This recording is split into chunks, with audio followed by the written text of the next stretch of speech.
All right, Ooh. everybody. Yeah, slick, huh? Welcome, folks. It's a historic day. Even if you're watching on Twitch, you should definitely know the reason it is a historic day. It is our first live stream on the newly launched WESPA YouTube channel. I am Will Anderson, and of course, joined by WESPA YouTube channel ambassador Josh Sokol. Josh, I'm super excited for this stream, for this event, for everything that's to come over the next 4 days. Not as excited as, well, actually, maybe you are as excited as me. And maybe you in the chat are also as excited as me. I haven't been able to figure that out yet. It's very early. Excuse me. Will and I are very primed for this stream. We already have our, let me try to center myself. We already have our first match Sorry about ready that. to go almost. No, it's all good. So we've got a match between the UK and Sierra Leone for our first match of the day, which is round 2, by the way. Yeah, so we'll set the stage. Let's see if this is all looking correct. Yes, it is. So, our first matchup of the stream is round 2. We spent round 1 getting set up on the tech end of things, and we are going to take you through all of day 1 as planned originally. And a great matchup between two solid players here in Jason Carney and Mohamed Kamara. Just as a quick, let's just sort of zoom out a little bit and look at the schedule here. I have our little "you are here" pointer. Yesterday was the early bird. We're picking up with round 2 today, which means we have 7 rounds of Scrabble coming at you. And then I think the plan is to pick up tomorrow with round 10, Sunday with round 19, and then Josh and I are going to wake up super early on Monday to get you all of the 6 final climactic games of this 32 round event. And Josh, this is really, you've attended this event. It's quickly become one of the most prestigious events, not just in the UK, but on the entire world calendar. Yeah, it's a fantastic tournament. It's perfect. It's well run, well located, a great amount of games, good format. The food is great. That's another important thing. The hotel provides lunch for the players, buffet lunch every day. Yeah, it's really great. It's not quite in London, so it's closer to a lot of other parts of the UK, like Scotland. So we're yeah, really excited to be able to cover this again. Milton Keynes 2026 International Classics. Welcome to the WESPA channel if you're on YouTube. If you're on Twitch and watching Will Anderson or Axe or Typo stream, just know that you will be able to do this throughout the weekend, but on Monday, the stream will only be featured on the WESPA YouTube channel. We really want to hit that 1,000 subscriber mark as soon as possible. And we're going to do what we can to promote the new channel, because this is where the biggest events of the year are going to be streamed. Yeah, it's really exciting to see the WESPA channel come to life. Josh, obviously, the best person to talk more about what content we're going to be seeing from that channel. We've already got it's sorely needed in the content creation community. A great Scrabble podcast. Hard to think of two better people to run that than Josh and Wellington Jigare, the two co-hosts of the Parallel Play podcast. But it is a really, really exciting development. And as Josh said, it is so important out there. If you're watching the stream, if you're watching this as a video on demand long after the event has taken place, please subscribe to that channel. It's so important for the growth of the game and for reinvestment into worldwide Scrabble, that this channel be what we believe it will be, a smashing success. So yeah, it's exciting, like I keep saying, but any minute now, I think the players are making their way. I know we're on, as we say, Josh, tournament standard time, which means a little bit delayed from what was on the schedule, but they're working to get caught up. And I think our next matchup again is coming shortly. So, what else? We got a lot of exciting stuff to plug too, Josh. Yeah, so what is it? 32 rounds over 4 days. And there's going to be some really fun content when there's no game in progress. So you guys will be entertained throughout the entirety of this tournament. Yeah, what to talk about? Well, I guess Lukeman is really the centerpiece for both this tournament and the creation of the WESPA YouTube channel. So despite being the face of International Scrabble on YouTube, it's a team effort, and Lukeman really got the ball rolling in this regard, and he's actually playing this year. Will, he's so excited, isn't he? Yeah, Lukeman is competing. He has a tendency to do that for these events, and we're getting word that we have Jason Carney seated, and we're just waiting for Mo Kamara, so we can just prepare ourselves here and cut to the game board. As you can see, Jason awaiting his opponent here in this game, and we're gonna get started as soon as Muhammad sits down to play.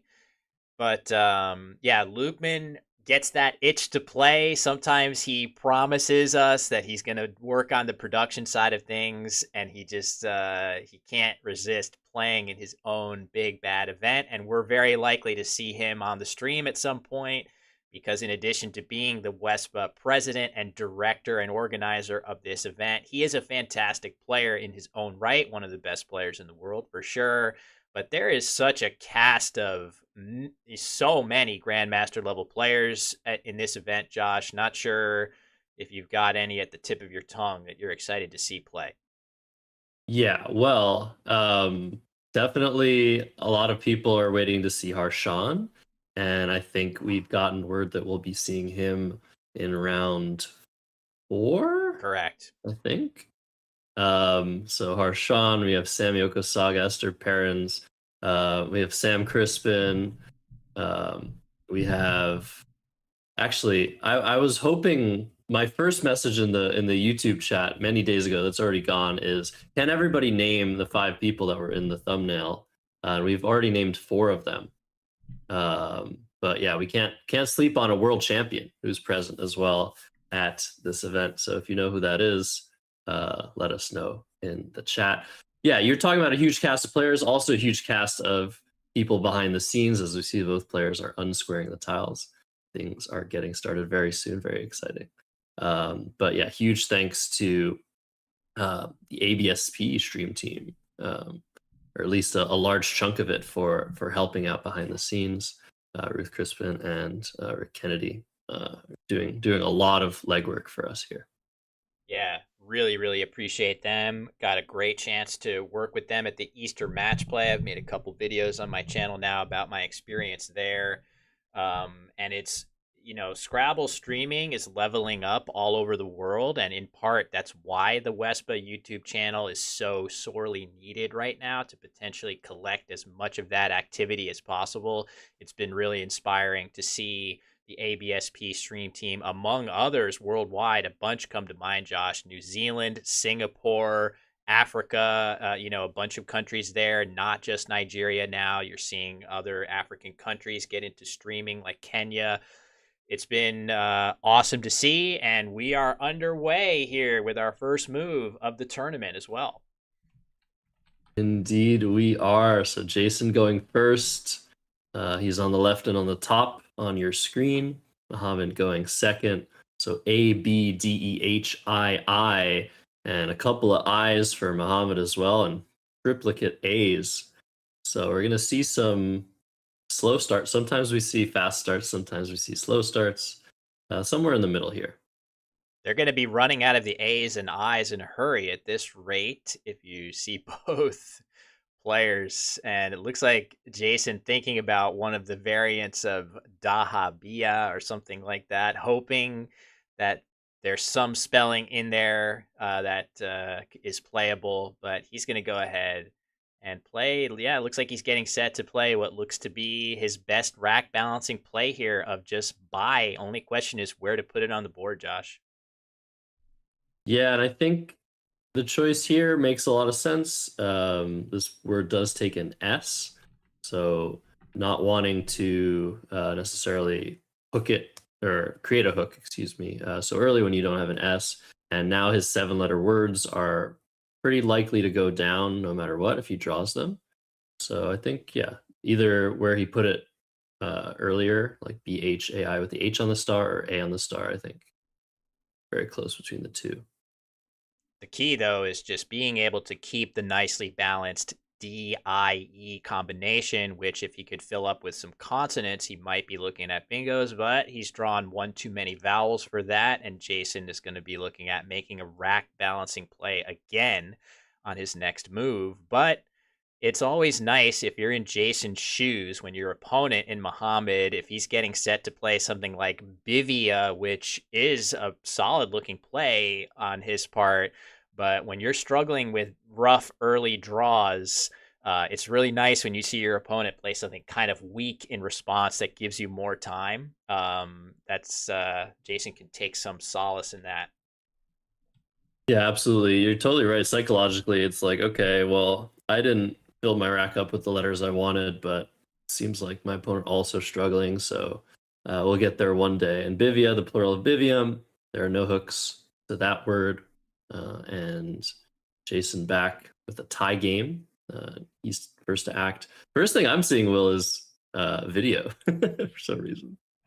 Yeah, that's it's on our mind, of course, talking of the WESPA channel, etc. So, yeah, this is it would be an appropriate word for us, of course, with what we've been talking about, and again, a nice rack balancing play. There's a bunch of other plays that he could consider here.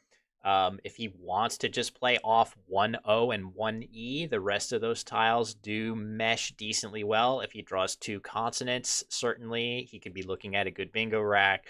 But Muhammad's rack has improved much faster than Jason's here. And not sure. I'm looking to see what he has, but Yeah, it certainly. looks really good, but is there anything? So OE for Jason seems like a completely reasonable play. He's got good chances of bingoing. But yeah, does Muhammad, despite those nice looking tiles, maybe no bingo available for him? I would take a few minutes to confirm that for sure. Oh yeah, and if you would take a few minutes, I would take many more.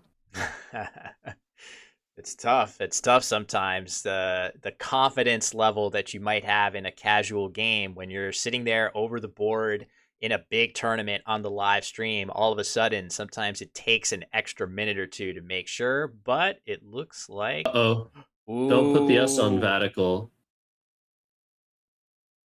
Oh, there No, it he's putting is. it. Okay, he's going for it. This is so Vatical, the valid word at an adjective does not take an S hook, and Jason's gonna waste no time challenging this, and it's gonna Yeah, I was come gonna off. say the only reason you wouldn't take a long time on this turn is if you've already committed to having a bonus here. But yeah, this is gonna come off the board. So a very good swing in Jason's favor to start. And it's interesting, right? Like on a board like this, if you don't have scoring tiles or bingo tiles, your opponent losing a turn might feel good, but how do you take advantage of that? And now Jason's got to work with Muhammad's rack and his own. So he might take a long time here to figure out what to do. Yeah, it's tricky because, of course, Jason is in the mindset of bingoing, but now you've got a bunch of additional concerns here. The first is I better not, with those nice tiles that Muhammad just showed, all seven of those tiles to Jason, I better not make a spot that allows him to bingo in response, right? This is something that I have done. I'm sure we all have done things of that nature. So, for example, if we try the telestrator here for the first time, one move that looks promising is to play diorite right here as a double double. But shout out to the Rankies, this is not a good play to make here because it gives Salicita back as a bingo to Muhammad. So normally you would think that a double double scoring 32 points here would be a great play, But now, thanks to what Muhammad's just done, Jason has to try to pivot away from that, and he's going to do it. Yeah, and it's a wonder if he saw Diorite to begin with or not. I think the instinct you have when someone plays a phony on you is, okay, well, I don't want to give them anything else to work with. Clearly, they thought that they had something, but if I don't give back a floater, then I don't necessarily have to think about whether I'm giving back a bonus. So this is a good play in that regard because any bonus that Muhammad would have had, like 7-letter word, would already play. And so you're not adding anything to the mix with this play and you're balancing super well. But yeah, Muhammad definitely the one in more psychologically dire straits here.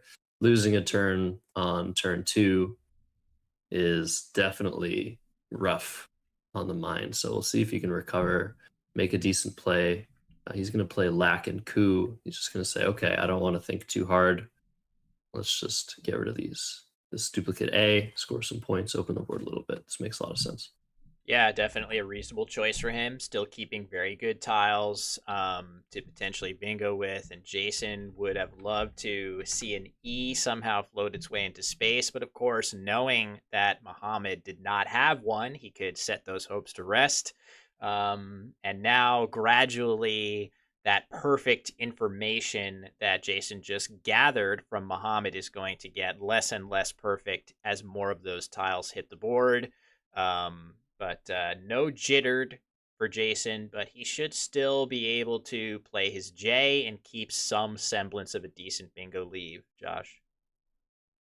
Yeah, this is not the best draw you could hope for with DEIRT.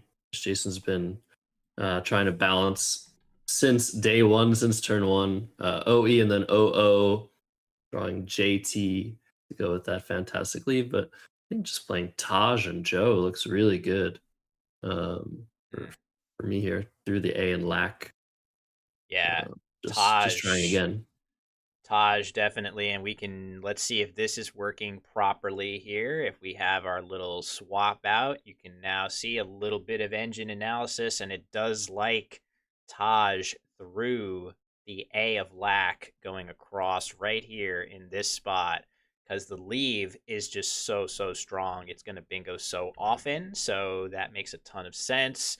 Jilt and Jilted are certainly tempting as well, scoring a little bit extra on the scoreboard, but those plays do take you a little bit further away from bingoing. So yeah. By the way, Yeah, all these little features and things. If anything's broken, if you guys are hearing the audio's not sounding perfect, now's the time. Help us optimize the stream in the early moments here, so we're crushing it on day 4. well, also, if things are not broken, and even if they are, we just need to shout out Will for doing all this producing and having these awesome new features. Um, thanks a lot, Will. It's awesome. So Jill for 22, 3 more points. It makes sense. You have an eye to play through in Bivia. You maybe don't want to double that with your bingo chances. Maybe a slight inaccuracy, if anything, but I think this play makes tons of sense. Jason's just considering whether to pop on the E and the D for 10 more points. He knows what Muhammad has, so it could be a little bit worse than usual to play Jilt because it gives back at minimum AJI. If Muhammad filled up his AIST leave with a few vowels, AJI would be a nice resource for him. But I think, yeah, very strong play here. But Muhammad's going to strike first. Yeah, he has Daughtys spelled out on the rack. He's going to play it in its highest scoring location. Makes all the sense in the world. No need to waste time. And it's just going to be a question of what can Jason do in response to this. He's still going to be pretty close on the scoreboard. But it seems like potentially the A's are going to. Oh man, actually, it's more than that. He's got bingos with those tiles through a lot of the letters on the board, Josh. Yeah. This is a good job for Jason. For sure, he's going to spot something like decorate through the A. It's anagram recoded. But yeah, decorate the highest scoring play here, and it's a common English word. I think Jason's going to see that in no time and just try to see if there's anything higher scoring or more defensive. The only problem with decorate is that it puts that D right in the middle of the triple triple lane. So just see if my telestration works here. Ooh, Definitely don't like that necessarily, but the for first 78 points, I think. first blank finds its way into Mohammed's rack too, Josh. Oh wow. Oh, this is a very interesting rack for Muhammad too. So we'll see what happens after decorate. At least unpeople. That good? To Oh, the have I phonied with that? No, that's valid. Unpeople Unpeople. would be playable. There is a couple other goofy options that, Unlipped, unlapped, like how do we know yeah, unpulped? Like how do you know which ones of those are good, right? yeah, it's going to be incredibly tempting for Muhammad to play any number. So if we just, again, Josh noting that the D is going to be on the board here after decorate through this A. But what word would you play with Muhammad's rack? There is a valid one, but it's definitely not the one I would have guessed. So we'll see. Yeah. Okay. So if you're not using any assistance in the chat, please let us know. It's one of the ones I mentioned, right, Will? I actually don't think you said the correct solution in all of the ones that you Oh, listed, okay. which Okay. is which makes total sense because again, so it does seem like Jason is getting set to play decorate. It's just to note, there's a big time edge that's manifesting itself here as Jason. Mhm. And Jason was on my YouTube channel quite recently playing an absolute banger of a game with Callum Edwards. He is a very solid player. But it was potentially time management in that game as well that led to him making a mistake or two down the stretch after playing really, really well throughout the game. So let's see if that is a factor here. But decorate is going to go down for 78. I like it. And now it's time, Josh, to figure out what should Muhammad do. Wow. Yeah, so I'm just looking at the options now.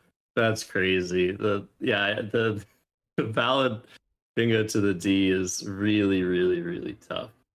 And it's none of the ones I mentioned. So no unpulped, no unlipped, no unlapped. Unlapped would be an interesting word for like running. Like I have not Sure. been lapped.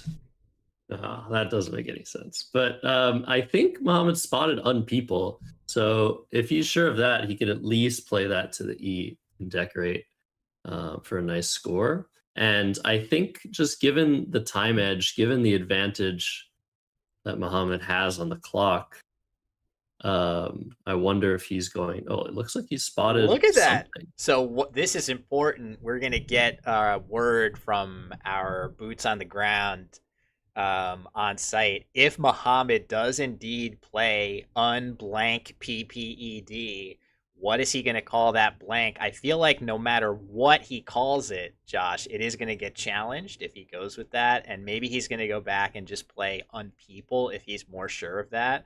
But I would probably, between unlapped, unlipped, and unlopped, I would consider unlopped the stupidest of the three, and that is the one that is valid here. So that's kind of crazy. Um, I have no idea. Not a lot of people would pull the trigger on that word, I don't think. Yeah, and it's very interesting. Like the psychology of it all. When you lose a turn early in the game, you start to doubt things that you would otherwise not doubt. And it looks like Mohammed's like just sifting through the potential options. I think he's looking at unpulped. If you just want to play pulped here for 33, that's really not a bad play. Tying the game up and keeping the blank, you're gonna preserve your advantage for sure. So if you just want to play something you're sure of, um, that's definitely possible here. But we'll see what he comes up with. We'll see if he has the confidence to play something. Plumpin is also available as a 7, which is kind of hard to spot, making the blank an M. And is that a word too? It looks like a word to make more plump. Yeah. There's a lot of tricky options. I don't think any of those words between certainly unlopped and then plumpin and unpeople, those are not words that I think we're hearing in common parlance, Josh. So you're going to have a little bit of a leap of faith with any one of those three. Definitely. And so we're seeing the time sort of even out a little bit, which makes sense with a blank rack such as this one. But Jason's redraw not good here. So it looks like regardless of what Muhammad does, unless he phonies again, He is so he'll have the advantage. he is sorely tempted by unlopped, and if we just go to the sim results real quick, you can see the big score gap, right? 86 points if he can pull the trigger on his 8-letter word to the D, and then you're looking at steep drop-offs for some of these other plays. The play of pulped that you mentioned is right up there. It's not a huge mistake. There are bingo misses and there are bingo misses, Josh. And, if you're going to miss one, it's okay to do it if you're sacrificing just a handful of equity or winning percentage points in the early going. There are certainly bingos to miss that are way more damaging than that. Yeah. Yeah, definitely. And you know what? Like, this position is a great demonstration of the quality of momentum in Scrabble. So the momentum certainly shifted in Jason's favor after the phony of Vaticals. And after Dotties and Decorate, now things are kind of like in this uncertain terms um, sort of situation where Jason's sitting there wondering what's going to happen next. If Muhammad doesn't have good letters, then he'll be okay. But if Muhammad's able to bonus again, Jason's going to take probably a few turns to recover from that with a Q, D, Y, two O's, and a G. So if Muhammad does get a bingo down, then the momentum will certainly shift in his favor. And psychologically, that could be tough after feeling like you've been outplaying your opponent. Yeah, no question. I feel like I just saw him put unpulped in order on his rack, and now he's gone Mhm. back to this. So this is a very relatable, agonizing. I kind of feel Muhammad's agony here as he goes back to maybe a word he's more sure of in unpeople. I think it's very reasonable if you have those doubts, go with the word you're sure of. But this is going to give, of course, unlike unlopped, which would have played for more points to the triple, this does give pretty scary counterplay back to Jason a lot of the time. Yeah, and I think whether or not this play is challenged, if it is challenged, Jason will give Muhammad 5 extra points. Um, but I think Jason's just gonna play Goody here and YU. That or wait, no, you can play Goody and GU. Oh my goodness! Wow, I was looking at Goody here, Oh, but this is crushing. Yeah. really really good. Wow. I think they are. Yeah. Okay. So we are seeing a challenge of this. Muhammad holding his breath likely, and it is going to come back good. So giving him an additional 5 points here. Let me get that reflected in the scoreboard. So we have all of that correct. But yeah, it would have been enough to play unpeople and your opponent have a Y and have something nice here. But in fact, as Josh suggested, you can play even more powerfully with these overlaps right here. Keeping QI on the rack, no less, Josh. What could be better about that play here? Just not having a Q in the first place could be better. Uh, the real answer, but yeah, the Q here is actually not terrible to keep because of that U and Dotties mainly. Um, Jason's almost certainly going to have a play through that U that he's threatening next turn. Perhaps that gets blocked, and if that gets blocked, Jason can draw an A, and he could play hot to the T. There's so many different things that can go in Jason's favor with this Q. And when we're thinking about keeping the Q versus not, obviously in a situation where you can score 52 points, you want to keep a Q, but sometimes it's a little bit more complicated than that. But a good way to think about it is how likely am I to draw those words we all know, QI, QAT. Is there a U on the board? Are there lots of U's left? Yeah, this is great. This is a great find by Jason. And I think he might be potentially maintaining his momentum with this play, Will. Yeah, I think it'll be interesting to see what he draws to pair with that Q. You mentioned a few of the nice options that could be awaiting him with some common draws.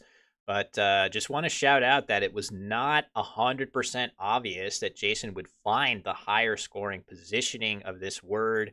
We have something, Josh, that we refer to as quote unquote blank blindness. Sometimes it can be difficult to see the overlaps that you have alongside a blank. It's difficult in your mind to actually see the letter O, even though your opponent has clearly told you it's an O. So nice job by Jason to quickly spot his much better choice for scoring. And more importantly, Goody here would have allowed Muhammad to potentially play something really heavy through this E, but the positioning he has gone with blocks both open triples, so it's even better than just the points for him here. It's the defense as well. Yeah, had Muhammad just had a U instead of that duplicated E, FLUED, you would have scored massively, starting from the E and on people. But yeah, just a 4-tile play through the E, very likely to score nicely and balance well. So they're just recounting that play. This is a very hard play to count. You have to count 6 different words, 2 different triple word scores, and that blank scoring 0. So look at that draw. Oh my goodness. For Jason Carney, drawing AAKZ blank to go with the QI. That is great. That is fantastic for him. There's Over to some Muhammad now. serious power on that rack, Josh. My God. And in a way, it's a good thing if you see the blank and the Z. You don't want your opponent to have those tiles, but it does create some sort of problems in the short term because usually those high point tiles like to be the star of the show on the racks when you have them. When you have too many of them at once, it does constrain your options a little bit, but that is a good problem for Jason Carney to have at this juncture of the game, I would say. Yeah, definitely. Definitely fun to have a rack like this, but sometimes tough, especially if that U gets blocked, to figure out what to play first. So F coming down, that I think is Muhammad's highest scoring play. But keeping the G and the V together definitely can't feel great. He does have maybe at a minimum gavel through the A and Dotties Gaff as next turn. well was But tempting. yeah, I'm just saying for next turn. But yeah, Gaff would have been Oh, interesting, or Favel through the A to set up maybe Favela hooks. But this makes a lot of sense too. I think it's a pretty strong play. But now Jason, he was probably going to play Quiz for this play, but now maybe just Caught. It's pretty straightforward actually.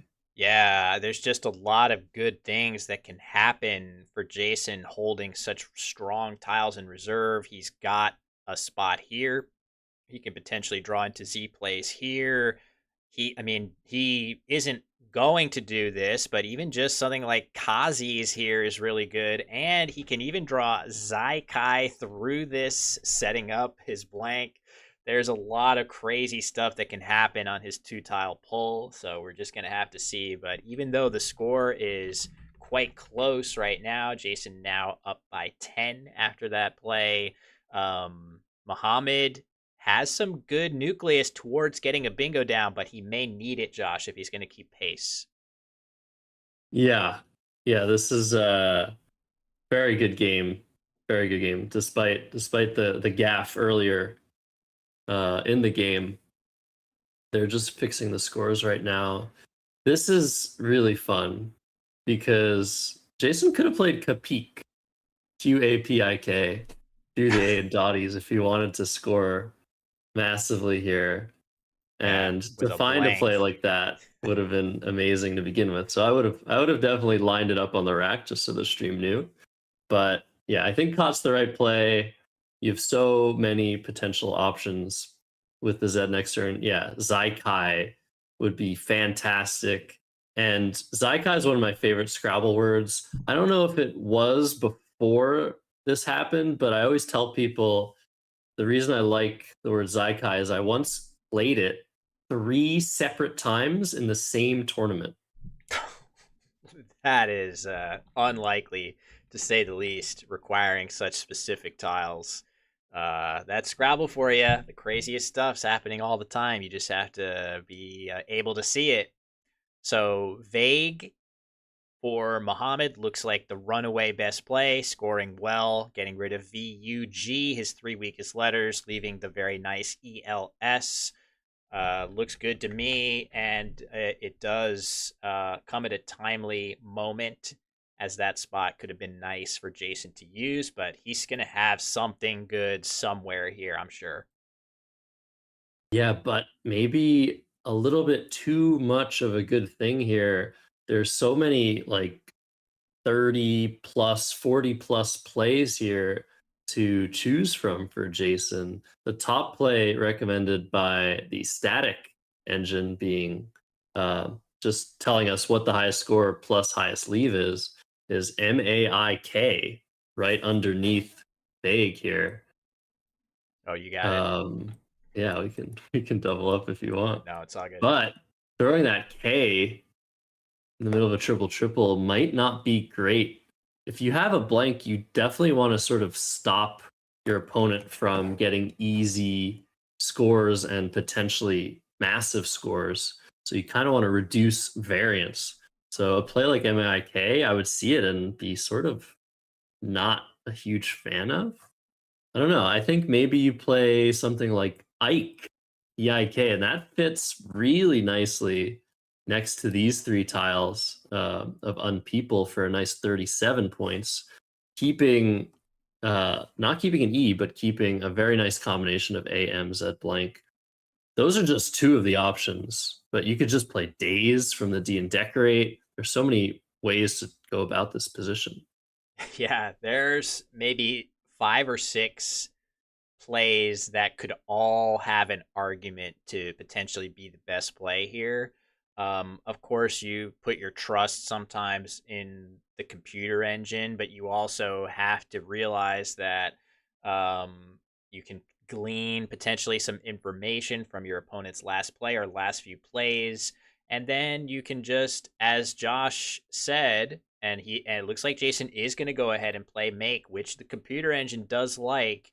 But again, as Josh said, you have to think that your opponent is human, and are you making their next plays easier by placing a high scoring tile in the triple lane sometimes, as opposed to playing on the interior of the board? So there is a more human consideration to make as well, but no pun intended, as the play of make for Jason still very strong, Josh. Yeah, yeah, the computer engine prefers this alongside playing just Zek in the same spot above the E in vague. Um, yeah, at least that's what my computer engine is telling me. And this is Jason's style. He doesn't shy away from things. And I just worry a little bit with the time. Um, oh my god, yeah, that's a thing. Will Could that's a thing be. being threatened? We could see that. If Jason knows it, Had that is tough, though. That's tough. had Jason not drawn into a bingo, I guess my logic would stand if Muhammad just takes that K as he so often will. Um, I feel like with the time situation, Jason might continue to have to spend decent amount of time to try and find his best options. I think in this case, best option will come to him. I'm not sure.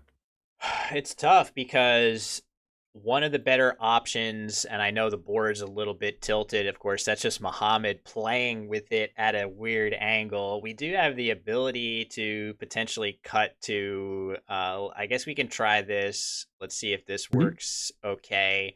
So while his board is off center, we could cut to the analysis board. But I was going to say that Geek at first glance looks like a decent play, but there is a little bit of a shortage of ease in the unseen pool, and you might not want to use both of them here as they are so nice to be able to bingo in short order. So something like Keytall, even though Josh, this keeps the G, I know how you feel about that, but is it worth keeping the G to also keep one of those E's?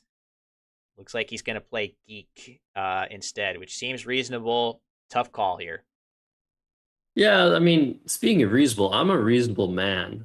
And when I see there are lots of constants left, I want to play off more constants. So I think Ketel is probably a better play here. If you take very good care in looking at tracking. But look at this. Oh, Jason fantastic. immediately finding Zebral. So Muhammad needs a couple of vowels here. There's twice as many constants as vowels left in the pool, but he needs a good draw here quick. That is just a fantastic find by Jason Carney, the only available bingo for him in this position. Admittedly, it does create a bit of a scary S hook, but it's not as scary as it could be, Josh. Although it gives back Doyle Dist, in fact. That isn't necessarily going to be enough to scare Jason. You would be much more concerned about giving a Zeb Rules bingo back, but there isn't space to play a 7-letter word with a terminal S here.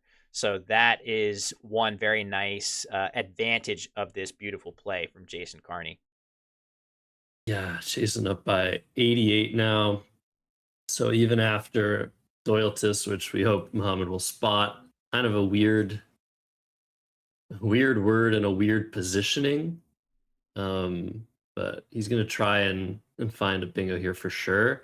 Even after that bingo, I mean, Muhammad's in terrible position. It's almost worth passing it up, given that it gives back such an easy triple and blocks the board. But I think you have to take it and hope for the best here. Yeah. If you do find that bingo, if you're Muhammad, you're going to get a huge ray of hope, unbeknownst to you, in the form of Jason's horrendous draw. He has drawn triplicate N's and duplicate R's. That's going to make it extremely difficult, not only for him to score, but to, well, I guess I shouldn't say that until I more carefully look at this ZE, where I feel like he's close to potentially having some extensions down from the ZE, but I don't believe he does. There are some racks that look kind of like that where maybe you get bailed out, but this doesn't appear to be one of those. So a find of Doyltist here doesn't feel great. You're still getting hit pretty hard a lot of the time, but Jason's got exactly the sort of tiles that you want him to have if you're Muhammad. You're totally right, and that is the one resource. Given that there's enough time left, there's 19 tiles in the bag.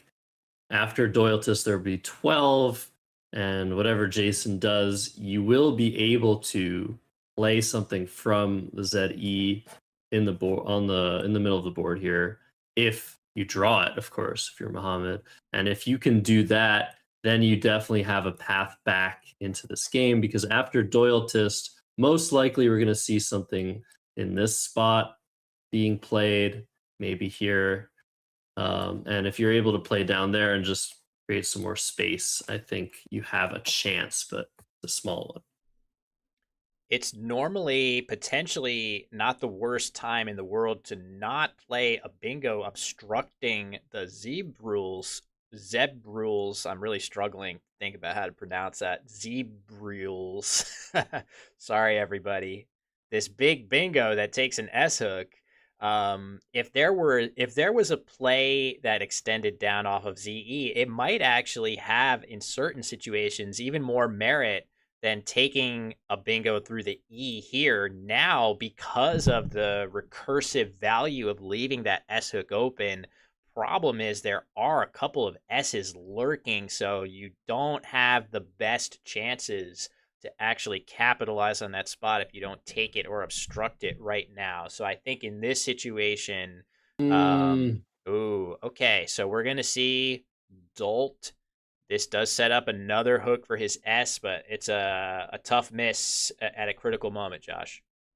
yeah, he didn't spot Doyletis quickly, and if you don't spot something like that, fast. It's really hard to imagine it coming to you later. So Dolt makes a lot of sense. It really nicely forks the board. Now you have two big spots. Ooh, two big spots for the bonus next turn, but it's much worse than scoring 60, 65 and hoping for a big play. But like I said, in either case, Muhammad's chance is very, very small. We'll see what So he draws though. yeah, he's setting up potentially playing Tanner through this E, potentially worried about allowing this hook to remain untouched. But Wow. in a vacuum, he just has Trank, right? Like he can just play Trank for a good score if he wants to go with the outrunning approach. He just has to think, Josh, of looking in that quadrant of the board, which is way away from the beaten path. And Tarn, you know what? This is a pretty good play as well. In fact, maybe more practical than Trank. Yeah, I wonder if you play Trank and then Muhammad plays in the top left, scoring 40 plus, and you still have this open, still have this open. I wonder if it's actually potentially better to sacrifice the 10 points. I don't think Jason was anywhere near seeing Trank as a possibility, just because it's in a part of the board that no one cares about right now. But I think this is a really nice practical play by Yeah. Jason. He's maintaining So his 90-point lead. SN, just so tough, Josh, to actually make a play with those two letters. There are certainly letters that Jason could have put here. For example, the T, right? You could play rant in the same spot, but ST way better to play through than SN. Yeah. And very quickly, Iwi coming down. So Muhammad's still with a chance here. It's going to be tough for Jason to block everything. I think the first thing he wants to do is block the Zeds and Zeta hook, and he has an A, Jason does, but there's no way for him to utilize that spot, given how few constants remain. That draw by Muhammad might have looked bad on the surface, but drawing all of those vowels is really good for his chances of trying to just steal this one. Jason has far fewer vowels to draw himself. So how do you block Zeds here? Do you block Zeds? Do you try to outscore? This is a pretty tough position. It looks like Jason's considering just the simple NAH. Yeah, on top of Zebrule. That's probably the solution here. But Muhammad's going to get another turn. And if you don't draw something to block Zeta and Zeds, Muhammad can still win this. Yeah, and what I would be concerned about if I'm Jason is I don't have any of the three remaining S's, and of course, there's a great chance at this point that Muhammad has won, not only from just raw probability, but also his play of Dolt definitely feels like a play that you would see your opponent make, setting up their S in reserve. But my nightmare scenario, if I'm Jason here, is somehow Muhammad has most of the hooks to Zed, and what if he makes something with just Zeta here, like something scoring really well? What if he somehow like plays a bingo ending in A and you don't have an S on your rack and you just are in a huge world of hurt? These are the types of crazy disaster scenarios that you have to be envisioning if you're Jason to try to avert some kind of horrific collapse in this game, Josh. Yeah, and so Muhammad doesn't have three S's. He only has the one. And he has a spot for Roaster now underneath the OLT of Dolt. Is he going to play that? Is this a situation where you pass up the bingo in the hopes that Jason has? Well, I'm not going to get the answer to that question on the board, but Jason luckily drew the final vowel here. I feel like if he hadn't, Muhammad had some winning chances. Yeah, that vowel is critical here. If he wants to play something defensive on the bottom row, he can do so much more effectively with a vowel in hand. Although, even with it, something like you got to be careful. Um, Let me actually commit this play of Roaster. It actually looks like, look at the unseen tiles, Josh. Maybe Jason is home free because there's only one vowel left. Oh, and he's emptied the bag. Yeah, Sorry, I misspoke. So yeah, he can. Even though the score is now quite close, I think just the sheer clunkiness of the tiles is going to make it really tough. Should be a relatively easy end game win for Jason here, thanks to that. yeah. I mean, according to the engine I was running it, I'm not sure if it's totally accurate, but Roaster wins about 15% of the time. Wow. And you draw the eye around, I think, 25% of the time. So yeah, it was definitely possible to win that. That was probably Muhammad's best chance. They're fixing the scores again. Um, but had Muhammad drawn the Y and the I, it fantastic chances of winning this. But now for Jason, I think it's just a matter of parting with the X ASAP, and not playing a phony, and he should be fine. Yeah, he's got nicks. Yeah, that's good enough. Yeah, you just have your big spot for it here, and as soon as you track your tiles correctly and just see that there's really no way for Muhammad to even have an outplay with all of these kind of clunky consonants, you can just go ahead and take your points for Nix. That is exactly what he's going to do. It's possible that leaving that spot open is good to do because it's so difficult for Muhammad to block productively. So there could have been other interesting sequences there that leverage the consonant overload that Muhammad has, but this is easily going to get the job done, Josh. Yeah, you're right. It's a very weird endgame situation, and according to my engine, the best play is non for 3 instead of playing Knicks. Preserving Nix and setting up another spot for yourself, supposedly, and Yeah, if the blocking like Coom, which maybe that's the best play. CWM. yeah, if there's a yeah, that's probably what it's probably blocking Woomy, WOMBY and CWM. Yeah, that's got to be Um, it. Nice. but yeah, if the scores were closer, this would matter. Luckily, Jason's had just enough for Knicks to be a pretty sure win here. Um, but yeah, crazy start to this tournament. This was round 2. You can see the records of the two players, 0-1, both of them. They both lost their first game, which is very likely to happen in a field such as this one. But Jason's going to get a nice victory here. Crazy stuff, though. Really awesome game. Great game to start for sure. A lot of interesting positions to cut our teeth into. And it's, these are two of the sort of mid tier seeds in this event, but yet we've seen excellent Scrabble uh, by both players in this game. Certainly, Jason maybe a little bit sharper, making some really, really high level finds. Very excited to see him play Zebrule there in a key spot. That really shows the difference, Josh. Sometimes it's just that one obscure word that allows you to really cement the victory in the game. Had he not found that, it would have been way closer down the stretch here. Yeah, absolutely. That was a very key find for Jason Carney. You're not usually looking for bingos with the Z, but when you have a blank to go with it and a nice spot for sevens, it'll just come to you. So very nice find there. Best endgame now for Muhammad is to play Kum. He's actually spotted it, I think. Or he had the WM.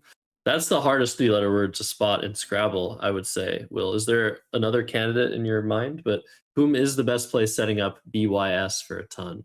I historically struggle with GJU. I also have struggled with seeing DSO, the D hook on so. I feel like those hooks can sometimes be tough, but Coom is really a great choice there for just a tough word. And who wouldn't understand that? A 3-letter word with 3 heavy consonants. That's sort of a trick that it's playing on your brain, which definitely prefers the mix of vowels and consonants that we usually see.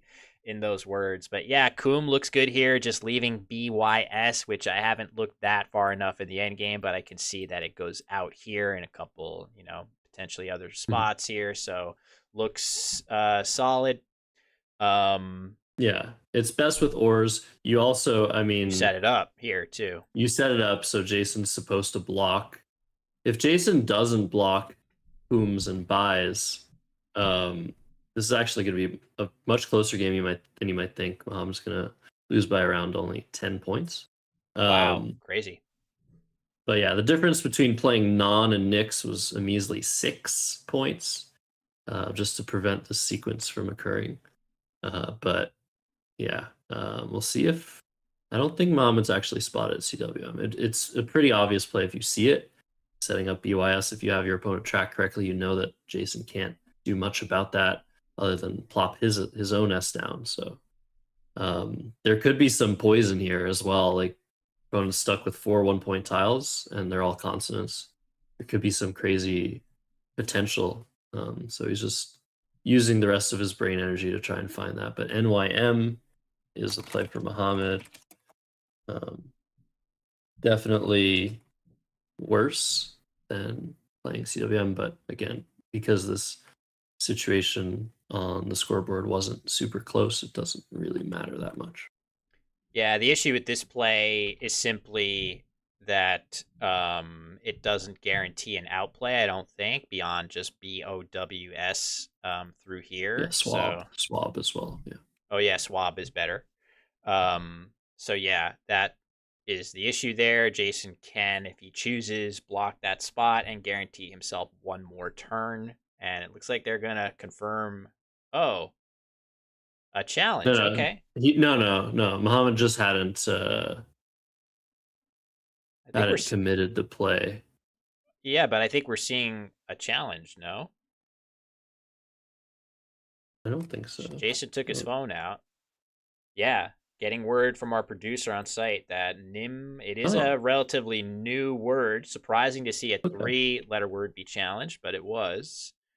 okay. Um, so Well, Muhammad got his challenge back, I guess. or wait, oh, okay. No, no, no. Alance, There was, Alance was the yeah, play. Got a it. lance was the play, now swap. So okay, a little bit of a a little clumsy for all of us here in this end game, but yeah, that'll be it.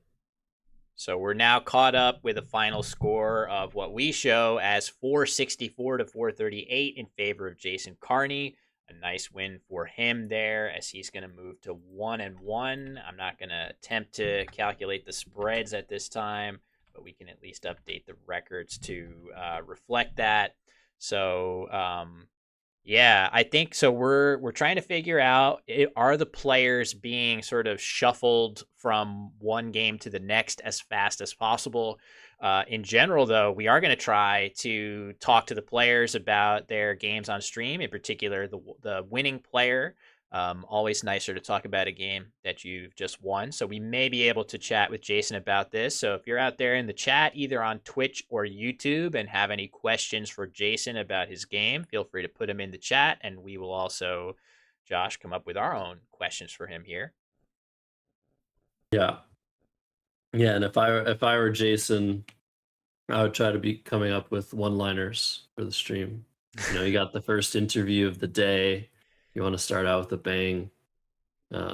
Yeah, we want some pop-offs. We want some excitement here. I mean, it was a good Yeah. one, right? So, and we have the ability. I know they're squaring tiles, and we'll be able to cut to our analysis board as we ask the players about certain positions. We may be able to follow along with what they're saying a little bit better. So I think actually we are getting Hello? Jason on the headset right now. Jason, can you hear us? Will and Josh here in the booth. I can hear you, Will, yeah. How's it going, you guys?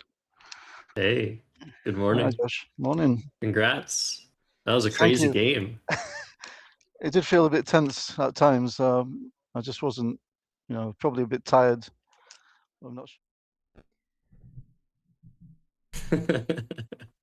I think Yeah, you yeah, it played was fun. great. It was fun to follow. You did. Yeah, You did play well, yeah. it was a really good game. You played very, very well throughout. Curious, I guess my first question is when Muhammad played Vaticles, you challenged it very quickly, no hesitation on your part. What was your thought process going into your next move, which was a really good one, just playing the two O's from that vowel heavy rack?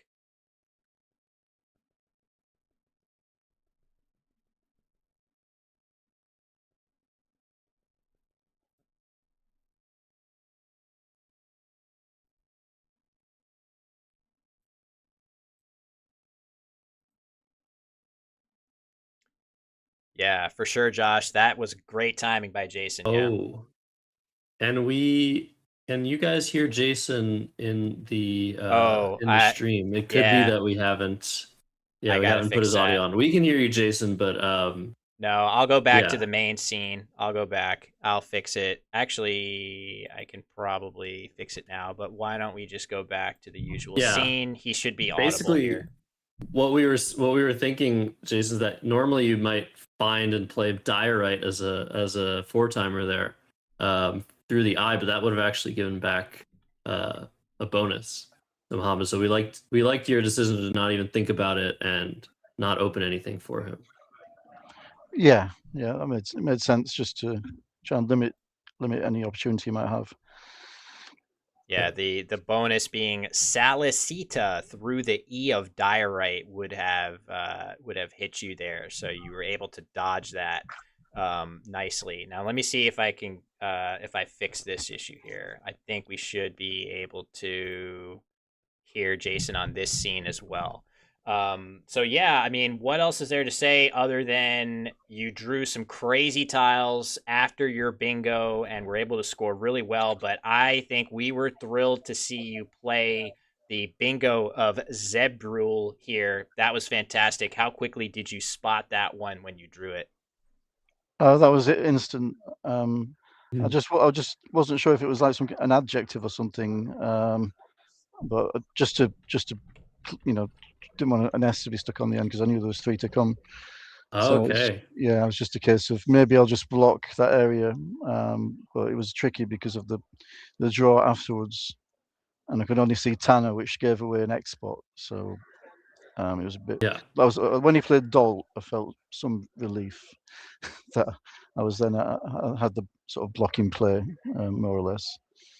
Yeah, it was really interesting towards the end because okay, you were unsure of the S hook on Zevral, so you handled that.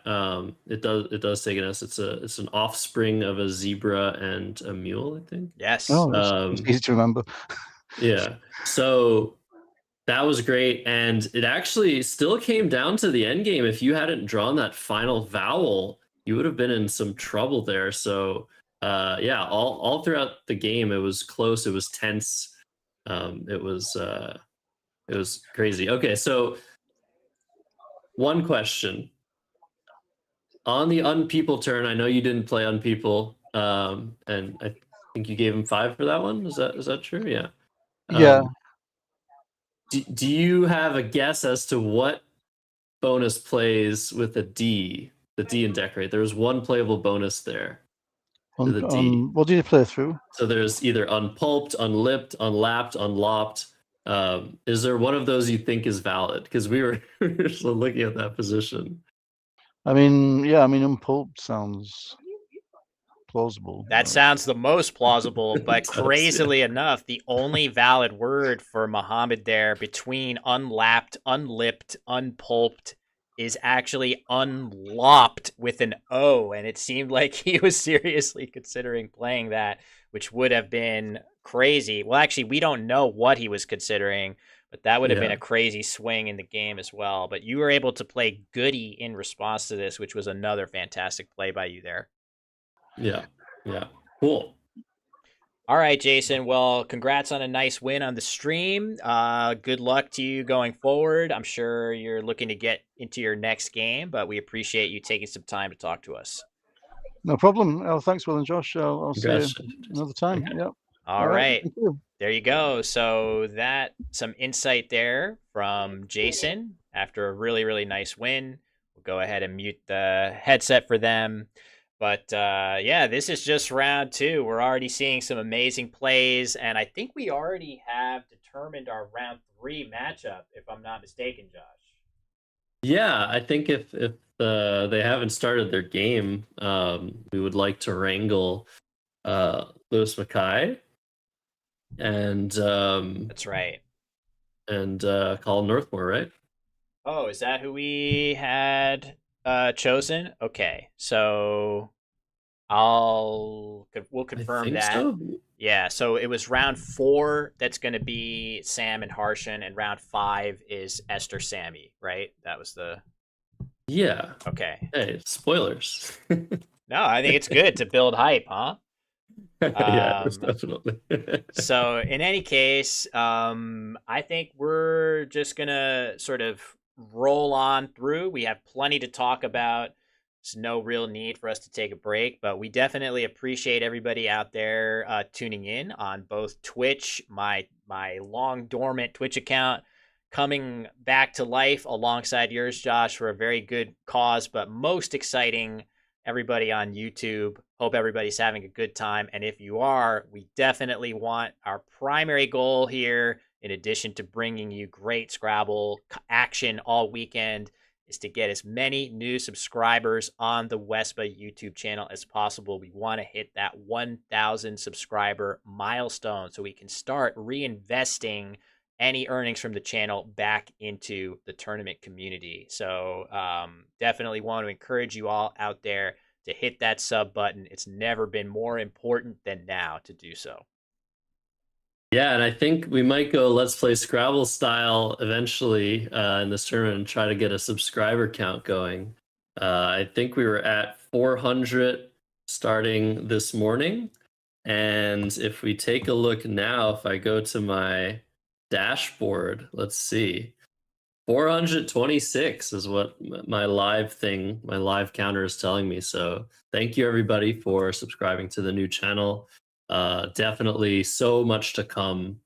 And we didn't get off to the fastest start in this new endeavor, but there's so much to come for this channel. The podcast episodes once a week is what we're trying to do. You guys will get a sneak preview or some sort of peek at podcast number 2 tomorrow during the lunch break. I'm not sure when I'm going to be able to post the entire version of it, but Wellington and I have started to chat weekly about Scrabble related topics, and it's a lot of fun, and we're definitely gonna get Will on at some point. Oh yes, I already know that I'm destined to be a guest, and I'm very excited for that to occur. So I will love to be a guest and try to hype that up. I do also have a video coming out either Sunday or Monday that's going to be plugging the stream and plugging the channel. So hopefully we get some of my followers. I should also be community posting as often as possible. Try to get to that milestone follower count. But I think we got a good chance of doing it, hopefully, if I can drive some interest and make the argument, which I think is a compelling one, for why this is such an exciting channel for us to get behind. So yeah, in chunks, I listen to episode 1. Sometimes it's hard because I have to edit my own videos, and listening to other people speaking over myself speaking as I'm scrubbing my audio is like madness inducing. But I was listening to my final chunk of the first podcast while I was eating dinner yesterday, and it was a lot of fun. I enjoyed it a lot, and I'm really excited for future episodes, Josh. Yeah, the first podcast started with a bang. We had an awesome first guest in Michael Tang. The Causeway Challenge is 4 weeks away. Will, it's Unbelievable. I can't believe this is happening. But for those that are still potentially interested, Causeway Challenge, Michael Tang set out to get 500 players, and most people told him it's not possible. You won't get 500 players in a Scrabble tournament. That hasn't happened in a long time. And then within 3 months or something of registration opening, or even less, 500 players had signed up. However, there's actually some space in the tournament. I think around 15 slots left for people that are wanting to late join the potentially best Scrabble tournament of the year. And I know I shouldn't be saying that. This is also one of the best Scrabble tournaments of the year. But I think, yeah, there's some space left in that tournament because of the instability in the Middle East right now. There's been a lot of people that had to cancel, unfortunately. But that was the first episode. The second episode, we don't have a special guest. We're just talking, and there's some spicy content, actually. Well, All of that. yeah, it's always going to be compelling, even with just the two of you. I think I actually have a little promo screen just to be able to show the new podcast. This is one of the big attractions for me. I was mentioning at the outset of the broadcast, we don't really have a super popular YouTube based Scrabble podcast. You see some in other games and sort of activities like chess. I definitely enjoy Fabiano Caruana's podcast there, and this is going to be poised to be kind of just like that with two amazing players in you and Welly.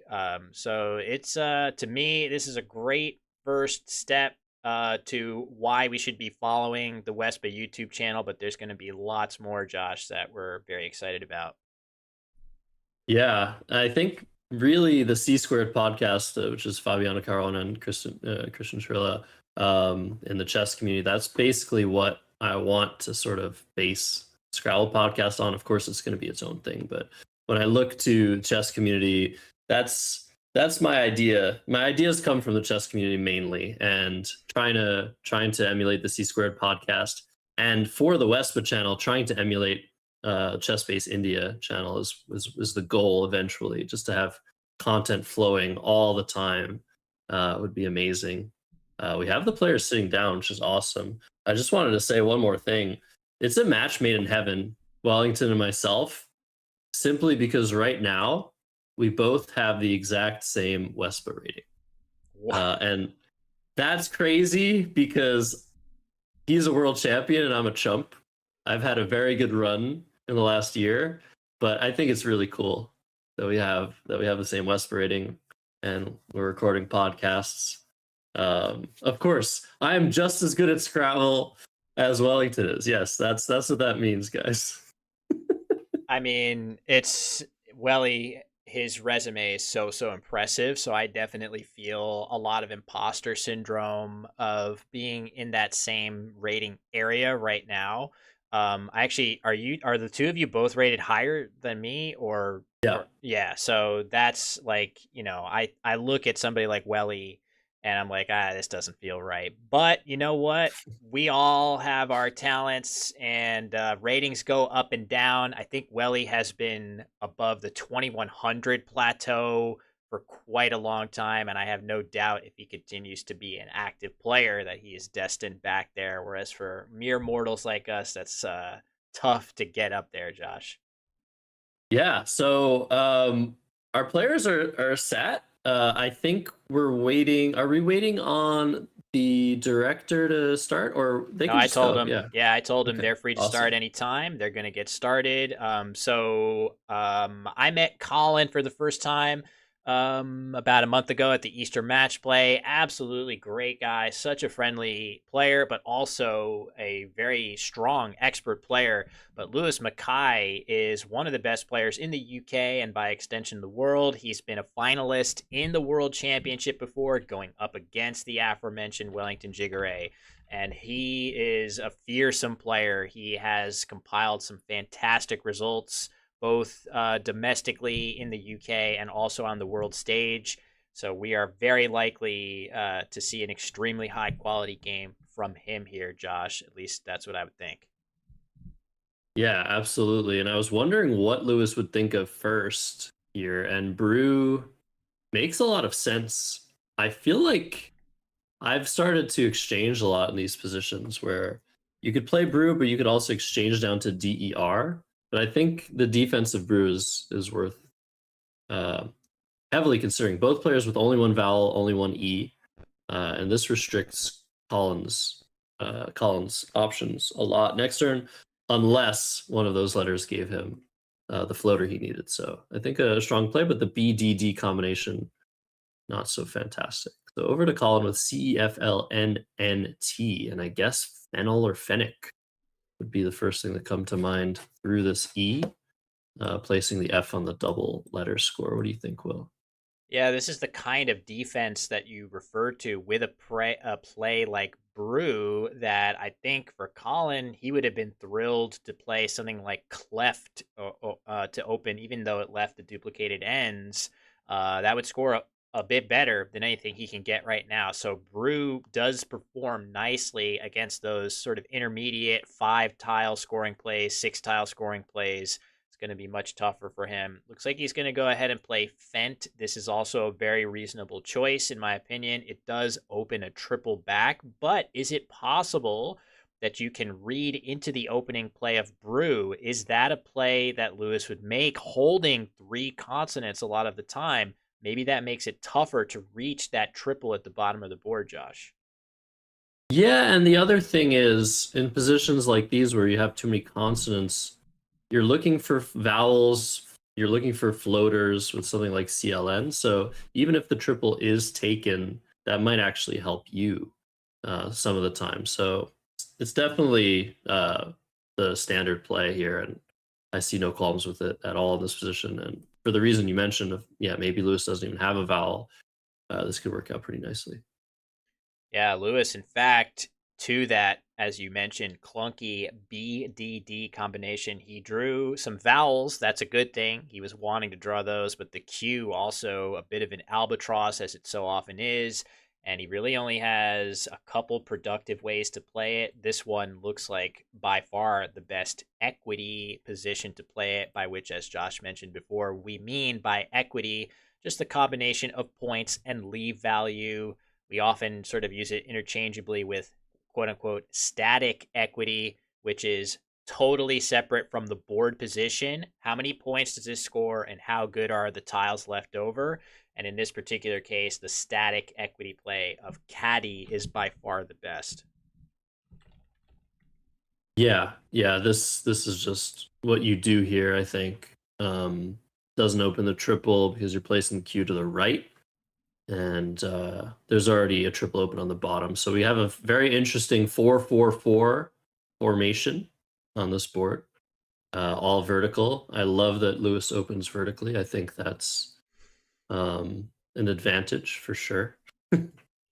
And Lewis with wow. breadths, he's getting set to play through that A, which could be huge if it stays open. That being said, there are a lot of times that it gets blocked by overlaps, but now Lewis is probably praying that Colin plays something down here so that he can get a huge bingo, which would really bail him out from that consonant heavy rack, Josh.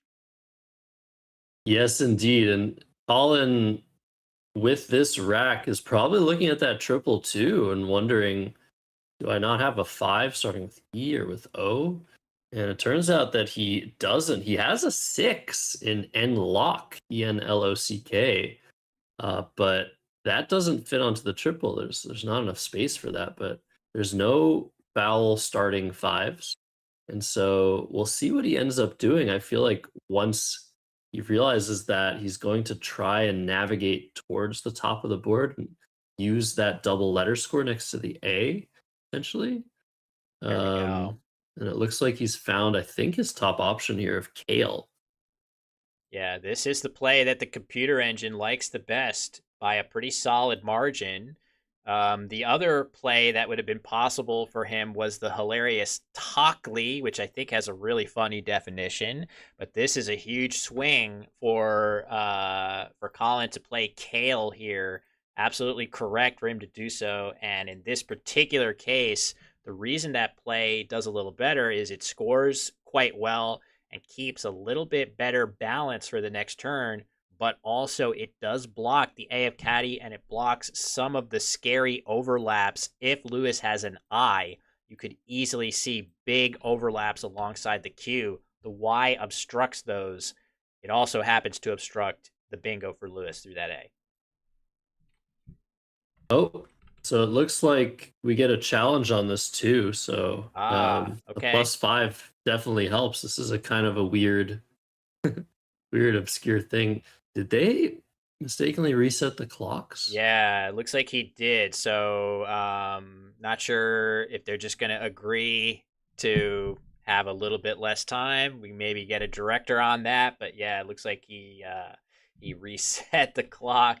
It's still early days. I don't think it matters super much for the competitive balance of the game, but we have to figure out how we proceed here. What's your gut telling you how to proceed with that, Josh? Um, I would I would just, yeah, put a little bit of a, if you look at my camera, just a little bit of a, and tell them to keep going. Slap on That's what I would do. slap on the wrist. Absolutely. So, yeah, we'll see what they decide. Either way, Colin saving himself some serious damage by playing Kale. And we did see a challenge for sure, which makes sense. Just, I mean, I actually feel like for all of you out there who are North American lexicon players, this is a valid word in North America with an S, but you can't. This word is only valid in the international lexicon, but I don't know if Lewis would have any frame of reference to know that. So for me, I might consider challenging until I remembered that. But Lewis just playing it safe. I do feel like for 5 points, Josh, if you're remotely unsure of a word, it does make sense to give it a challenge. Definitely, definitely in a 5-point challenge environment, especially early in the game, it's not likely to matter whether or not you give your opponent 5 points. What is likely to matter is if there's a phony on the board and your opponent gets away with it, then you could have challenged it. So I think they're going to get a ruling somewhat soon, but yeah, I guess the longer they await a ruling, the uh slightly more absurd the situation gets, right? Where it's like, well, might as well just might as well just play at this point, right? Yeah, I mean, we have the stream footage that we can look and see what the time was, and we can sort of give them the amount of time that's appropriate given how much time they spent. But I would also be comfortable at this point just saying we're going to play with, 23 or 22 minutes on the clock, and we'll call it a wash. But all that being said, we'll figure out what, if any, interesting ruling there was, and it's back to Lewis with Brett's having been blocked. He's going to play Birth for 37. This looks very strong to me, Josh. Yeah, he didn't really have to think about this, so gaining time by just waiting on the director's decision hit being Lewis's turn didn't actually matter. But non-actor, I think, is likely to come down now for Holland through that T of Fent. So Ah, we'll you think potentially so? see our first bingo. That is not the most obvious find. I mean, I feel like, yeah, maybe you could come up with that by naturally anagramming it, but it's hard to know for sure that that's valid. I could see that one be missed here, but you like Colin's chance to find it?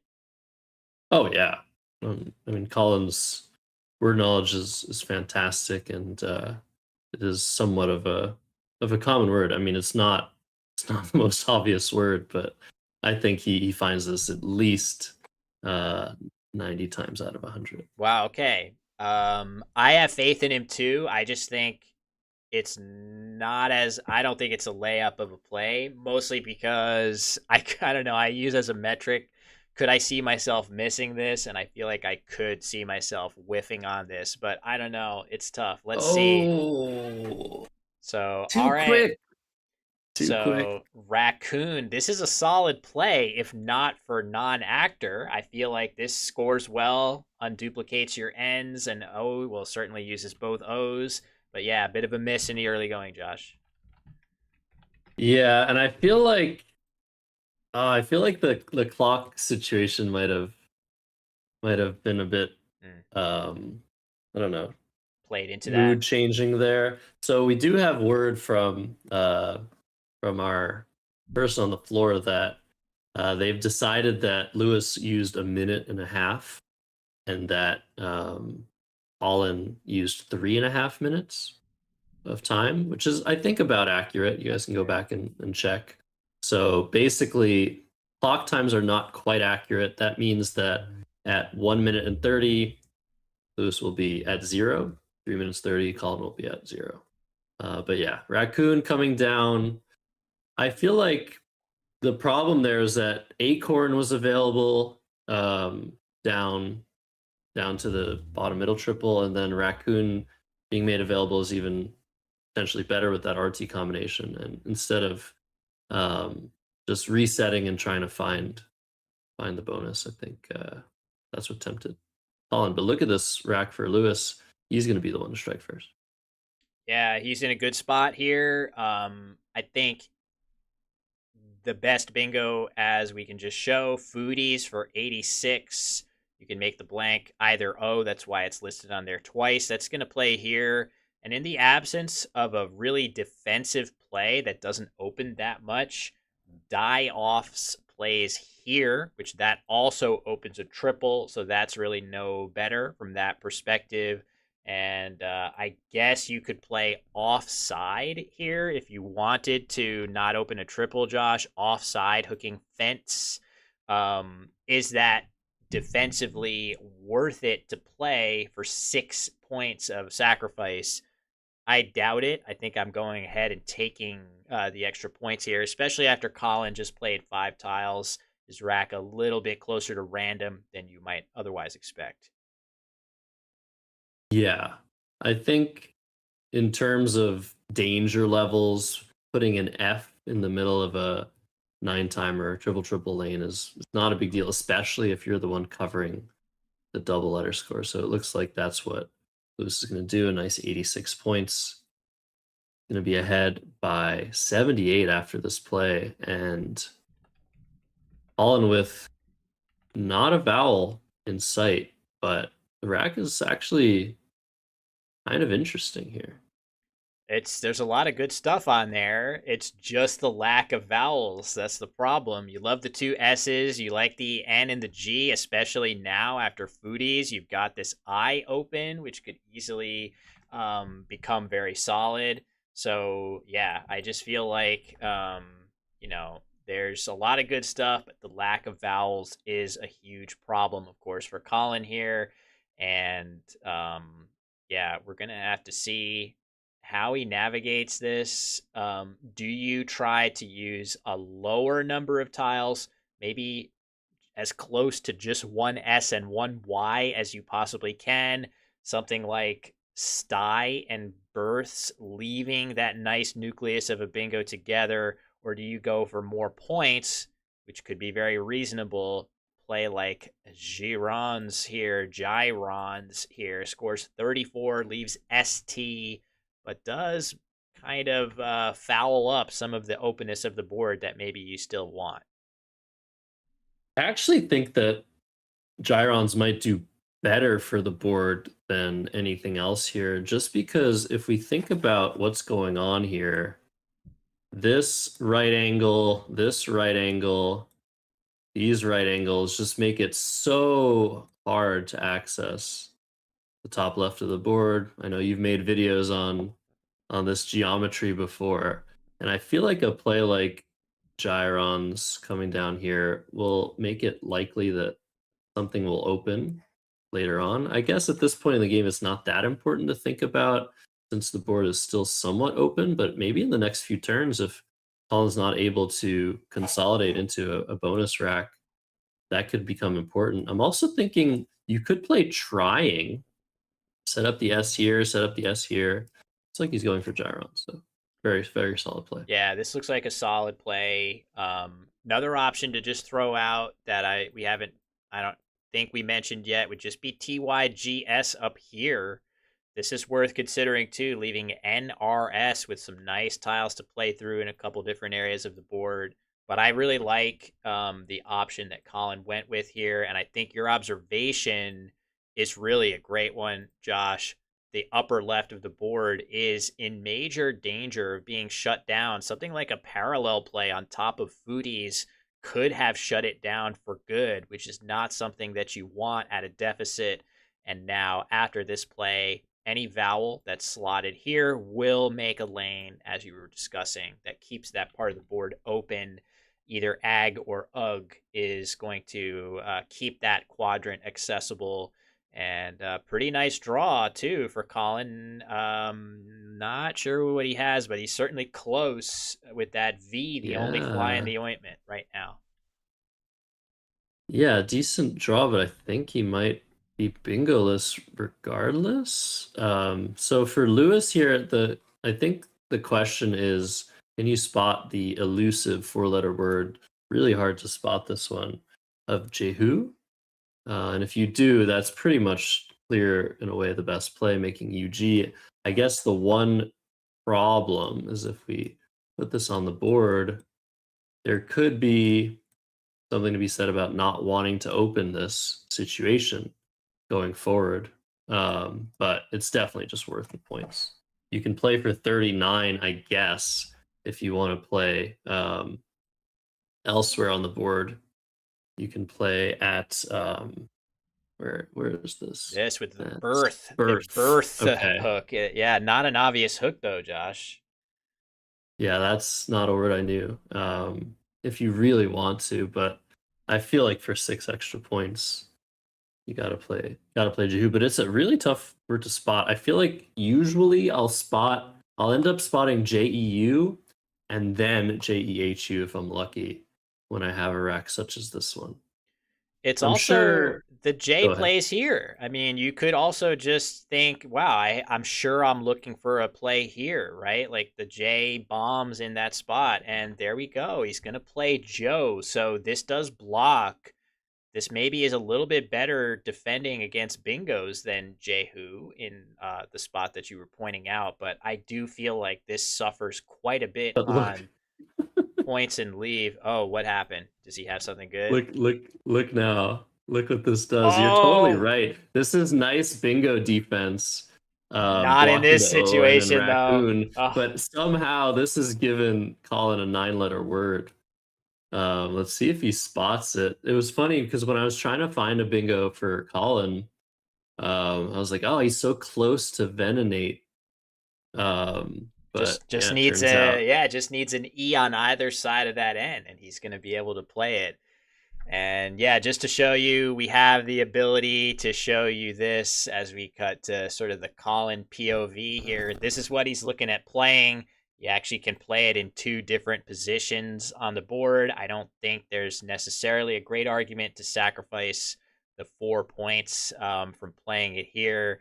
But yeah, that is what he's looking at playing. That is not, I would say, not the easiest spot. 9-letter words never are, but it is the plural of an 8, so I have some hope that maybe he'll spot this very beautiful find if he's able to do so.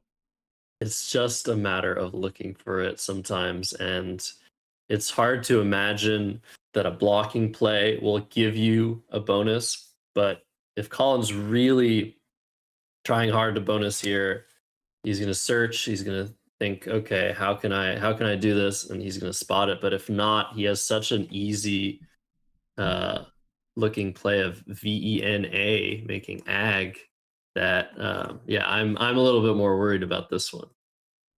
Yeah, it's tough. I would also, the human element for sure. If I'm Colin, I'm looking at these tiles and I'm thinking to myself, oh my God, you got to be kidding me. How do I not have a bingo here? These look great. And obviously, not every position has playable bingos. And look at that. He's going to find the hook of birth, which is very nicely spotted by him. But yeah, vet, a solid option. Could have been other plays in that spot that leave slightly different combinations. But either way, Josh, no Venonate for Colin or for us. Yeah, that's unfortunate. It was really a big swing between finding the bonus and playing vet, which actually eliminates some space on the board that you might have wanted to use. With that extra, though, still going to be some hope for calling this game. Over to Lewis, who has a really ugly rack now. But with that C blocked and with that sevens lane blocked with vet, I'm sure Lewis is feeling a little bit better about his situation here. So what does one do? Lee 2 and Ugg? What kind of, I mean, yeah, this is going to be a tough one. This is a really tough one for sure. Lee 2 seems as good as anything. It's possible that you would want to play in other spots just because this area of the board is so good. If you have a lead, you like kind of the shape of this board right now. You want to require it to take one or two more turns to reopen that top left. But if you're not going to play there, where are you playing? Plays like HUI in this spot look to balance your rack nicely, but they give up a gigantic A hook, which you can get crushed with. That's a great way to let Colin back into the game without needing a bingo. Instead, he's going to go with Hilly, and I have to say, if we look at the quick sim results, that is the engine's top choice by a solid margin, Josh. Not sure I would have generated that one as a choice here. Yeah, and I guess especially considering the last play Colin made, it feels like this is even better than usual. Feels like the play of vet is going to keep some 4-point racks for Colin, and so opening that triple not a huge deal. So I like the balance. I like scoring something. I'm very impressed by how quickly Lewis came to that conclusion. And yeah, according to my engine as well, Lee 2, Healy, both very strong. But if Lewis had played LITU over here, suddenly Colin would have had a playable bonus. So yeah, definitely dodged a bullet here. Yeah, crushed by untaxes. That is pretty amazing. If that would have, so he dodged that bullet as you suggest. Now the X plays in a couple different spots. I would say there are a bunch of spots that are sort of reasonable looking. But the best, yeah, exactly. So you could easily see your eye be drawn to either of these two. But Josh Foe down here looking so nice to also get the U off the rack. Yeah, that's the play here for sure. There's so many nice options for the X on this board, but getting rid of the U is so important. So yeah, Foe also scoring more than just the easy AX. So that's another tough one. I find it very difficult to find that word. But it looks like Zhu, which makes perfect sense here to score 30 and set up the X. That might be even better than the AX options. Yeah, this looks way more practical given the game situation. Excuse me. It still scores pretty well, not quite as well as the plays of Axe in either spot. But as you suggested, getting rid of the U makes it well worth the sacrifice, and you are setting up that S hook we've been talking about for several turns. And he draws CZ, which is not exactly the tile you want for bingoing, but at the same time, there's some really good open spots right now, whereas Z is going to be super strong. This one right here is going to stay open as you're drawing.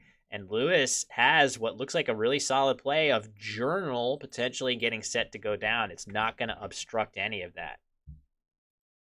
Yeah, I guess he's seeing he's so close to Journal list. That is his highest scoring play, but I wonder if he doesn't want to do that. I wonder if he actually wants to play from this F to block space rather than open it up. Journal creating a nice S hook you kind of don't like to see. It's not the worst situation of all time, but he's probably going to play that. I'm just wondering, maybe it's worth considering Uriel as well, just to balance a little bit better. And that would actually block that E. Wow, does it blocks both the obviously playing through the triple, blocks the triple, but also, yeah, it blocks that Z spot. So instead, Journal, very reasonable looking play, does expose you a little bit now to situations where an S plays in multiple spots, but it scores 30, balances your rack, draws tiles towards some of the goodies. No major qualms with this one. But let's see. Are we going to quickly see the Z bomb come down for Colin? It seems like a must here, and it even leaves pretty nice tiles for next turn, Josh.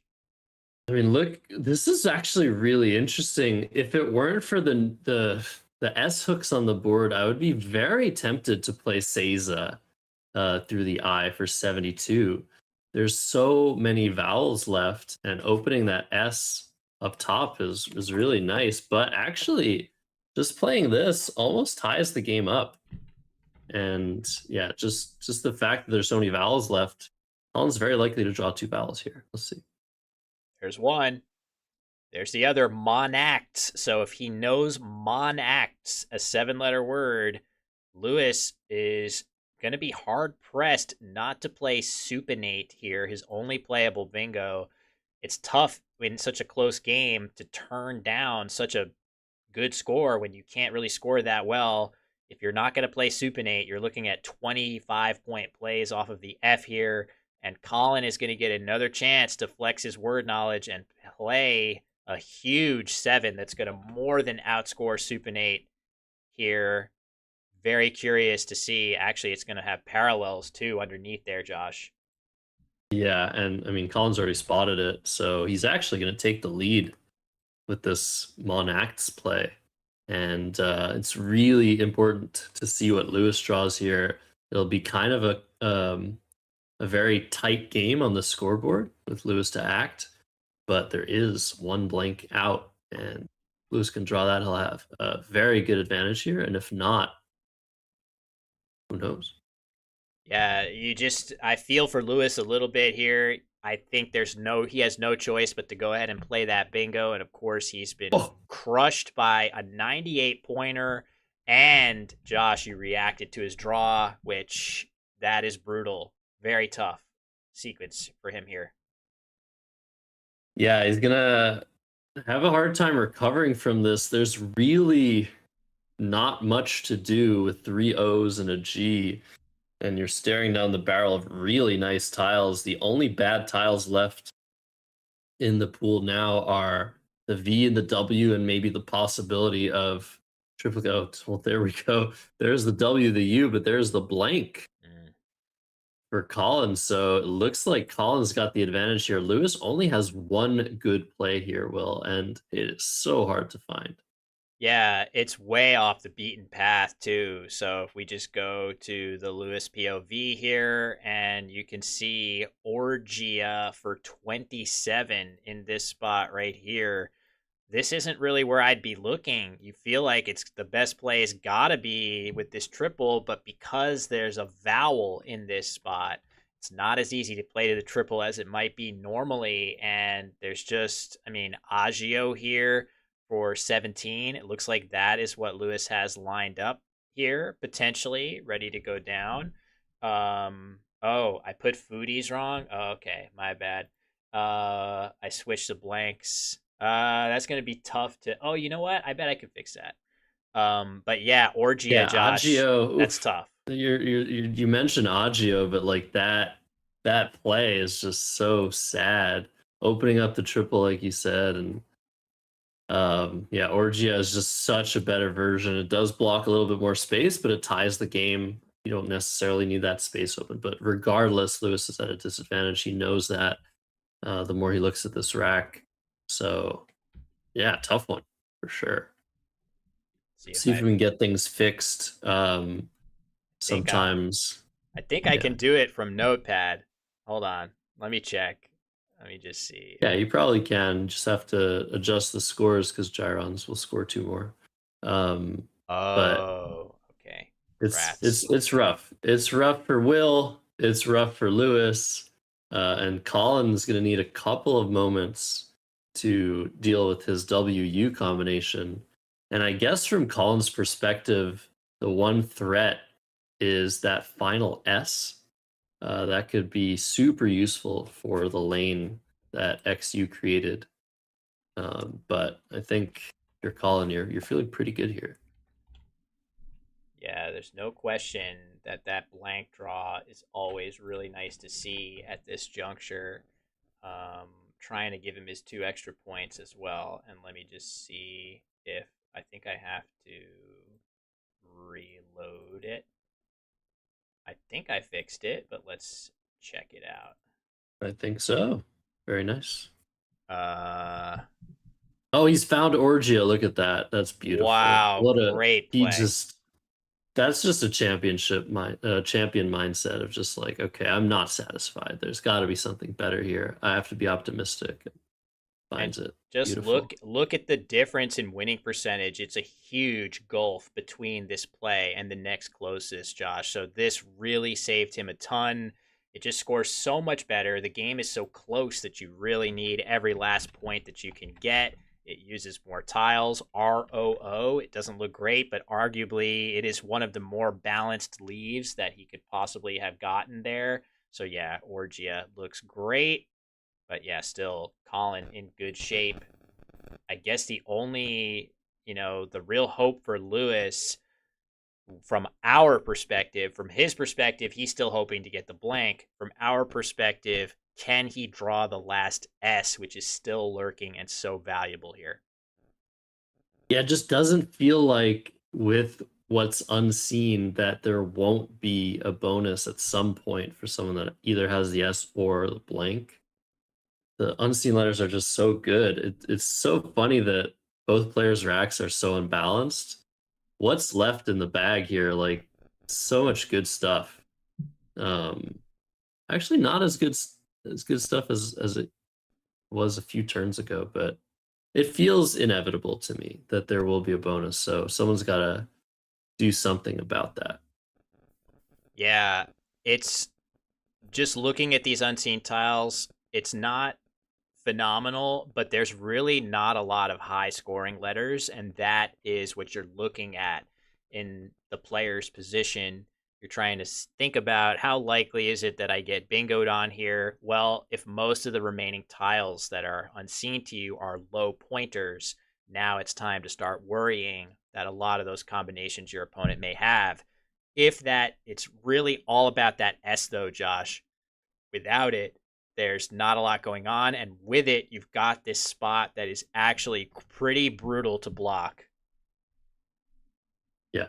I really don't know if it's getting blocked. If it was a different situation with like Lewis ahead, let's say Lewis was ahead 40, Colin made like a small play here, maybe playing Void to the ID would be worth considering just to block it. But because the scores are so close, yeah, people mentioning VoIP is available right now for Lewis through the eye. And if Colin doesn't go there, I feel like he might play Iwi, try and block it, but that's such an ugly idea.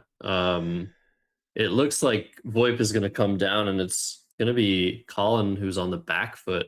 So what does he do here? There's so few plays that make any sense, but he's lined up the engine's favorite of MEU for 16, keeping a W.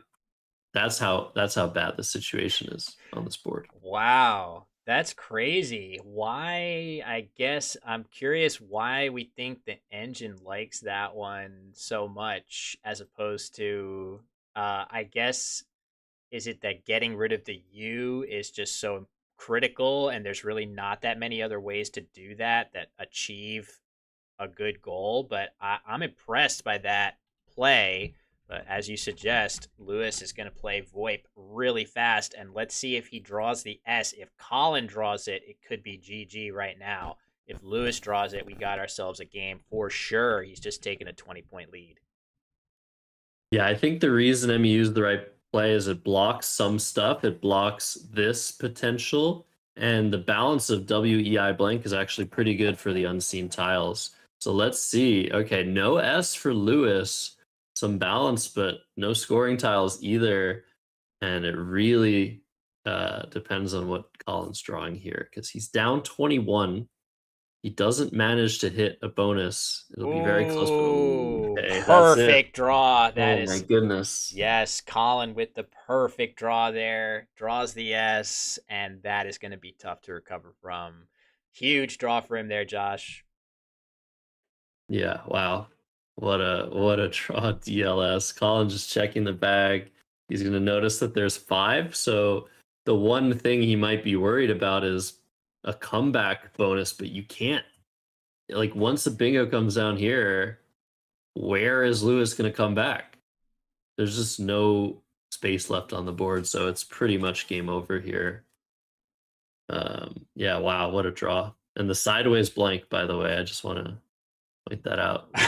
Love to see it. You are the foremost analyst and I don't know about practitioner, but you know Not practice. more. You know more about that than I mean. You've analyzed it in fascinating style, and I think about that now because of your content. So I appreciate that. But yeah, this is just a question of Colin has plenty of time. Actually, we should note that there was a clock snafu at the beginning, so he has a little bit less time than what we see here, but still plenty of time for this late game phase here.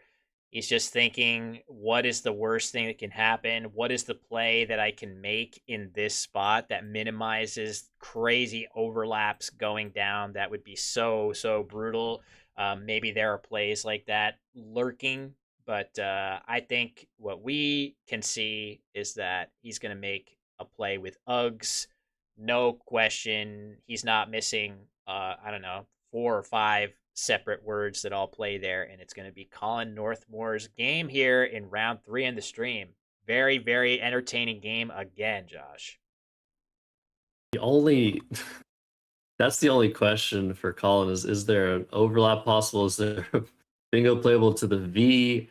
And is UGS somehow not a word? Like that's the only thing you worry about here is if like I somehow have forgotten my 3-letter words.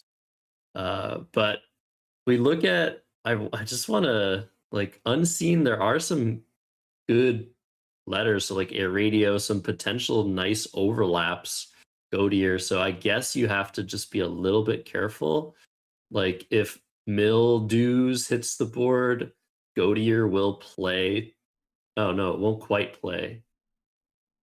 No, it will play to the right, I think. Let me I have to put this on the board. Mildew. So does Goatier play here?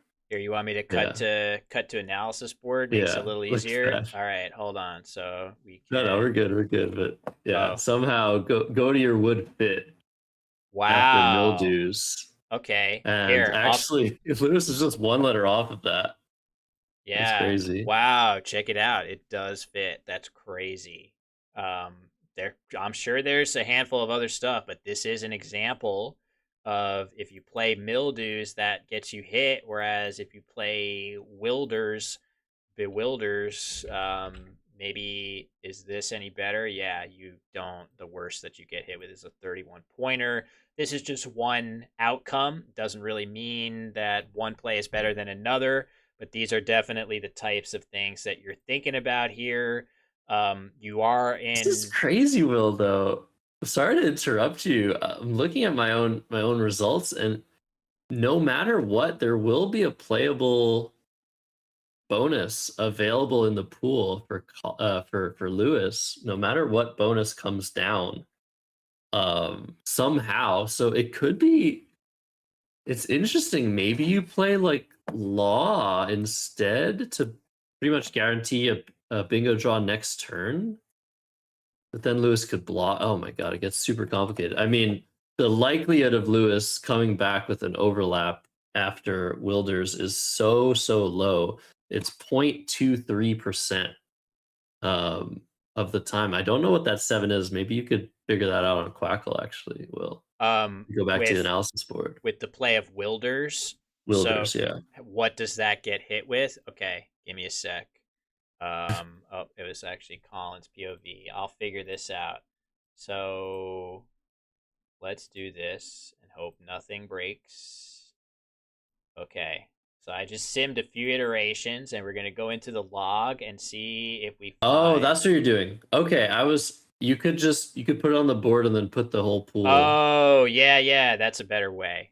Okay, so it looks like mildews is going to be the play here for Colin, but I totally appreciate. So the pool at that point is AAADEGIORRT.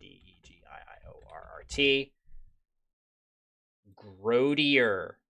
Okay. That's it. Grodier. That appears to be the only playable bingo after Wilders, whereas this play of Mildews, let's take a look at this one. Aadeggiort. Grodier, Radiate, and Agatoid. So after Mildews, you get and Godier, as you said. So after Mildews, you get hit with 4 potential bingos, and after Wilders, you get hit with only 1. So there is no 100% winning play here, but yeah, that's crazy. Of course, in the actual point of fact, any bingo was going to get the job done for Colin here, but so interesting to try to figure out the little nuances between these candidate plays. That's why I like Scrabble, because even in such a crushing position, it was worth it for Colin, who's now actually has 3 minutes left, given the issue we faced earlier, to really think about, can I find a win for Lewis? How do I lose this game? Because he's in such a crushing position. So if you play Law, the only way to prevent Lewis from getting a bingo down is actually to not bingo. Yeah. Like, if Colin didn't bingo, he has the S, he has the blank. There's nothing that Lewis could have done. Maybe there was a 9-letter word available, but in this case, it was actually impossible for Lewis to bonus after Colin passing on a bonus himself. But then Lewis could block. It gets really complicated. Colin's down if he doesn't bingo. So I think playing the bingo makes perfect sense here. I think it's probably the right practical choice, but he actually ended up choosing the worst one somehow. Yeah, it's interesting because with so many tiles in the bag, it really can be tough to sort of look in there and figure out how many words play with all of these extremely specific overlaps. Question of what words play with rewilds, and the answer is gray date on this oh, do I have it in the wrong spot? No. That's right. Yeah, gray date would play here, and geodata plays in the same spot. So you lose to 2 words there. Also worth noting that not every word is created equal here, in the sense that there were duplicated letters that are likelier for your opponent to have. So you have to give some weighting to different. So it could be that 2 plays that each have 2 possible bingos that play. One might be significantly better than the other because it's just likelier to be drawn. So that is another extremely bedeviling detail to try to figure out what the best play is in these situations. So yeah, brutal. Yeah, each iteration of each rack was like 0.15% to be had. So there's like, I think 1,000, something close to 1,000 combinations of tiles, or is it permutations? I'm not sure, but yeah, Grodier was available twice. Grade 8 was available, I think, like 4 times. There are 3 A's. Yeah. Godier was available so many times because there's an I and there's just unique letters, and there's 2 I's and 3 E's, 3 A's, so 2 R's. So Godier was super likely, and that's why Lewis. I mean, that's not why, but we see Lewis was 1 letter off of it. So close, actually. It's crazy. He could have drawn it. He was 1 tile off drawing a somehow miracle comeback bingo. So Tyar comes down. That's actually the best endgame sequence. So back to reality here. Lewis playing fantastically the whole game, but he's got to bow out of this one. But he can be proud of how he played here, I think. Yeah, really impressed with that. He leaves Org as a follow-up threat right here at a minimum, potentially other stuff elsewhere on the board. Very, very nicely done by Lewis to spot his optimal sequence. And, you know, in Scrabble, you're not going to win every game.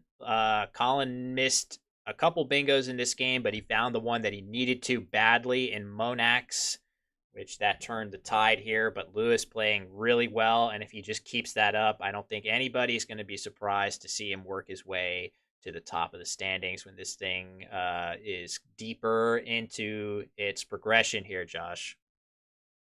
Yeah, and unless Colin somehow just takes like 6 minutes to make his move, thinking that he's got time. This is going to be his game. So yeah, a great game.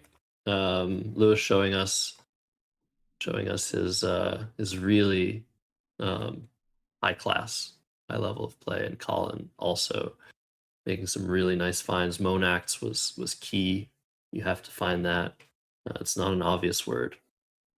Yeah, oddly, it seems like he sowed the seeds of his comeback by playing this play of Gyrons here, which we had identified as a tricky but maybe the top available play there. And he benefited from that again in the exact way that we suggested. He then played his XU here to set up his S. No, he didn't eventually use the S that he had at that point. He used it here, but by keeping the board open. He was trailing in the early going in this game, ended up trailing again, despite playing Monax after Lewis's beautiful plays of Orgia and VoIP, and then eventually benefited from that choice in the end, as he's going to play one of his better endgame plays here in just DE. And when Lewis goes out for 18, looks like we're going to have a final. I don't want to get ahead of myself, but I'm just going to assume Lewis is going to nail it. A score of 457 to 424. Another really good game, Josh. Yeah, great game so far. Org coming down to end things. And I guess if you're Lewis, the one thing to reconsider about this game, if you go back and analyze it or watch the stream, is maybe he overextended a little bit with the play of Joe. Just trying to block a little bit too hard, maybe missing Jehu, but really, honestly, super well played game by both guys, and really close score. Great job, and great viewing. Yeah, it's been fun. Just 2 games in as well. So players are chatting again. If we have a moment, we'll give Colin the headset and be able to talk to him about his win in this game. Not sure what the etiquette is, Josh. Do we tell him about non-actor and Ven N8, or do we ask him if he wants to hear? I feel like if we ask him, we're effectively telling him you missed a bingo. Yeah, I think when someone wins a game, just if they have any questions, we'll answer. But there's no need to say, "Oh, you won," but Agreed. yeah, I think that's not great etiquette. That's So just talking about the play of Joe.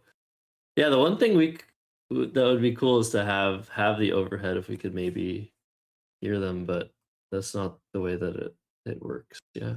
It might be something we can get set up, but for now, it's totally fine. We'll be able to talk to them, which is also a nice plus, and ask them anything we're particularly curious about. So, yeah, I feel like once we talk to Colin, maybe I'm wanting to take a minute or two of a break, but I think we're going to roll straight through into round 4, if I'm not mistaken. Let me just quickly, I'll let you all look at the schedule too. Yeah, so we have one more round coming up before our lunch break. And that round 4 is going to be a banger, Josh, as I believe we have our defending event champion in Harshan Lamabadu Surya versus the fast rising young expert Sam Crispin. That is going to be a blast to watch. I just hope the tiles cooperate. Yep. I'm looking forward to this one. I mean, whatever happens, just being able to watch Sam play and Harshan, of course, play. Sam's been just progressively getting so good, and you got to play him and Harshan recently. But yeah, we'll get Colin on the mic, and you guys have any questions in the chat, let us know. No matter which way. Yeah, so we are about to be able to congratulate Colin Northmore. Colin, Will, and Josh here in the booth. Great win against a world-class player in Lewis Mackay. How are you feeling right now? Oh, I'm over the moon and very pleased to speak to you both. The last time I was involved with Lewis, he was commentating on my game with Brian Poe in the UK Open, the 1100 point game with Dry Claws and Heroized. Oh, yes. And Lewis was commentating, and when he was commentating, he said straight away Dry Claws with much more confidence than I had of it. That's right. That did make it into my UK Open recap, I It believe. did. So no stranger to my YouTube channel, but yeah, another great win. Still early days in this tournament, but talk a little bit about the field that you are facing here. Facing Lewis Mackay in round 3. That is definitely a great sign that this tournament is world class. Well, a few days ago, I was 37th seed, and then some dropped out, so I've gone up to the heady heights of 35, which, as you say, says it all. But I did play Rashid and beat him yesterday in the early bird, so I was pleased with that. But I lost to Bob Lynn by 12 in the decider in the early bird. But I just played him in the game before this, and I failed to challenge FROU, which seemed to be crucial because I didn't challenge it. Then he picked his tiles. He didn't speed draw or anything. And then when he had picked them, I thought, should have challenged. And the next play, he played Taglione. And if Frau had come off, he wouldn't have got that. So that was a big mistake. Well, these things Got it. happen. You won this one though, and Josh, what do we have any questions for Colin? Anyone in the chat have any questions? What do we want to ask him about in this game? As I'll cut to the final At, to at Yeah, the end, so board. sorry, go on, Josh. you go ahead, Colin. You talk to us. Yeah. I'm saying at the end of the game, I saw several bonuses. One was like Whittles, which would have been good for content. But obviously it takes a T, and there was a T left, and sort of bingo-y tiles. Obviously I picked AAEDI, so that sort of limited the bingos, but I didn't want to give like the Twiddles hook or anything like that. Right. Yeah, that was interesting. It actually turns out that um Lewis was one tile away from just a crazy sequence of overlapping mildews with Gautier. Oh If he my had god. an if he had an E instead of an R, so it actually there was no safe haven. There No, was no. no bonus you could have played that didn't give things back. So the overlaps were actually possible.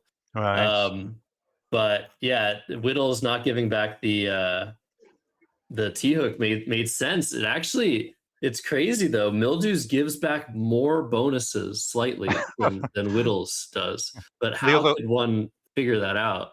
the other ones I had shortlisted were Wilders and Windles. Yeah, Windows has the issue of the D hook as Yes, well. the So D was unseen. you Yes. did very well to pick a bingo that doesn't hook. And yeah, as Josh said, there was no 100% win for you in that position, which feels kind of crazy. But those overlaps were lurking, and you did make a solid play to not give that second row back in terms of twiddles or dwindles. So that, and obviously Monacts was a huge find at a critical juncture, and that whole sequence of playing the X and then the Z bomb and the 98 pointer had to have felt good. You see, I'm learning from you, great content creators, and all the streaming there is. Well, you're giving us some great content lately, Colin, and we'll let you go get started on your round 4 game. But once again, congratulations on a great win on the stream, and we will probably see you at some point later on. Okay, thanks very much, guys. See you. All right, folks, there we go. It's Colin Northmore, the winner of our round 3 game. And that gives us a few moments to get set with round 4. So, Josh, I think what we're going to do is take a super quick break. I have to use the restroom, and then we'll get set with Sam Crispin versus defending champion Harshan Lamabadu Surya. Any final thoughts before we cut to just a couple minutes break? No, we'll let the Scrabble speak for itself, and we'll be right back, guys, with more Scrabble. All right, let's see. Should I run a blitz break here, or should I just do? Okay, we'll not use it. We'll do that for tea break. We'll see you guys back in just a couple minutes with round 4.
Okay, folks, we are back. We've got our next matchup, Sam Crispin versus Harshan Lamabadu Surya. We have our players seated and ready to go. We're going to reset these scores, and we are going to be off. And it's crazy to get such a good matchup, Josh, in round 4 here at the MGI International Classics 2026.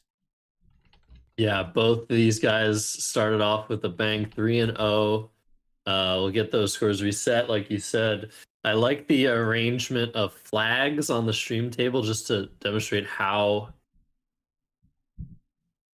Sam just exchanged 7. I don't even see what he. Yeah, we didn't even see what he What, had. All the right. someone spot? The someone spot what Sam had? Oh my god, that's awesome. That I quick. love 10-second moves.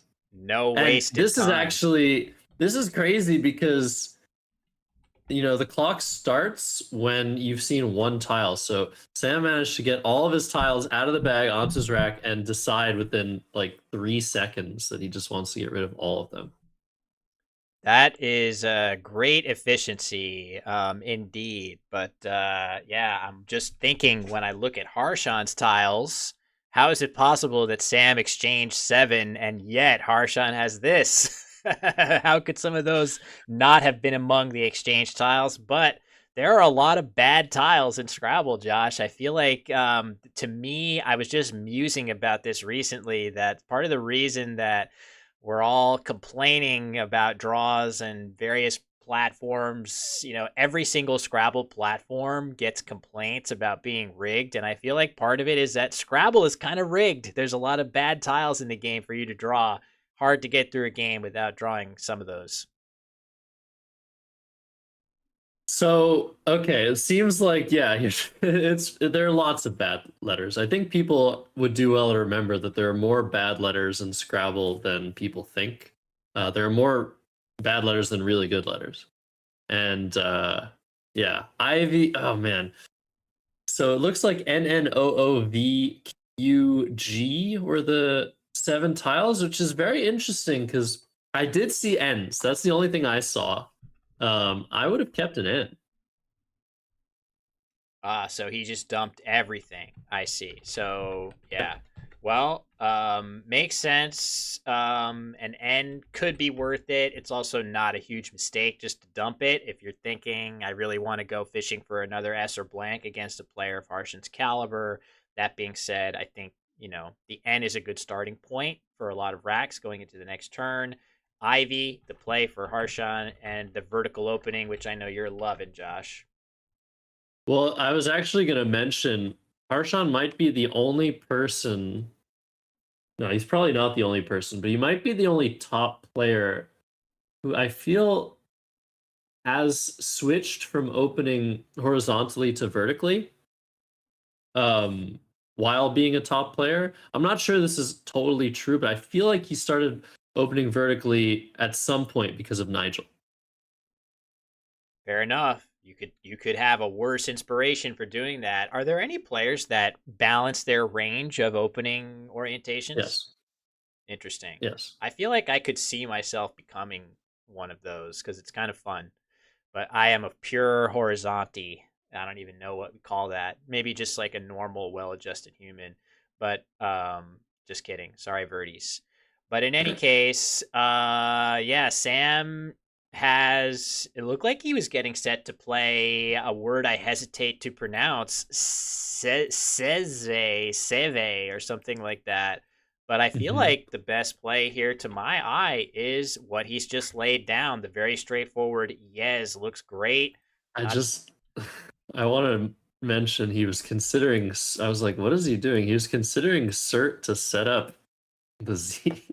Isn't that cool? Oh my God. He had that lined up, but I think this is just too good to pass up. Your chances of drawing a bonus are so high, so you want to get fancy play syndrome.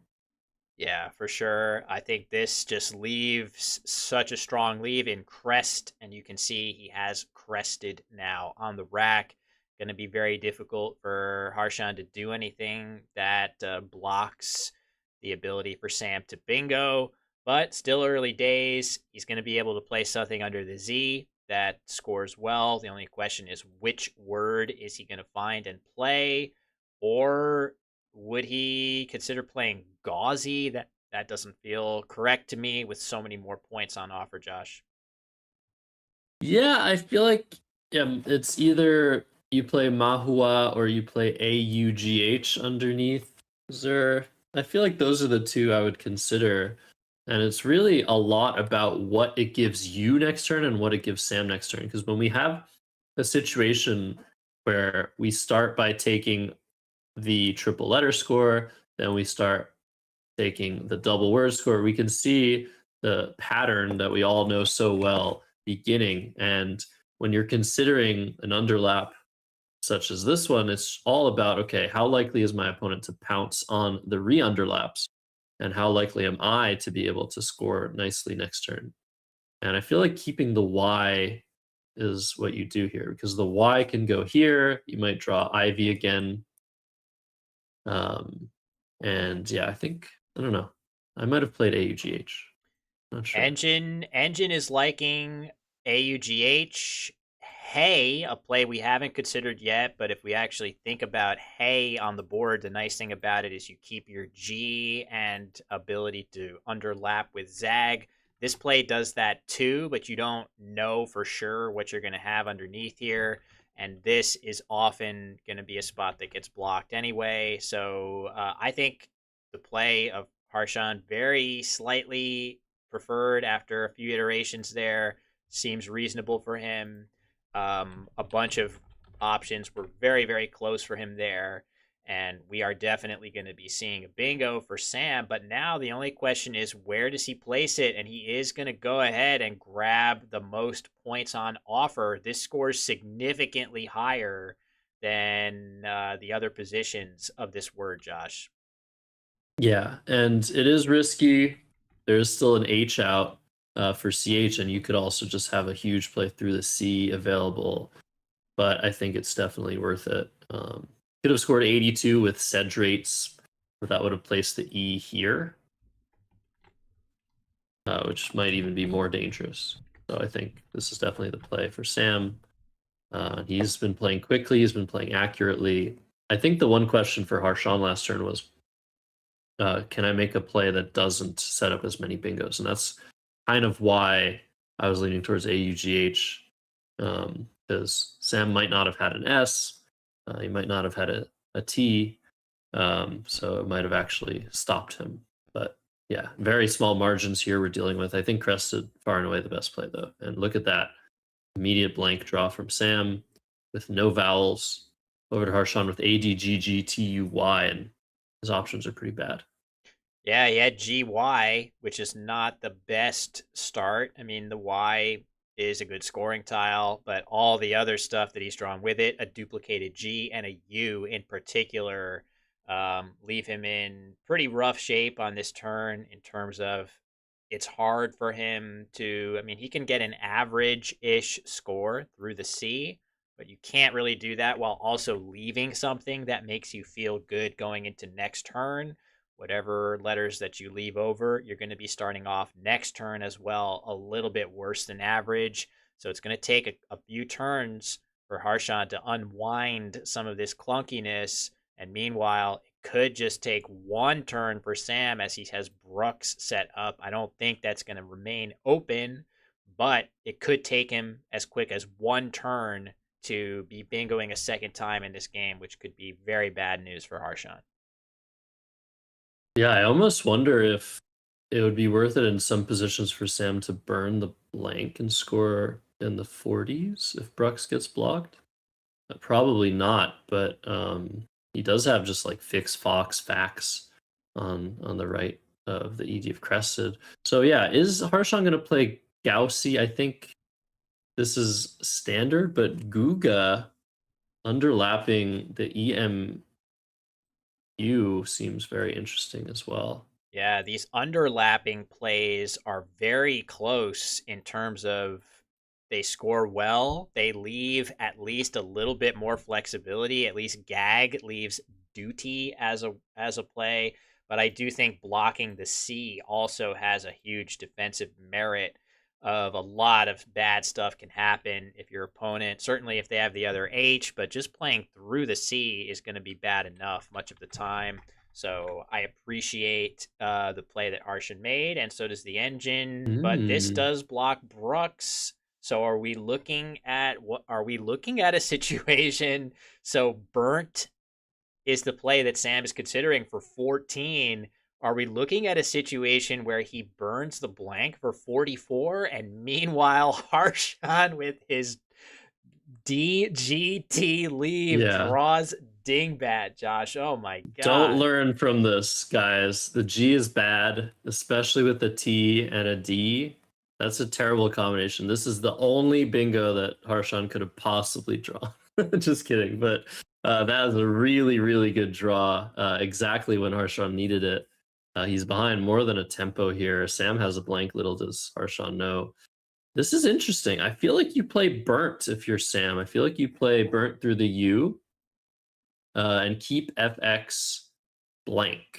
And the reason you would do this is if Harshan doesn't go here, you have huge chances of getting just 47 for fix. So many vowels. Almost any vowel. You could also just get AX. So I think this might be not the call. I mean, RNTX blank is a pretty good lead, but you need a vowel here. I feel like Burnt is a better play. Yeah, I agree. Just the simple fact that so many vowel draws between A, I, O are just giving you fix in the corner to respond to plays like this. But Sam with a great draw there of ES. Wow. Hard to think of much better of a draw. But Dingbat, definitely a huge play for Harshan with his weak leave. To draw into a bingo is a big win for him. Gives him much better chances of keeping pace in this game.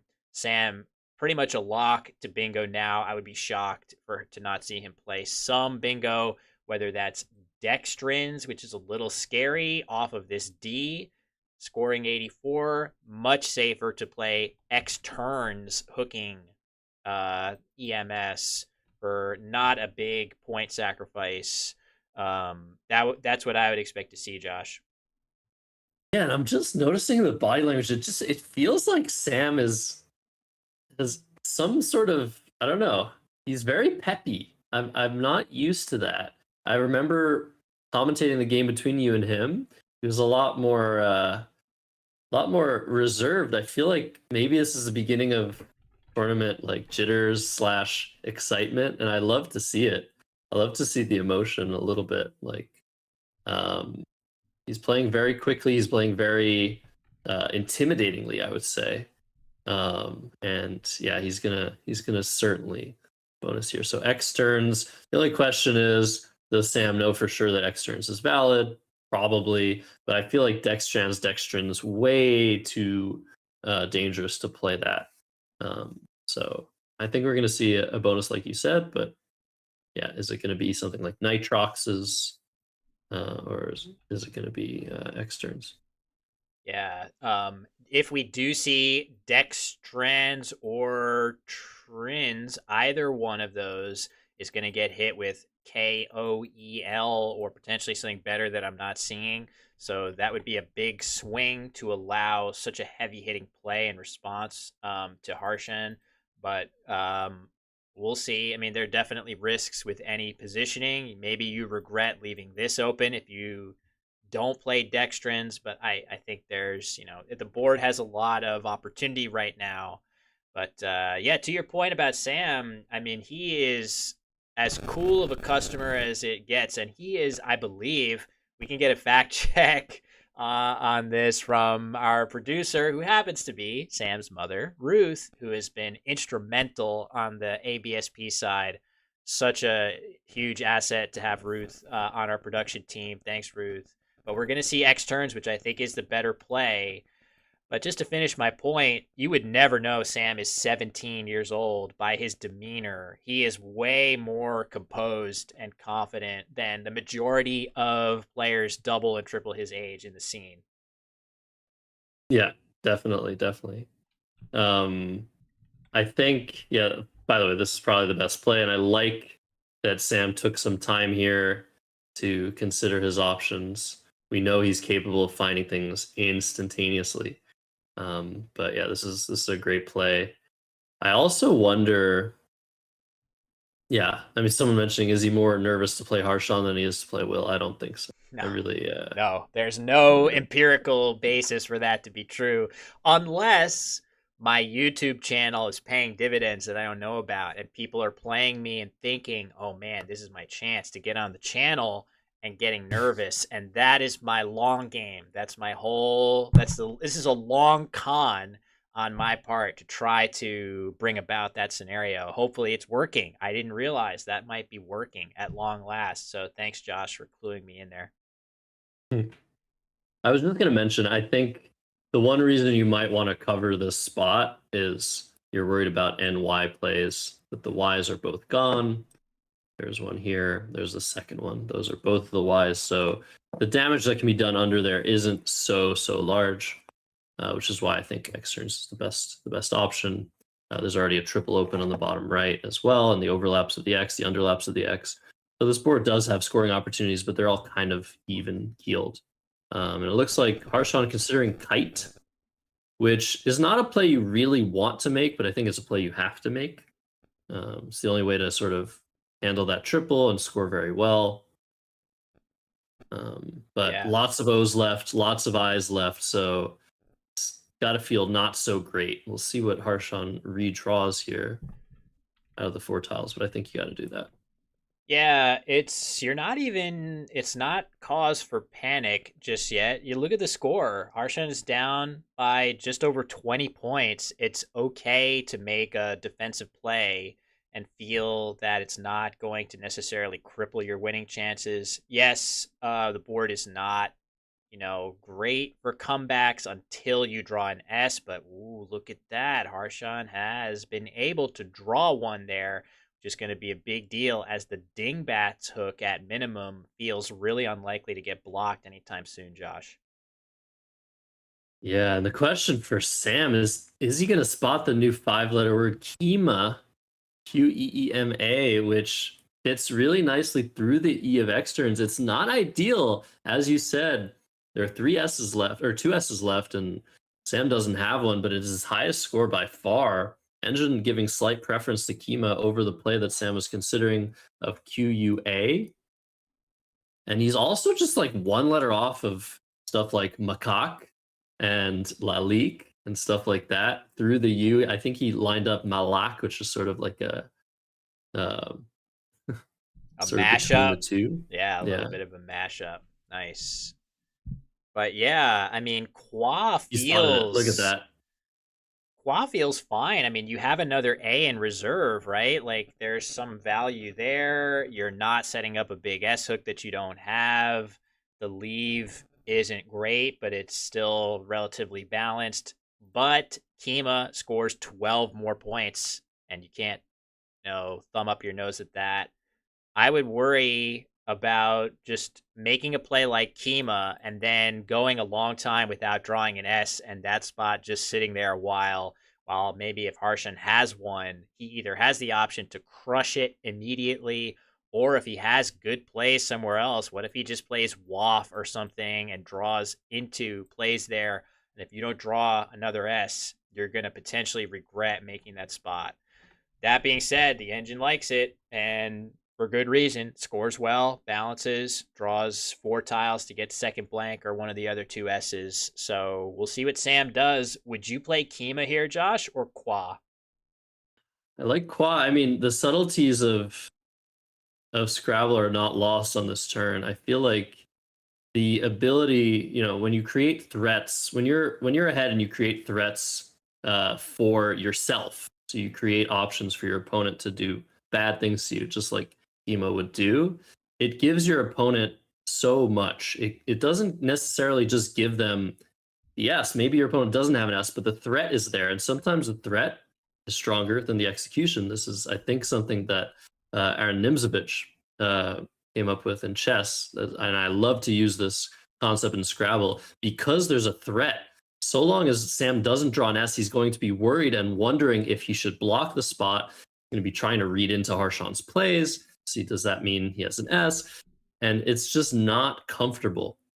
And there's some value in just not creating the threat in the first place. And given that the plays are close in terms of what the engine thinks, I actually think the play of Qua is potentially the best one here. Yeah, I echo a lot of the rationale that you just put forth there.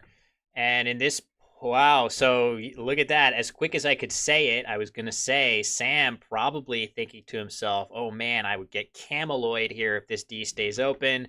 But Harshan with a very clear top equity play. Again, we just define equity as the points of the play and the value of the leave. EILS, a very strong leave. Again, Dingbats is still sitting there, making that leave more relevant. If you draw a 7-letter bingo ending in S, it is fitting on the board, and that is going to block Cameloid for Sam, so he's going to have to wait. And look at that. Nice draw for Harshan. So we got ourselves a game here. And, I mean, we already did, Josh, but it's even more gamey than it was before. Yeah, wow. Both players with strong racks, of course, Harshan with the S blank has the stronger one.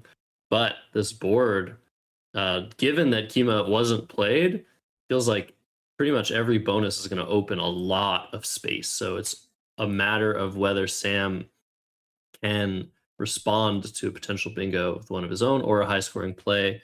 He's thinking about Clome, which is a really nice way to score. Where does that fit? Clome. I don't know. Maybe he just happened to see it on his rack and it doesn't necessarily fit. Maybe he was thinking that he had it on top of X turns until he realized LE. But either way, it just. Oh, yeah. Clome here. Sorry. Oh, yeah, that would be crazy. That would be really timely because it blocks Dingbats and the Y of Gaussy, which has a huge amount of value if you are worried about holding on to a lead. And in fact, Harshan has Snively going down into this Y for 1 billion points if that stays open. Wow, Oh, very man. nice. This is great. Yeah, Sam playing defensively, holding on to that lead as best he can. This makes a ton of sense here to block all the big threats. I think Harshan's rack is probably still too good, though, Josh. Yeah, that's what's crazy is this blocks so much, and yet Harshan can still bonus here. I really don't think Sam's going to be expecting it, but Harshan has a number of playable bonuses through the G of Dingbat, making kites. But he also has a 9-letter word will, and I wonder if his knowledge is deep enough to see that, but I feel like it's unnecessary here, and I think you just take your 81 points for... I feel like, I guess, Veilings is like the phony. You don't want to play Veilings, but you can play Veilings, you can play Devlings, and there's one more that I'll let chat try and figure out.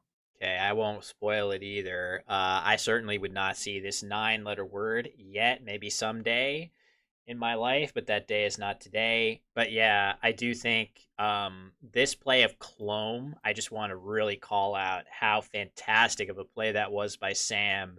It's just so crushing in so many situations when your opponent has a good balanced bingo rack. You're going to leave them without options a lot of the time. It's because Harshan has IN on his rack for the most part that's going to allow him to still bingo IN blank, of course. But without that specific combo, you are blocking so much after that play. Great job by Sam. Oh, sorry. Thank you. Got to get this score updated. Sam up to 279. And the question, though, is all of Harshan's bingos open the board back up, and it feels like there's a great chance that Sam is going to hit right back with something, depending on where that L goes. For sure, right? Galanoid, no matter what. Yeah, no matter what, right? Yeah, so it's going to be still Sam in the lead after I think a trade of bingos here. It's funny, like watching chess, a trade is so much more common in chess. Yeah, just trade of pieces, but a trade of bingos, that's far more exciting than a trade of pieces. Would you have a feeling about what letter you would prefer to put here at the top of the board? So any 8-letter words to the G, You can play Veilings, putting a V there, or you can play putting an L there. Both have their pros and cons. The V, harder to bingo through, but scoring better. And yeah, what do you have any? I would really struggle to figure out what letter I preferred. Looking at Sam's previous play doesn't feel like a great clue. Where are you on that, Josh?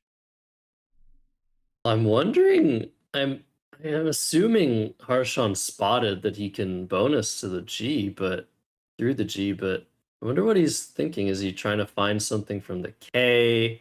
Like Evil Knievel. I don't know how you spell that. Yeah. He could also. He doesn't have to play his bonus. He could just play Livens or Levens with Clomes, scoring 40, keeping the blank, and not opening a triple, taking one away. But no, he's going to bonus here. I would put the V in the triple lane. There's something to be said about putting the blank because it doesn't give your opponent any points, but I would play Veilings, and that's what he's doing. That is what he's doing. I feel like my gut concurs with this one. It's a really, really tough choice. But now we're going to see Harshan go up by a solid amount, 313 to 479. I do expect Sam to take a minute at least to look through all the other letters of Veilings, but I definitely do expect him to see Galenoid. So a lot hinges on this next draw for Harshan. Is he going to draw something heavy through the V, something like certainly a bingo, but maybe could he draw the J? Is he going to draw Jivier or something like that? That's going to get him right back in the game. And finally, there is one more S, which looms large. Even though Dingbats was blocked, this S is still going to hit like a truck. So there's a lot hinging on this draw.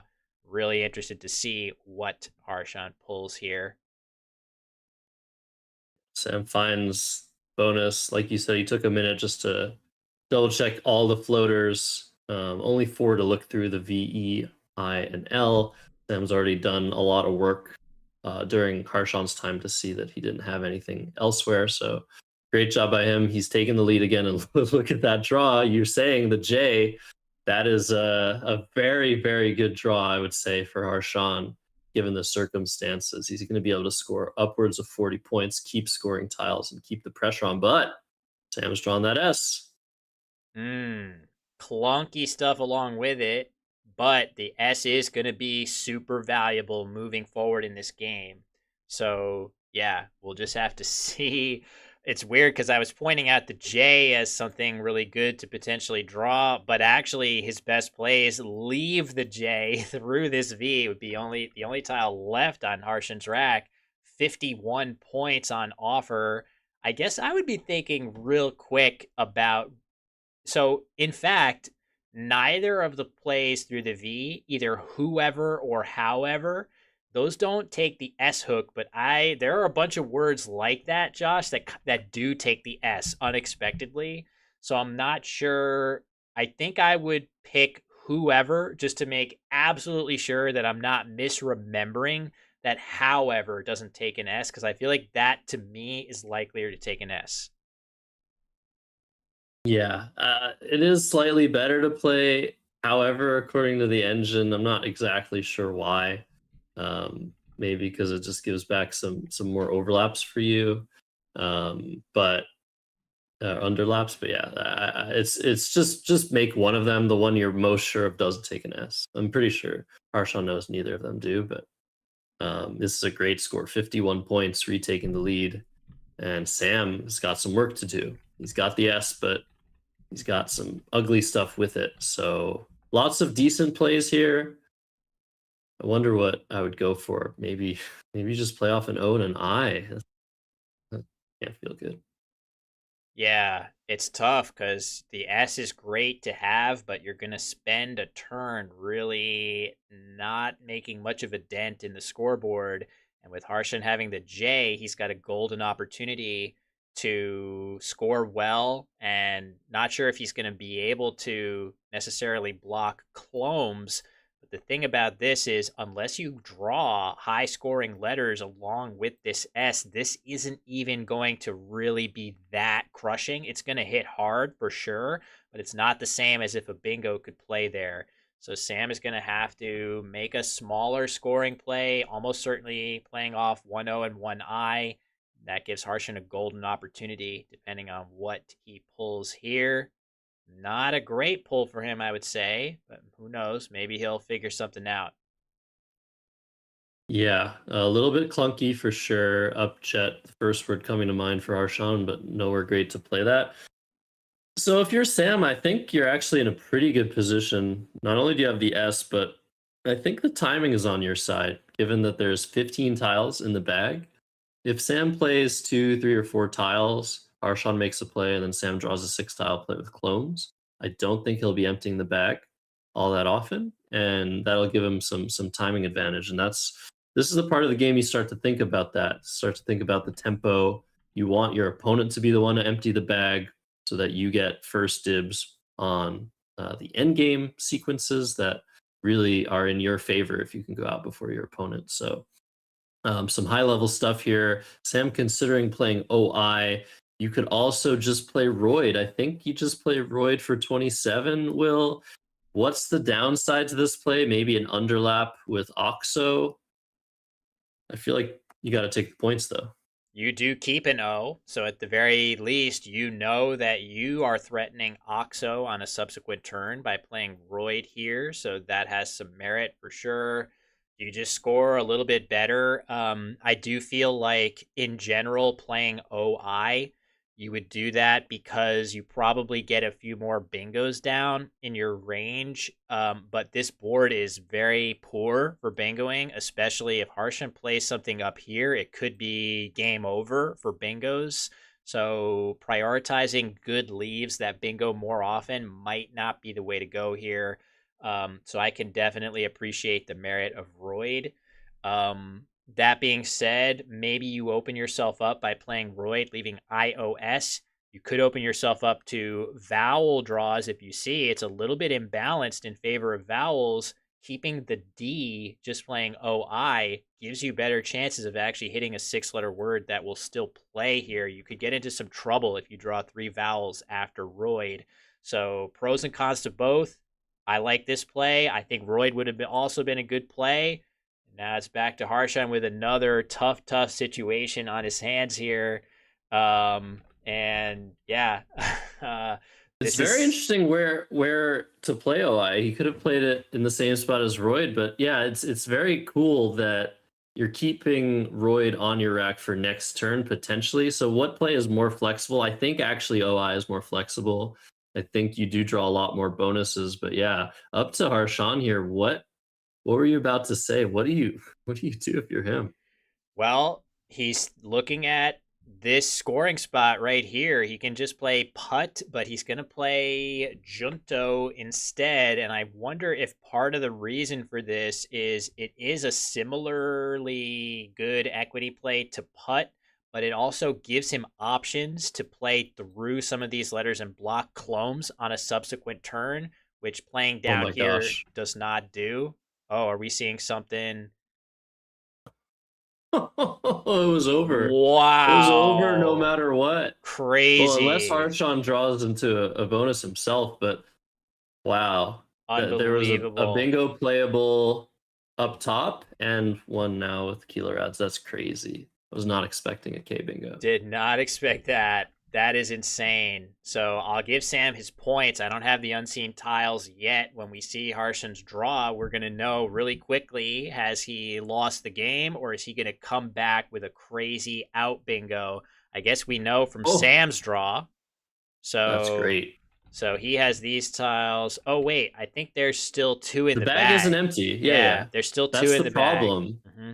Like even if Harshan bonus now, like it would probably still go to Sam. So he has to hope for an out bingo, which is just so hard to do now that he's played Junto.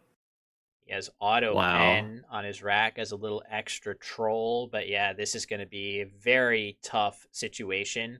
Oh, you could just this is never going to work, but you could just fish your O and try to draw an I for supinate. I mean, that just never actually works against a human player that knows what's going on, unless you have some kind of other option that you're trying to threaten.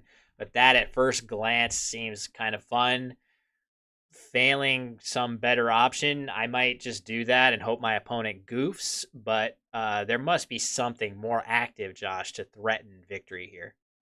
What do you hope for? Because Sam's always going to block the S and the D of Kilo Rads. So you pretty much have to play over here and open another spot, but then can't that be inhibited by a play from the N?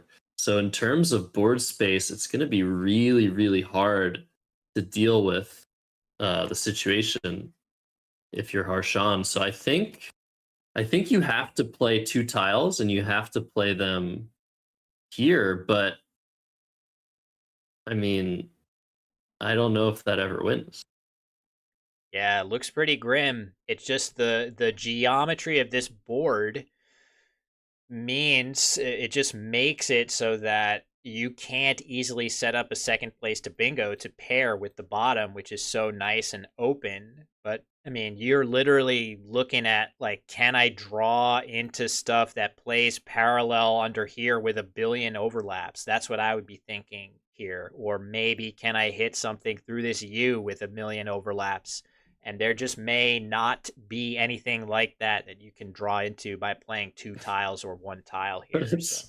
You also have to worry about what tiles you do draw, because there's some bingo threats of Sam's available, like the way the word you pronounce differently than I usually pronounce, Liriope. Mm. But okay, we're only seeing a 1 tile play. I just feel like that doesn't score enough. You can't ever win if you just play 1 tile here. Harshan's down by so much. I don't know. I mean, I just hoping for a mistake. I know it doesn't seem, It's very fast too. Why did he play that so fast? I guess he probably felt like it was hopeless and just wants to try something. yeah, maybe just recognition of nothing is likely to deliver me the win. This play gets me outrun, but maybe I can get a bingo down. But yeah, it looks like Sam quickly aligned Proler on his rack, which is valid and would play underneath the U of Udo. Possibly works out better for him to not keep the I, which in fact is that is in the bag. So he's going to draw Okay. I. So potentially it's better for him to play ropier, and that guarantees that he'll be able to go out no matter what he draws from the bag. But either way, he is in stone cold winning position here, and some really impressive plays by Sam Crispin to fend off the defending champion. I'm impressed, Josh. Yeah, it's I mean, it's definitely still a game, and Sam has to do some diligence here just to make sure that he's either outrunning everything or not playing a phony. But I guess there is a chance of Sam only having 1 point tiles, Arshan drawing. I just don't know what he was going for. He played that so fast. He probably had some very good reasoning for the play of Udo, but I feel like it just never works. But maybe nothing ever works. Yeah, it looks pretty grim. I might have just played Oye just to have fun and have a bingo that I can draw even when I know it's going to get blocked. And if your opponent spazzes out, which is just not going to happen at the level of Sam Crispin, then maybe you get a surprise win. But yeah, you don't actually have faith that that's going to happen. So, yep, here we go. We're going to see Proler, and this is going to give Harshan some fun in the end game to recoup a little bit of Yeah, spread. fun. You wouldn't have fun? You wouldn't have fun seeing your opponent had I, Josh? I would, but Harshan's body language just like, oh, I have to actually solve this now. I have to find a sequence because he's going to challenge it. His body language is, I'm going to challenge it, even though I'm pretty sure it's valid. So an extra 5 points makes sense. If this word isn't good, you would definitely want to challenge it off and give yourself one more chance at this. But it is valid. Nice play by Sam. And it's just it's sequence concocting time for Harshan with II on Sam's rack here and no outs. Yeah, so first thing I see is you can't play something with JA because that'll just give JAI for 20. So Something maybe on something like something on top here, setting up EXO feels like a good 1-2 sequence, unless you have some much better scoring play available. Yeah, maybe. Yeah, Poet A, and then ANE next. Yeah, there's probably a bunch of options that are actually equivalent here. I'm still running the pre-end game, so I don't have access to the Got it. to the goods, to the best plays. But Oh, there is Patine up here for 39. yeah, Shockingly if high score. if Harshan had given up, that would have been his play last turn. Nice. But yeah, that is very nice. That's a lot of points. Is that the best end game? Probably, because you have Joe for 20 next. It's tied. Okay, so that there are two end game plays that are tied here. One is Patine and one is Peen here, setting up toe underneath. Okay. So that's pretty nice with the EXO idea. So yeah, just spread to play for here, which of course that does matter. It is a little premature to look at the standings, but we do have the ability to show you the top 6 performers. That's what I had room to show. Actually, I could make that bigger, and maybe I will make it bigger. Wow. But Ryan Ryan off to a great start. Yeah. the king himself, referring to his aerolith handle. Yes. Doing very well at 4-0. Phil Robert Shaw, of course, no surprises there. And yeah, we're still waiting for some results. I'm really looking forward to hopefully seeing Peter on the stream. He's one of my favorite players. He was on my channel as the player of adequacy for 360 odd points. But yeah, he's definitely a fun player. His great word knowledge, of course. He should be fun when we eventually inevitably see him. But there's so many good players at this event. It's drawn another world-class field, Josh, of which a couple of years ago, was it last year or two? It was 2 years ago. You were one of them, so you have firsthand experience. What was that like attending this event? Well, I mean, I was not a world-class player until I played this event because I had never played outside of North America, but it was such a great I wonder what that was about. Notice, I mean, there's so many good plays for Harshan. Sorry to get distracted. Yeah, it was such a fun time. I got to play so many players I knew about, got to meet so many new players. Just being able to play Scrabble against a new group of people that are so good was awesome. It was whimsical. Yeah, I had the same feeling in my first ever UK tournament this past month. I definitely want to go back, and I'm targeting next year's MGI International Scrabble Classics. Potentially, I'll be, for my first time ever, I've been behind the boards here on the production of this event for, I think this might be year number 4. It's either 3 or 4. I always enjoy it, but I think next year, given the fact that the ABSP stream team has leveled up so much in such a short time, I may not be as necessary to do this. And that means that I get to actually compete potentially if I can wrangle that next year. So that's my goal right now. I really would love to play in this event next year. But for this year, we get to watch all kinds of amazing players, which is the second best thing to being there, in my opinion. Yeah, definitely. And we would love to see you play in this event, Will. 130 players signed up this year, probably more next year. It's just such a great show that is put on. So as Harshan's time dwindles to around a minute, he's going to come up with a decision soon.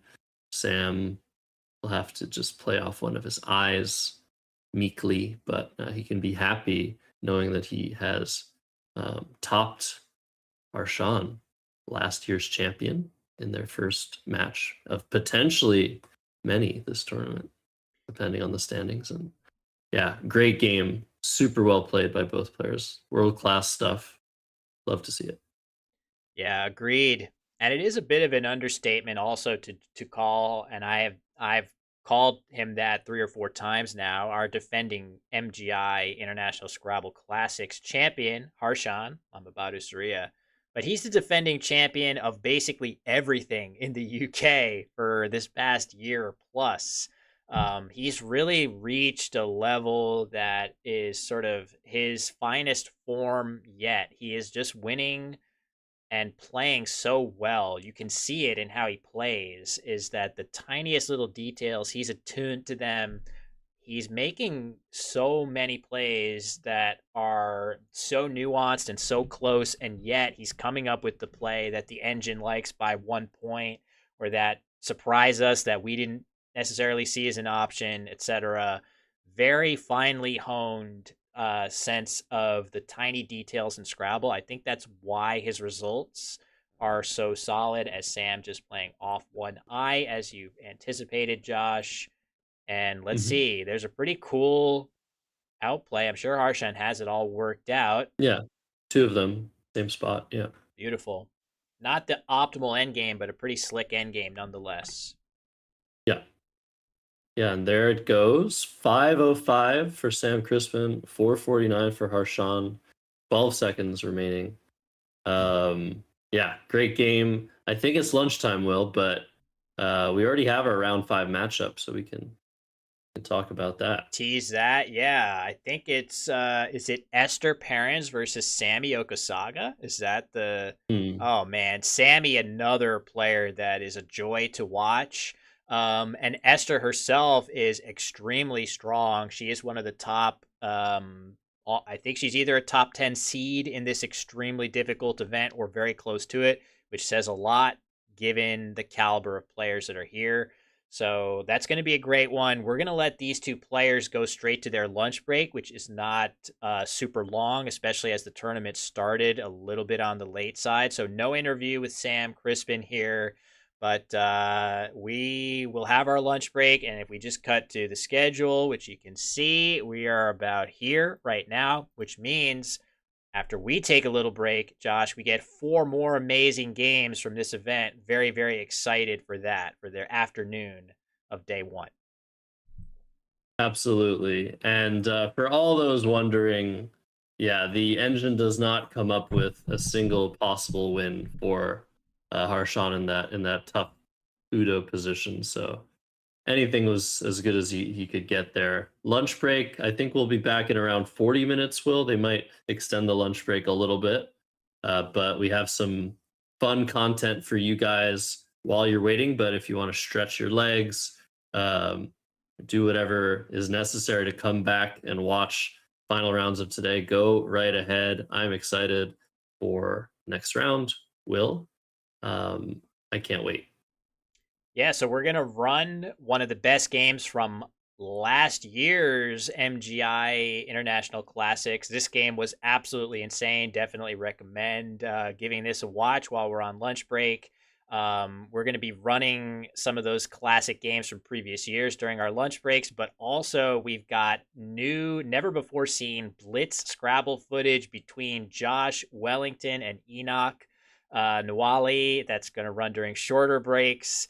And we even have episode 2 of the Parallel Play podcast. That's going to, I believe we have that slotted in for tomorrow's break. So for now, enjoy this classic game from the previous edition of the MGI International Classics. And we'll see you all back in about 45 to 60 minutes for 4 more games here from day 1 in Milton Keynes.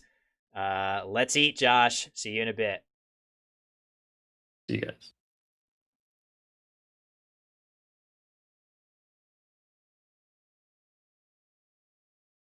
All right. So yes, Natalie versus Chris. Natalie, a local player in the UK. Chris coming all the way from the Midwest, St. Louis, Missouri, United States. and we'll get those. Get everything set up here. Wow, you're doing some quick work, Will. I have a As Natalie system. draws the first 7 tiles. I have a system. The system is working. So yeah, very exciting to see this one here. Big game for both players. Really big one for Natalie. Ooh, that Z kind of saved her chances of playing something productive here. I don't think she has a really good play with the Z, but maybe just ZEE is enough to be content with. Ooh, Yeah, I think so. very interesting draw from Chris as well. crazy draw there. Could Natalie exchange? It looks like she's thinking about it. The thing about playing your Z here, just putting ZEE pretty much anywhere on the board is going to yield counterplay. It's hard not to. So I actually don't think exchanging is crazy here. She's going to exchange. Oh, I like this. Yeah, she's going to exchange down to EIRZ, which I feel like that is probably the best exchange. And you might be saying why when you can play something, but placing E's on the board often helps your opponent, and counterplay under that Z, like I said, could be really strong. And she has great odds of drawing a much better Z play on her next turn with that exchange. I think that was a very savvy play. Yeah, I think probably taking the 24 is okay as well. What's interesting about a short exchange, a small exchange, is that it often induces your opponents to sort of play a little bit reflexively and exchange themselves or play a bit shorter, as we see Y come down instead of Withy or Whitey for 36. We see the cagey play of Y for 24. But if Chris had different letters, no scoring letters, and exchanged back, that's when the short exchange keeping the Z would have been very, very nice for Natalie. But Y comes down, and now she's not really going to have great options with that Z. Yeah. What do you think about that play of Y? I feel like it is a lot of points to give up. Probably, 12-ish points for this instead of playing Whitey. It's just so defensive. It is brutally defensive for sure. So I feel like you get so much value back. But is it 12 points of value back, especially because this takes an S hook, whereas Whitey does not, or Withy or whatever. So there are some reasons to prefer against the types of leaves that Natalie has on an exchange 3. I feel like an S is very well represented, so I would not be that scared to play Whitey in that sense. It's not creating an S hook. It's very difficult to overlap some of the time. I don't know. Yeah. I'm No, probably I playing don't think it's the longer. right play. I mean, I agree with you. It's a justified play, though. Yeah. Yeah, I think, if you're going to play Y, it's true, it was mentioned in the chat, maybe put the Y on the star of the final line. Yeah, hold on. Let's draw that. It's hard to. If you're gonna play Y, put the Y on the star. That way, you're This is what the avoiding telestrator some was higher paid scoring. for. Yeah. This is what we're talking about. Yeah. You're avoiding some overlaps. You're avoiding, let's say, the more dangerous S hooks like QIS or Zaz or stuff like that. We see Wreck as a response for 19. So Natalie holding on to that Z, really hoping for a better day. I don't hate this. If she draws a T, she might be threatening something like Dits. If Chris Light needlessly opens up the board, there's some hope for that. Yeah, this is interesting. Just leaning into the board being closed. However, Chris benefiting from his choice of Y, drawing this S, and not only that, he has Harpist. Definitely think he's going to spot that. I would be very surprised if he didn't play Harpist. The only question is where. This is a nice overlapping spot for it with So yeah. Nice. You like that? Oh my god. Natalie's drawn dies in which... Oh, that's not gonna go down. It will though. now. It will now. Oh, Yoon. Wow. Wow. That would have gone down regardless with new. Okay, well, this is an unexpected result of keeping such a heavy scoring tile in the Oh, Zed, but what a play to make on the stream. Be dizzin for Natalie. Great play by Chris. He plays Harpist in the highest scoring spot, but be dizzin, beautiful word. She sees it.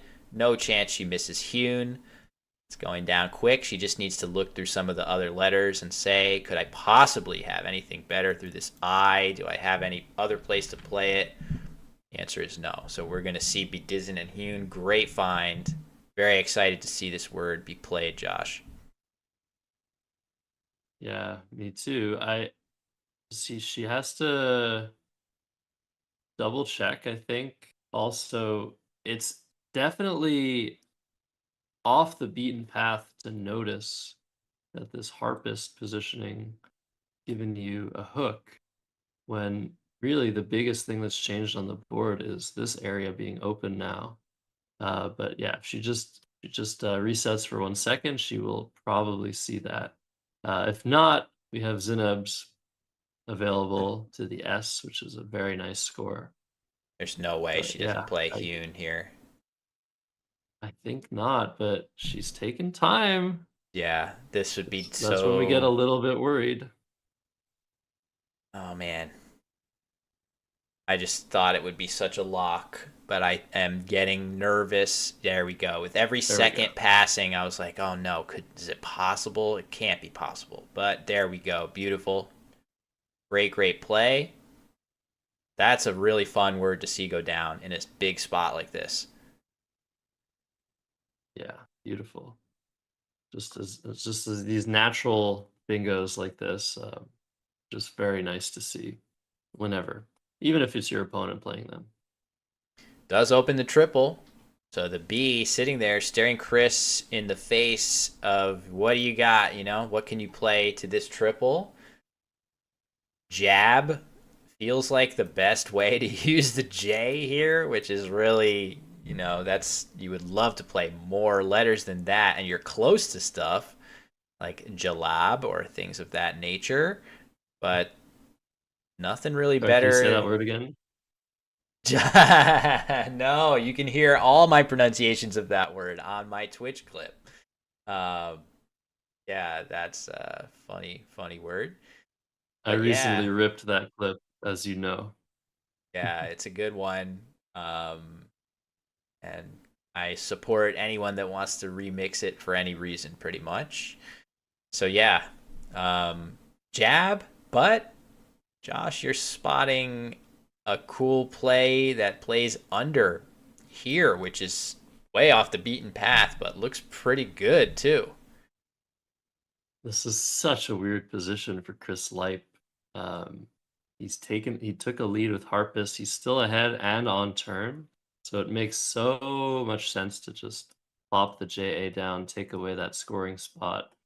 The leave is just not good. If we imagine this A and this J gone from the rack, ADGLT, you have some hope of drawing digital. You draw an I.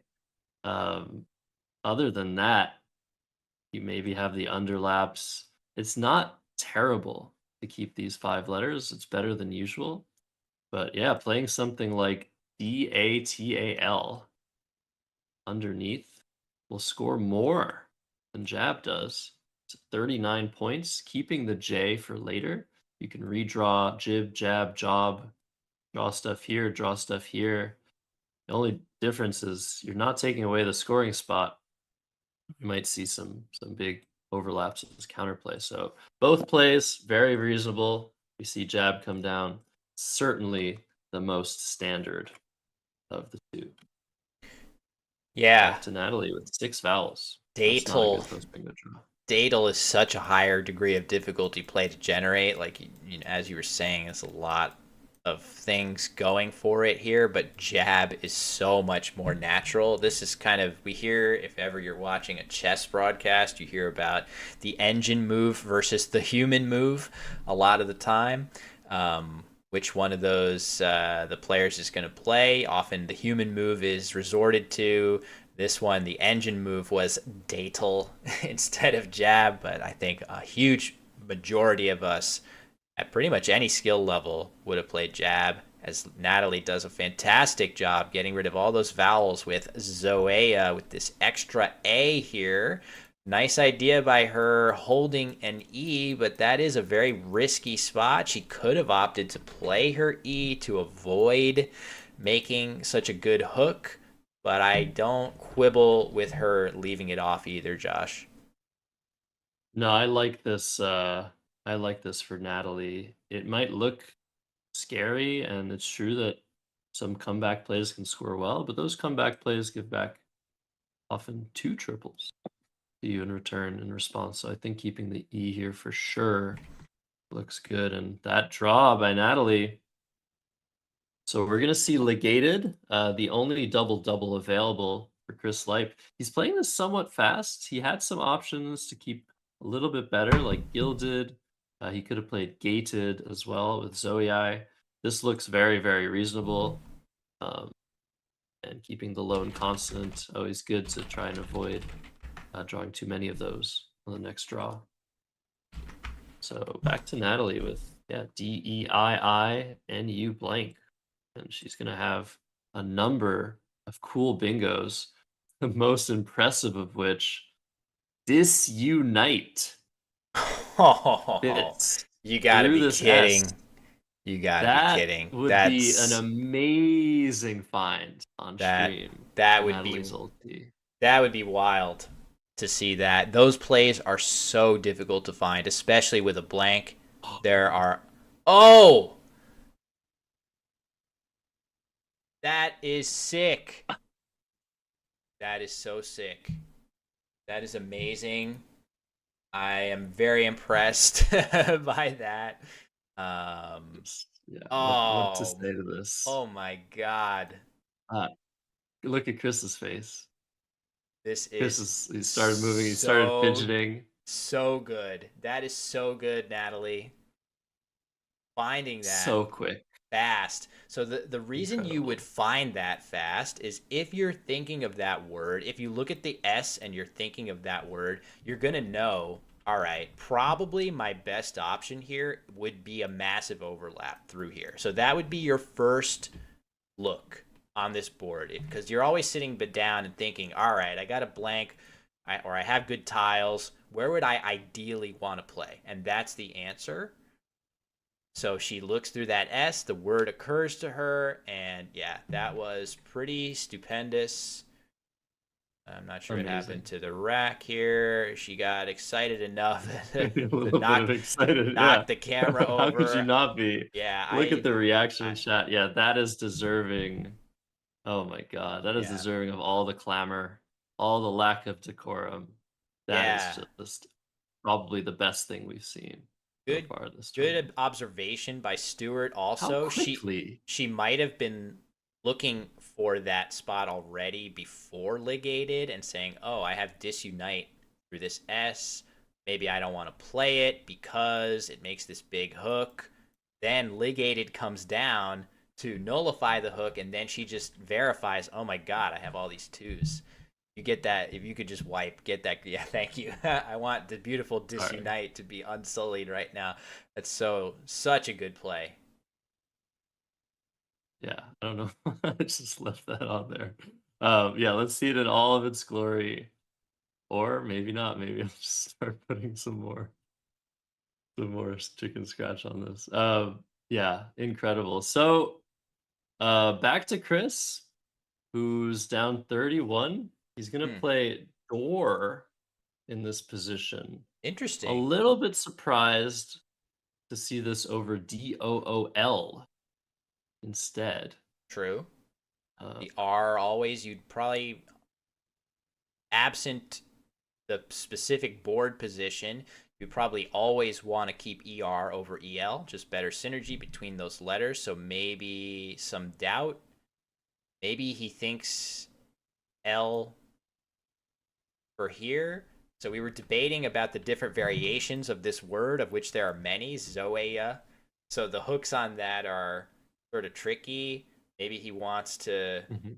keep an L, but actually the L is not a hook for this one. That's the only real variation.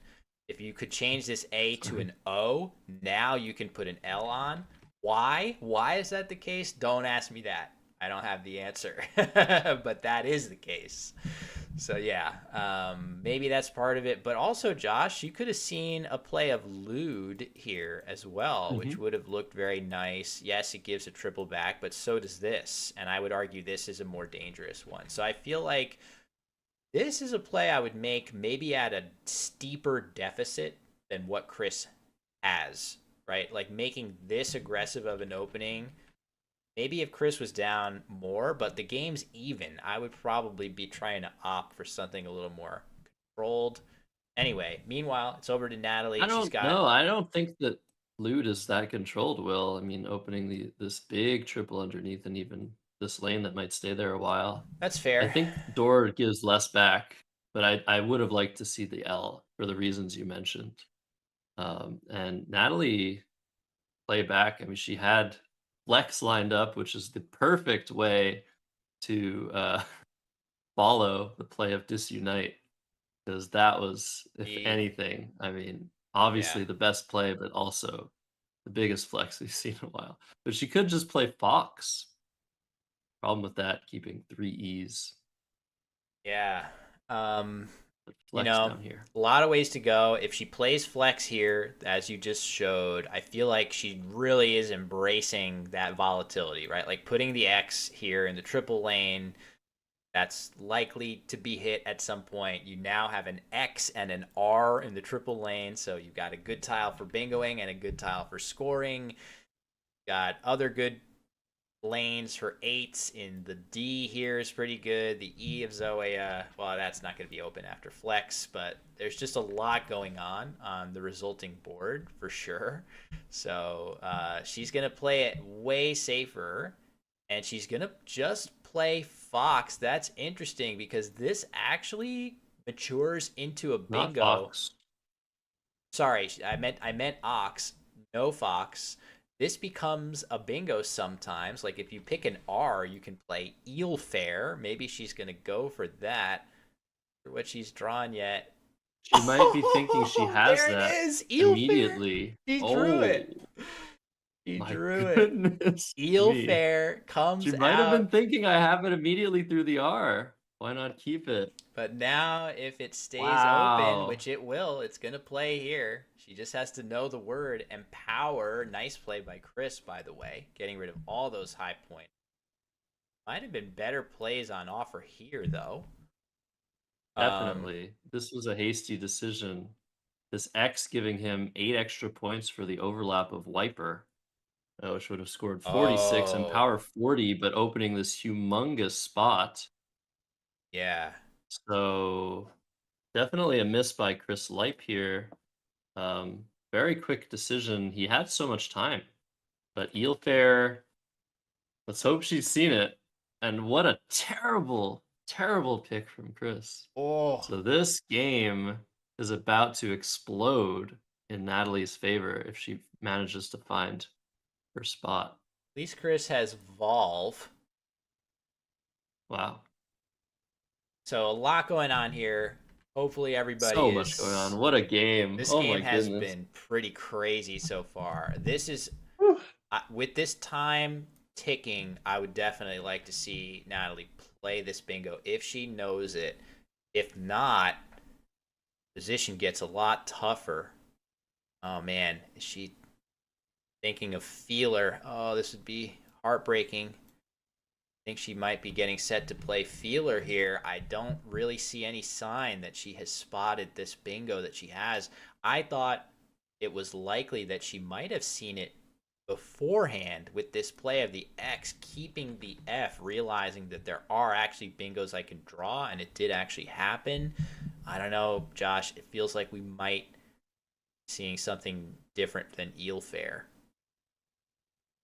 Yeah, Hmm. so yeah, this makes perfect sense. I mean, this is actually going to work out quite nicely for Yeah, her as well, sure. blocking Volve. But yeah, I totally understand the instinct to cover this area, maybe free or fee. Fee scoring more points, I think looks quite good. Doesn't conclusively block the spot, but that's a very unfortunate miss of Eelfair.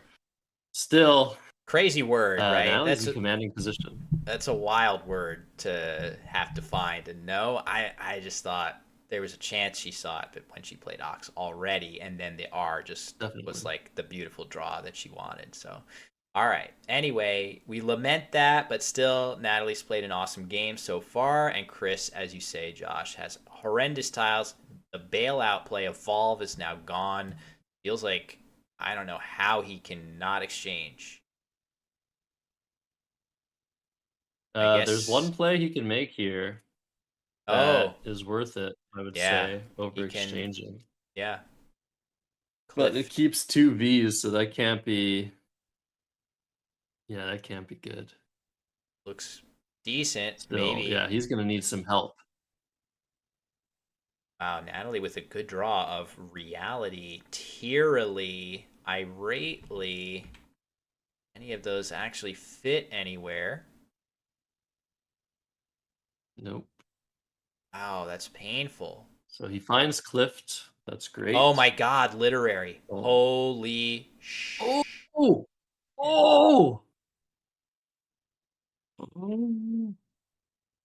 Oh my god. That one is getting found. Insane. This is definitely findable. I had not looked at the R yet, just assuming. But this is it. Just got to look through that R, Natalie. Oh, I'm sure she knows it. Oh, a tough one. There it is. Wow. Insane. No need to wait. Down it comes. She's giving us the Devastating. content. She's just This like, all right, is breathe. crazy. Oh, my Yeah, goodness. you can see What an Chris insane game. kind of saying, all right, GG. So this is our first triple triple of the stream, I believe. Yeah. Yeah, triple triples. You don't see that many of them at the highest levels. Players are pretty cagey. They don't like leaving those triples open. So what a treat from Natalie Zoltzi. I'm so glad we chose this game, Will. This is a brutal, 149, 100. brutal one. Yeah, insane game. So many crazy plays. The sequence of missing Eelfair into that is a little insane. It happens. But Natalie's played fantastically. We see Bedizen disunite with 6 overlaps or whatever the heck it was. I think, yeah, 6. And now the triple triple of Yeah, I'm literary just 4. smiling ear to ear. Yeah, we got a This is banger here, just folks. 149 points with that play, and you can see what was a perfectly even game. Chris making his best play of Clift, by the way. Got to give him some props for that. Now, Natalie in absolute command after that triple triple. Chris will fight on. He's got to try to protect his spread as best he can.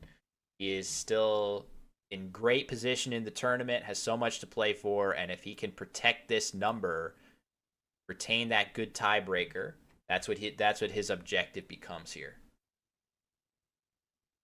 and honestly, it does look pretty over, but Chris does have the blank.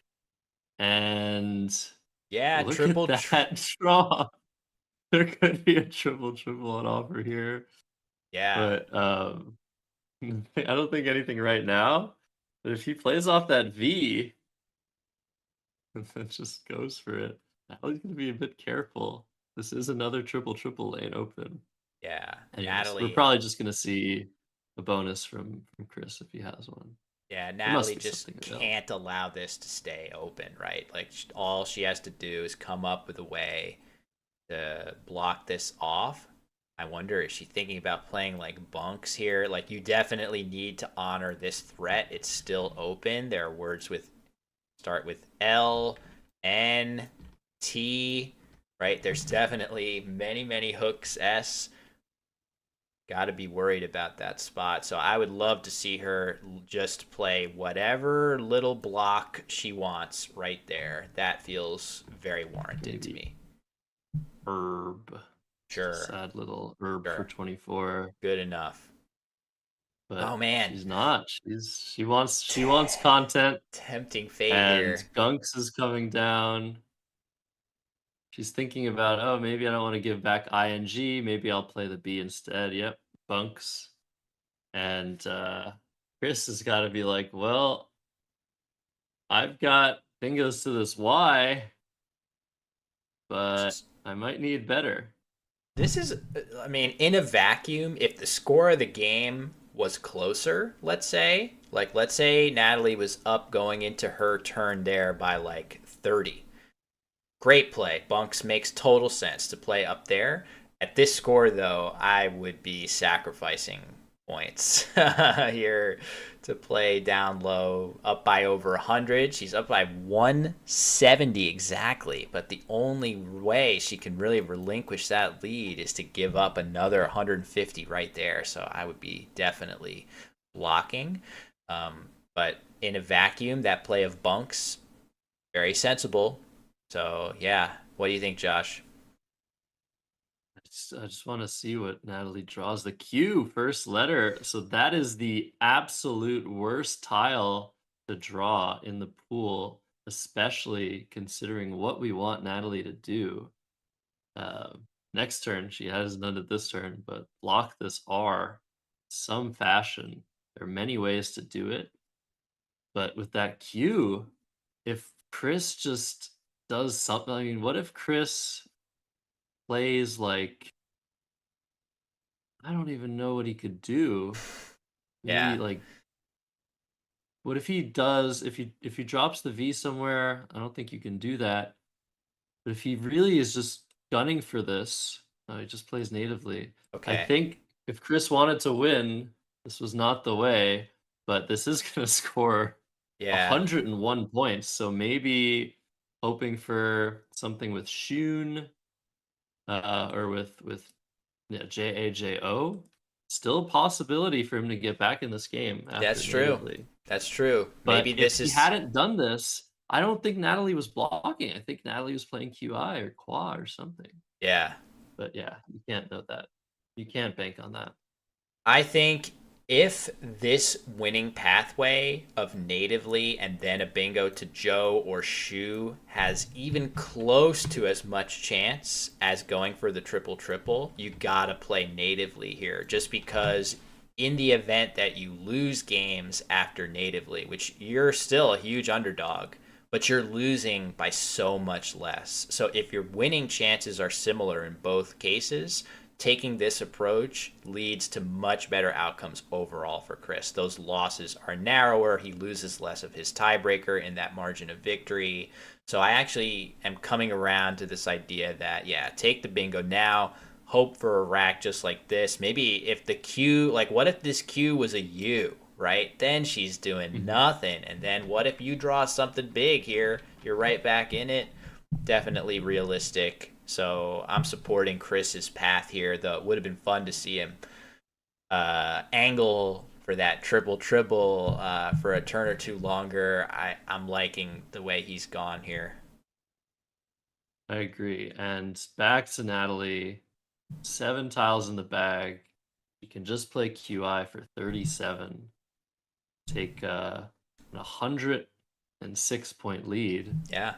And unfortunately for Chris, he's drawn okay. He's drawn one of those two S's, but he's not going to have an immediate bonus, and he's not going to have a great way to score here. So That's the if real you're Chris, you problem. have to score as much as possible and really gun for something big. The problem is Natalie can pretty much always block next turn. So I'm not liking Chris's chances. It's still somewhat interesting. Yeah. It's tough, as you say. You mentioned it just now. really the only area of the board that's open is right here. So it's hard. Oh, Yeah, there is this. I was looking at that. I was looking to see, is there anything starting with E or or S S. that fits going across here? And there probably is some stuff like that that maybe you luck into drawing. So maybe Chris is literally thinking about that, knowing that given that the S is unseen to Natalie, she's probably going to do her best to block here. So maybe the goal for Chris is to come up with a fish that actually fits here, which is not going to be easy, but that might be the goal. Oh, sorry. Let's go to analysis. Okay. Um, From whose POV, Chris? hold on. From Natalie's POV. If you're Natalie, Oh, I got to fix her rack. unseen to you right now, fix this, is, let's fix those unseen letters. Some very ridiculous, terrible letters, but there is an insane, Will, and I'm telling you, insane 100-point bingo available for Chris. So Chris, he needs to play off UNI specifically and go for. Whoa, no way. Oh my god. Wow. That's wild. Holy crap. Nostrils? Put that on with the engine so people can see. That is unbelievable. Okay. Look at that. 104 points. 104 points.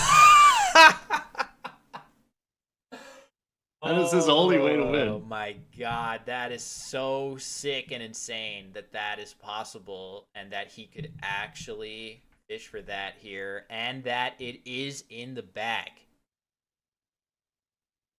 Right? What does he need? I think the problem is, He needs I mean, R, where do you play UNI? S, L. I don't know. Just play it here. Play it anywhere, you know? Yeah, play UNI here. Play UNI for 13. Draw specifically Uni here, yeah. OSL. Oh, wait. Is the O? Yeah, there is an O, right? This is from Natalie's POV. Yes. So the Yes. in the bag is, so what's on Chris's rack? N R S U, and you need to draw O L S. Yes? No. Yeah, I mean this would have been insane. Like Those- who is seeing that? You know? Who's seeing that? So he plays int. I mean, seeing that would have been absolutely freaking crazy. This looks like a great play. Yeah, that would have been absolutely bonkers. Is it possible that with like perfect play, Natalie would still win by like sussing that out and blocking it? Nostril.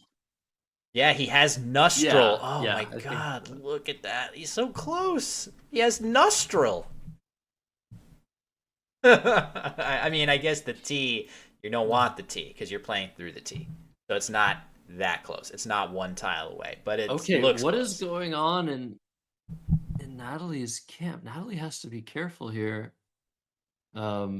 She's up 91. Can you But just it outrun looked like by? she was getting ready to play something. Can't you just play She's Oma she's thinking playing Oma.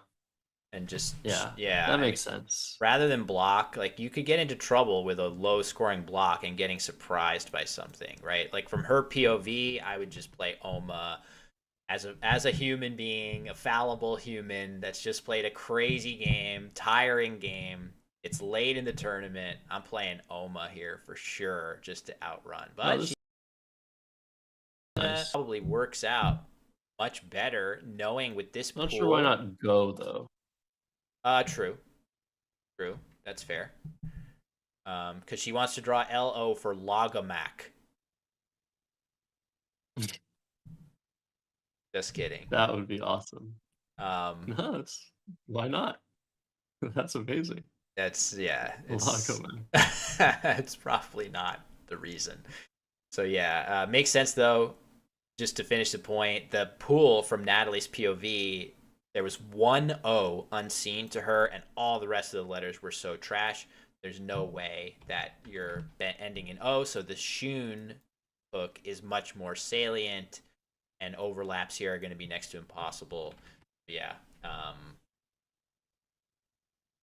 crazy, Oh absolutely man, insane. Scrabble's beautiful. The nostrils. Who I wasn't even So looking there. That is so insane.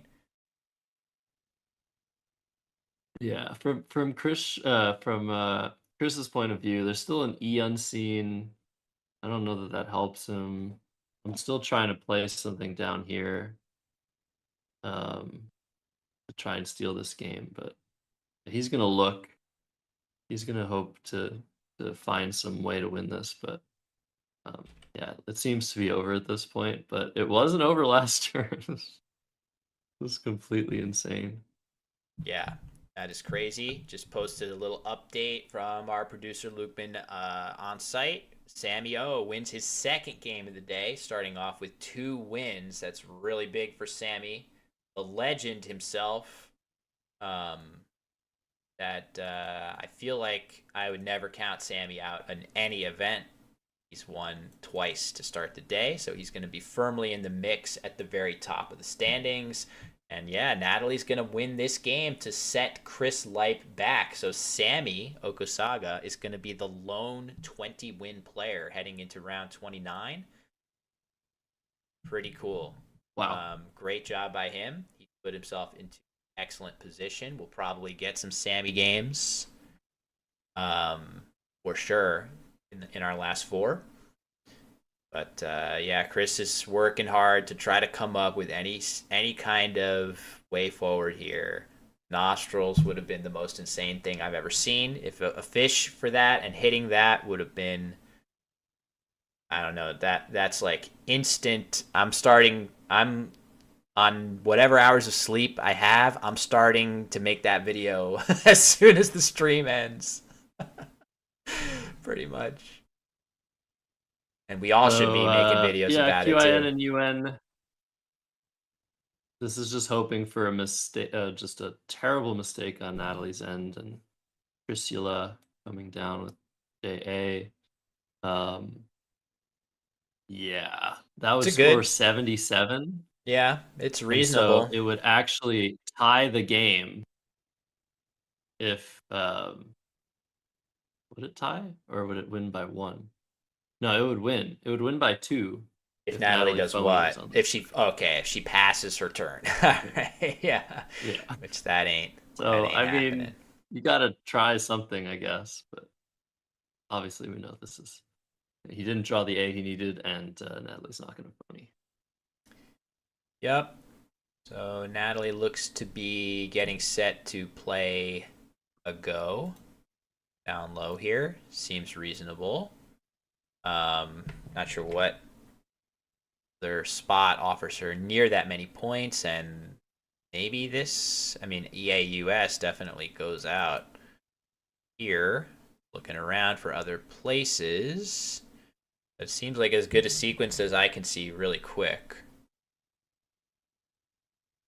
Yeah, AGO looks good. Let's check the engine. Oh, Zoeat and Troilus. Yeah. Okay.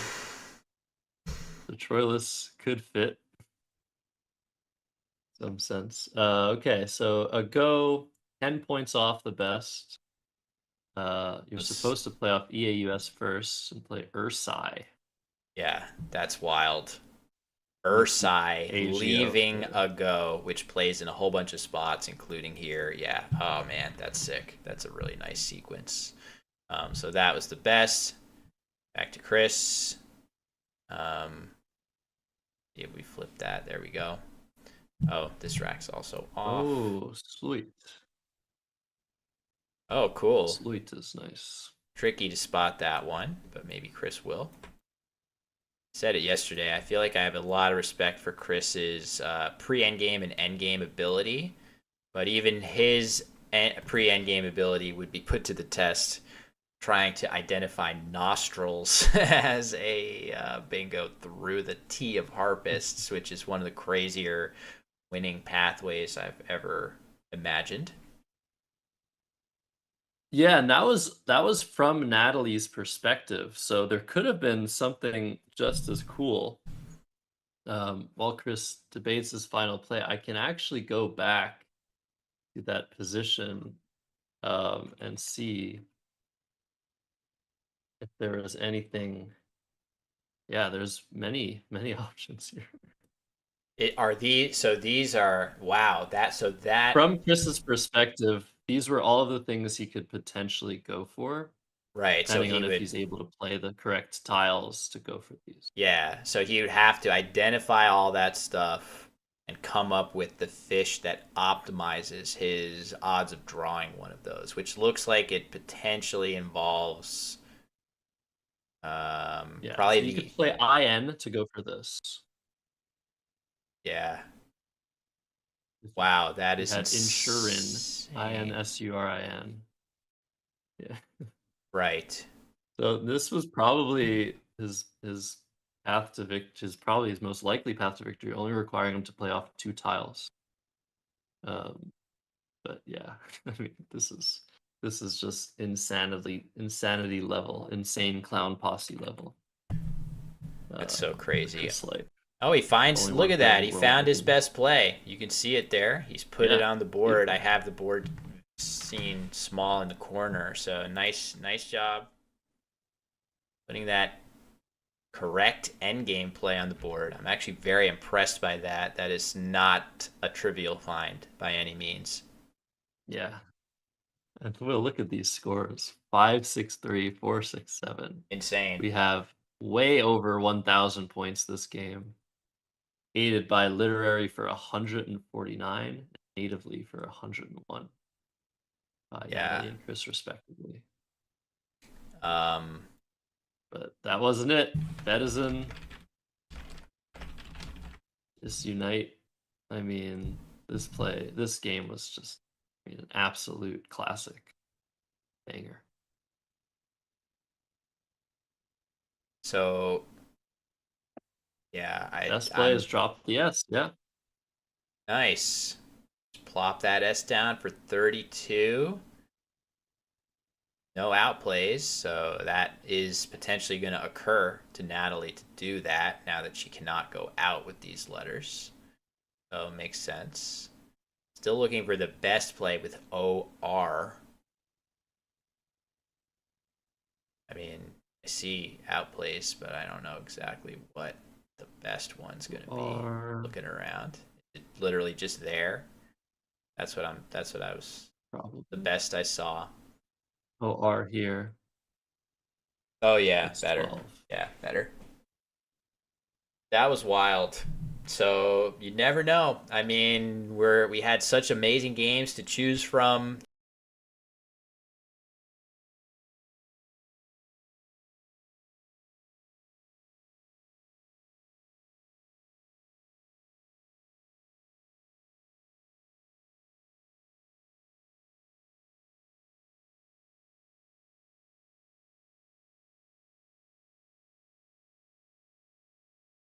All right, everybody. We are back from lunch. We've got our players here for round 5 in our main event of the 2026 International Scrabble Classics. And it is going to be a true international affair. The event is called the International Classics for a reason, Josh. And we got 2 players who do not hail from the UK, where this event is being held. Yes, opposite ends of the globe. Esther Perrins hailing from Australia. Sammy hailing from Nigeria, having moved to the United States probably around 20 years ago or so. So both coming from afar to participate in this amazing event. And yeah, just some info. I mean, I feel like neither of these players needs any introduction, but if you're unaware of Esther Perrins, first and foremost, Esther has been on many occasions the highest rated woman Scrabble player in the world. Currently number 2 rated among women. She's a top 10 player in Australia. She's finished third, I think the highest ever finish in the World Championship. She's finished third in 2015 at the World Championships. So yeah, if you didn't know that, well, now you know that. She's going first against Sammy, who also needs an introduction, but it's probably the previous Nigerian GOAT. Right now, I guess Welly would be considered, but yeah, Sammy is just, you know. He's a legend. He's a legend. I mean, I felt an obligation. I made a video a couple of years ago about Scrabble in Nigeria, and I just felt like telling that story without giving Sammy a big chunk for various reasons would have been malpractice. So I talked to Sammy at length for that video, and it is very clear that not only is his extremely impressive resume in world level events, it speaks for itself, but his compatriots in Nigeria and now, of course, also in the United States have nothing but amazing things to say about him. He is such a sharp tactical player. He'll be the first to tell you that his word knowledge is not what it was at his peak in his youth, but I never believe him on that because it feels like he basically knows every word to some degree of recall. So if some bingo finds its way onto his rack in this game, I will always give Sammy a good shot at being able to find it. Yeah, absolutely. I could have said it better myself. I mean, Sammy is one of the strongest players who has ever lived. And yes, I do believe that he doesn't study as much these days as he used to. And he always says, "Oh, I'm old now." That's what he says. But you know, Don't believe him. Don't believe him. he's around Nigel's age, so yeah, that'll just tell you enough. And yeah, Sammy, what's I think most impressive about him as a player on his resume is that when he moved to the United States, he started playing the North American lexicon and unlearning so many words that he knew from his time in Nigeria just to play with the best players in North America. And he alternated between playing the World Championships and playing the National Championships in the US, and it's just insane to be able to do something like that. Yeah, that is rare. You very, very rarely see that. Players converting from the bigger dictionary to the smaller, where you really don't have a great frame of reference to know which words should be valid and which should not. For players like the two of us, Josh, it's a little bit easier where pretty much everything you already know you can still play. You're just adding more on top of that. Little bit easier of a transition as we're going to see icing. Interesting positioning of this, placing it to the left hand side of the board for a 2-point sacrifice. Playing it further right doesn't Oh, appear. Sorry. didn't hit her clock, but yeah, go right ahead. Oh, yeah, we should probably tip her off that she should give that clock another press. Let's just make sure that let's let Esther know. Yeah, it's a very interesting placement. I think this works the board in an interesting way. It leaves things a little bit open for suggestion later on. I feel like this is a more long-term open placement of icing, but maybe in the short term it's a little bit less um open. But yeah, it's interesting. There's some enticing extensions possible um for this opening play.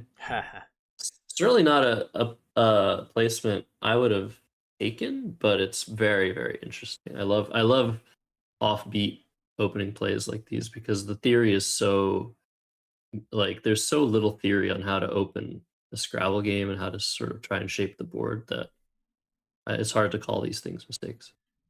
Yeah, I think, and even if you do, it's definitely a time where any mistake, quote unquote, that you make is not going to be a devastating one. Of course, there's all the butterfly effect that can happen, but even the worst case scenario after an opening play that doesn't go your way, you still have the entire game to recoup whatever disadvantage that is. But usually it's just leading to a slightly different style of game that maybe you prefer. So there's a lot of room for stylistic preference on those early moves of the game that aren't necessarily going to be massive equity loss or anything like that. Oh, this is a name brand, Sammy. Esther. He's thinking of Fruict. Oh, Fruict. man. I would be surprised. Oh, and she's not challenging. Wow. Wow. Someone was in the chat saying, I hope to see some unchallenged phonies, but something like this, wow. That's surprising, to be sure. I would have thought that Esther would just give that 5 points to take a look, just trusting your gut. Her word knowledge is so good. She successfully challenged a word that I played against her at the 2018 Alchemist Cup. No issues there challenging. But this, a non-word for a very, very good score, I might add, staying on the board. If you could know that this word would stay on the board, it is clearly the best play at 48 points. Do you think maybe the fact that Esther had that blank on the rack and just realized that she's going to bingo here no matter what, did that cause her to just sort of not look a second time at this?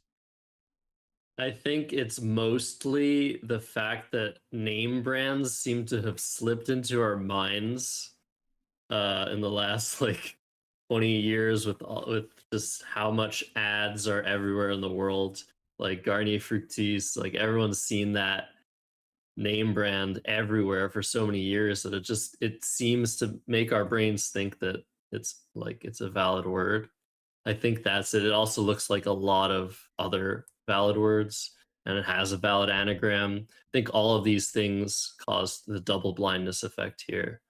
But yeah, knowing that Esther's in a good position, that's also something that can sort of change your mindset, and you don't even think about.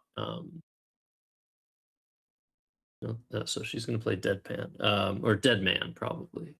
We're going to have to get a blank check here. But yeah, lots of things riding on this. Yeah, important blank check on this one, which our producer behind the scenes has been fantastic about getting those immediately.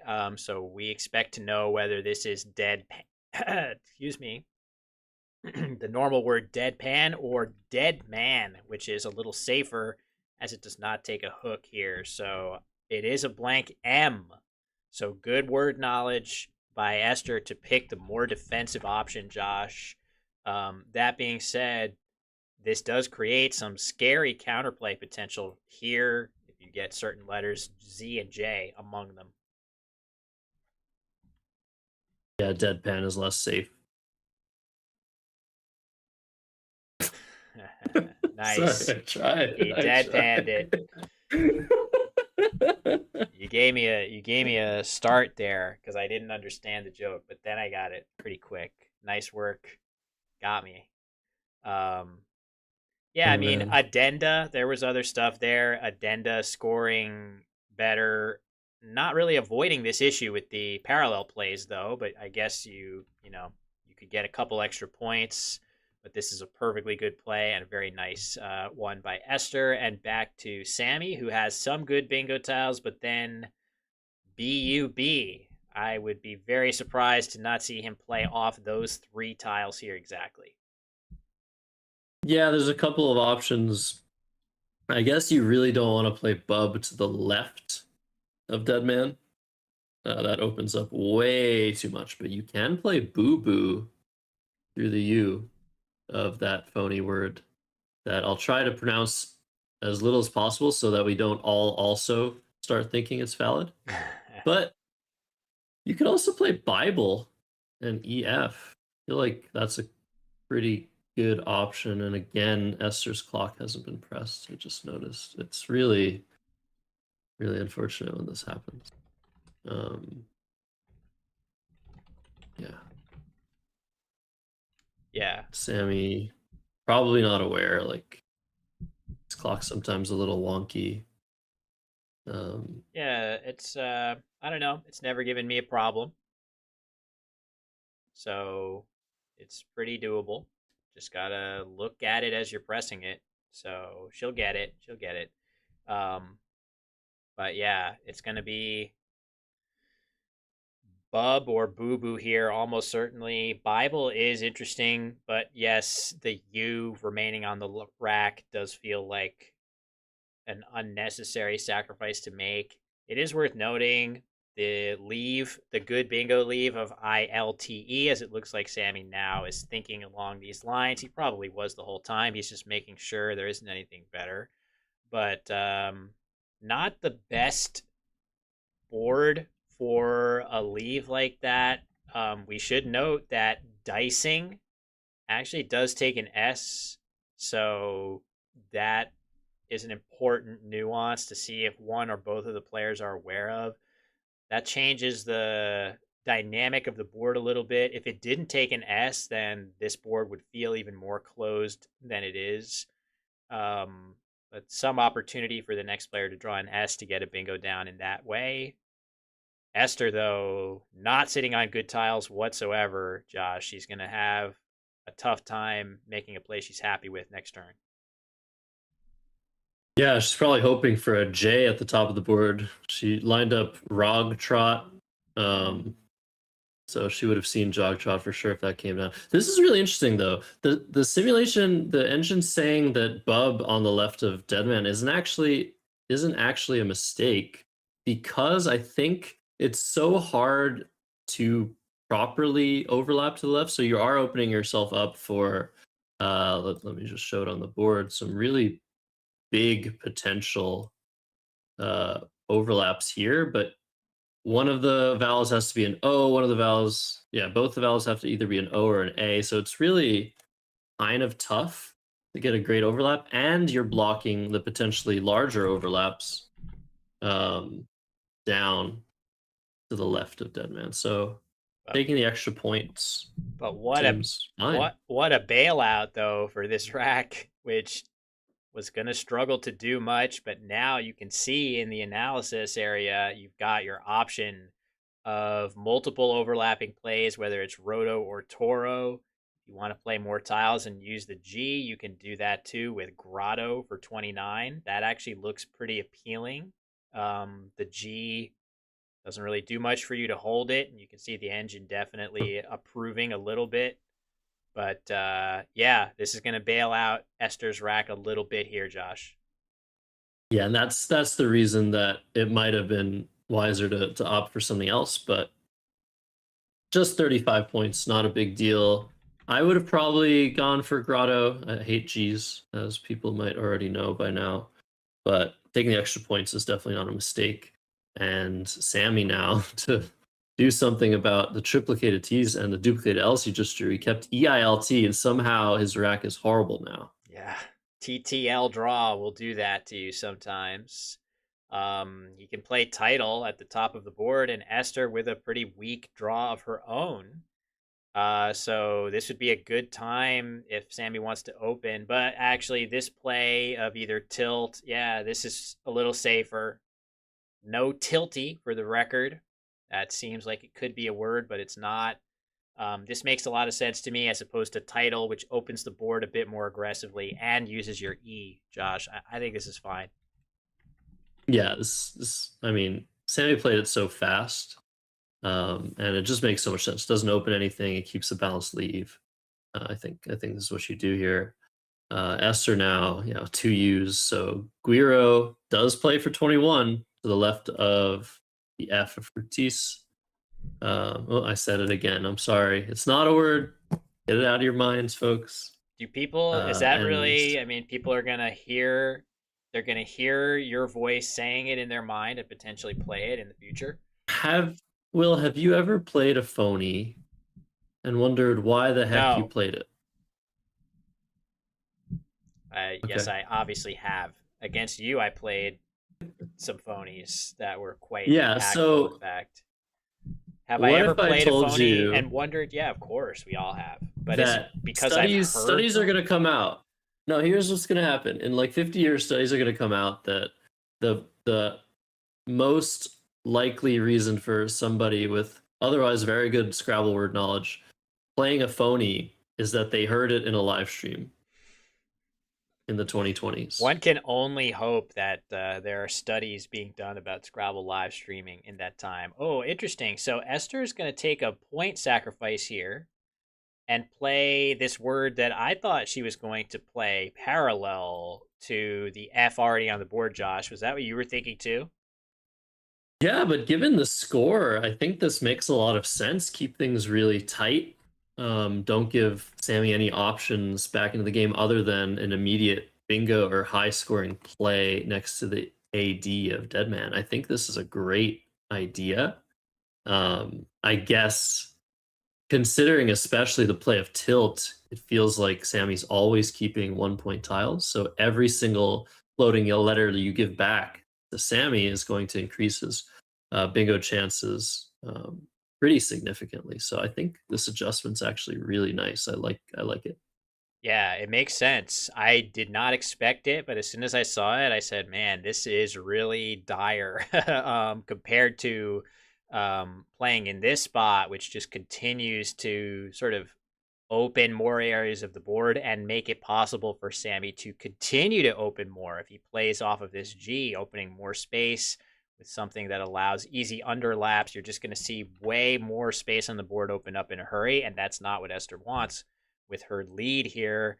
But over to Sammy, and again, this is where I think the validity of dicings. I do think Sammy is very likely to be confident in that. And if you are confident in the S hook there, you can play this position very differently than you might otherwise. You can keep a really strong leave, the strongest leave that you possibly can. You could just potentially play Ka here. That does give back some hooks to the triple, but the elves, oh, he's going to go ahead and go totally a different direction. And he is confident in the S hook, but he's going to use it as an opportunity to dump his clunky K and V and score decently. Two different ways to approach it, Josh. I might have favored the fishing play because, again, the board is so terrible after that play if Esther does not have an S. Yeah, this is really interesting. I mean, if this gets challenged a significant amount of the time, then it's certainly worth playing, but I feel like it's a little bit hasty.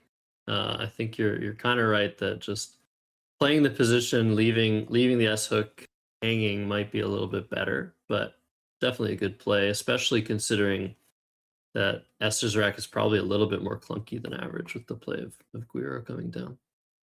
Yeah, for sure. She can't have had that good of a leave on that play. I guess I would be a little worried anytime you see your opponent play a certain letter. You have to consider, does that mean they have a second copy of that letter they're trying to undouble, right? As Scrabble players, that's what we want to do. So could Esther have had another O on that play? Absolutely, she could have, and you're making a big spot that you just drew for me there. So there is that concern of really big, heavy-hitting plays forming okay coming down after this. But she has all 1 point tiles and a couple too many vowels to really do anything that good. Sammy, if he gets an O out in space, he will be able to play the very stylish bingo of Troperia, but I don't see that happening for him. He's going to have to come up with something a little less flashy here, almost certainly. Uvia, this is this makes sense as a balancing play. I wonder if something like our favorite Bacchic Frenzy Cry might have also been a solid option, Josh. Oh yeah.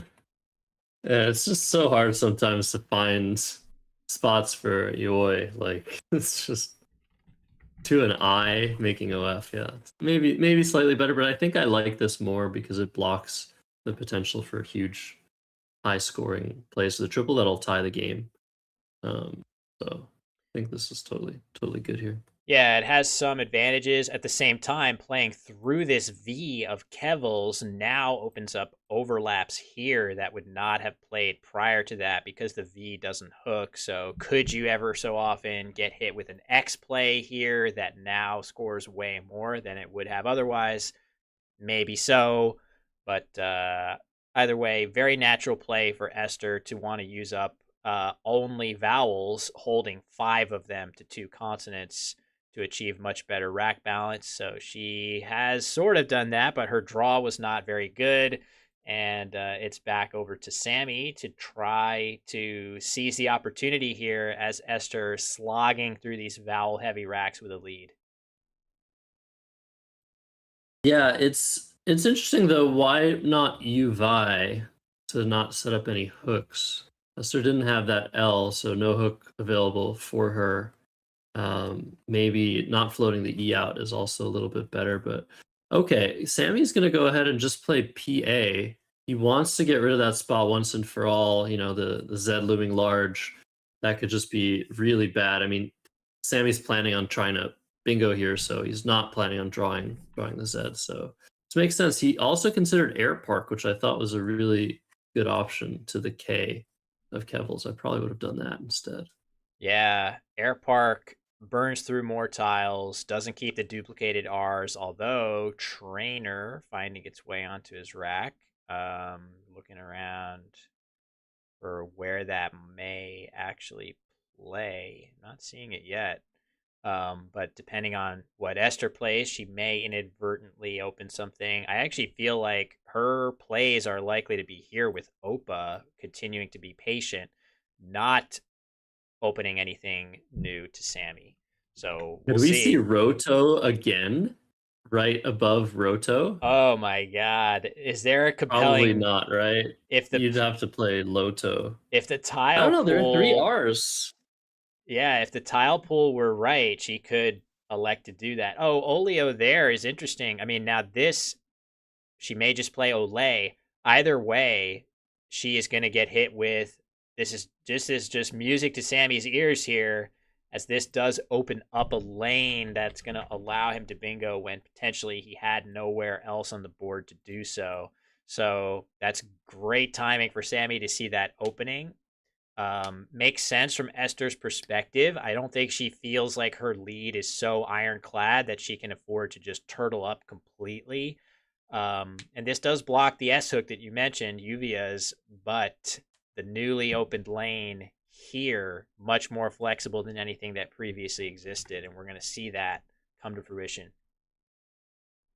Yeah, so Sammy's certainly going to bingo here. I did want to mention we didn't talk about the records of both of these players. So Oh both of yeah, them coming in this round with a 2-2 record. But look at how close the point differential tiebreaker is. Esther minus 12, Sammy minus 11. That means that their games ended in a cumulative loss of that amount of points total, which is really, really rare to see something so close this stage of yeah. the tournament. I should have clarified. That's not a typo. That's real. That's what we're seeing in our standings. 2-2 plus 2-2 minus 12, 2-2 minus 11. So yeah, that spread tiebreaker doesn't usually wind up being such a razor thin margin, but from time to time it does. And I'm sure when the tournament is over, these two players will not be quite as closely matched on the spread.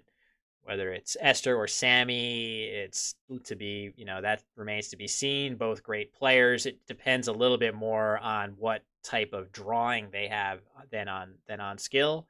But yeah, we'll see. That's kind of funny for the time being. So Sammy he's thinking for a little while on this, in fact, Josh, trying to suss out what is the best word to play. And it's not that easy because all of these words come just short.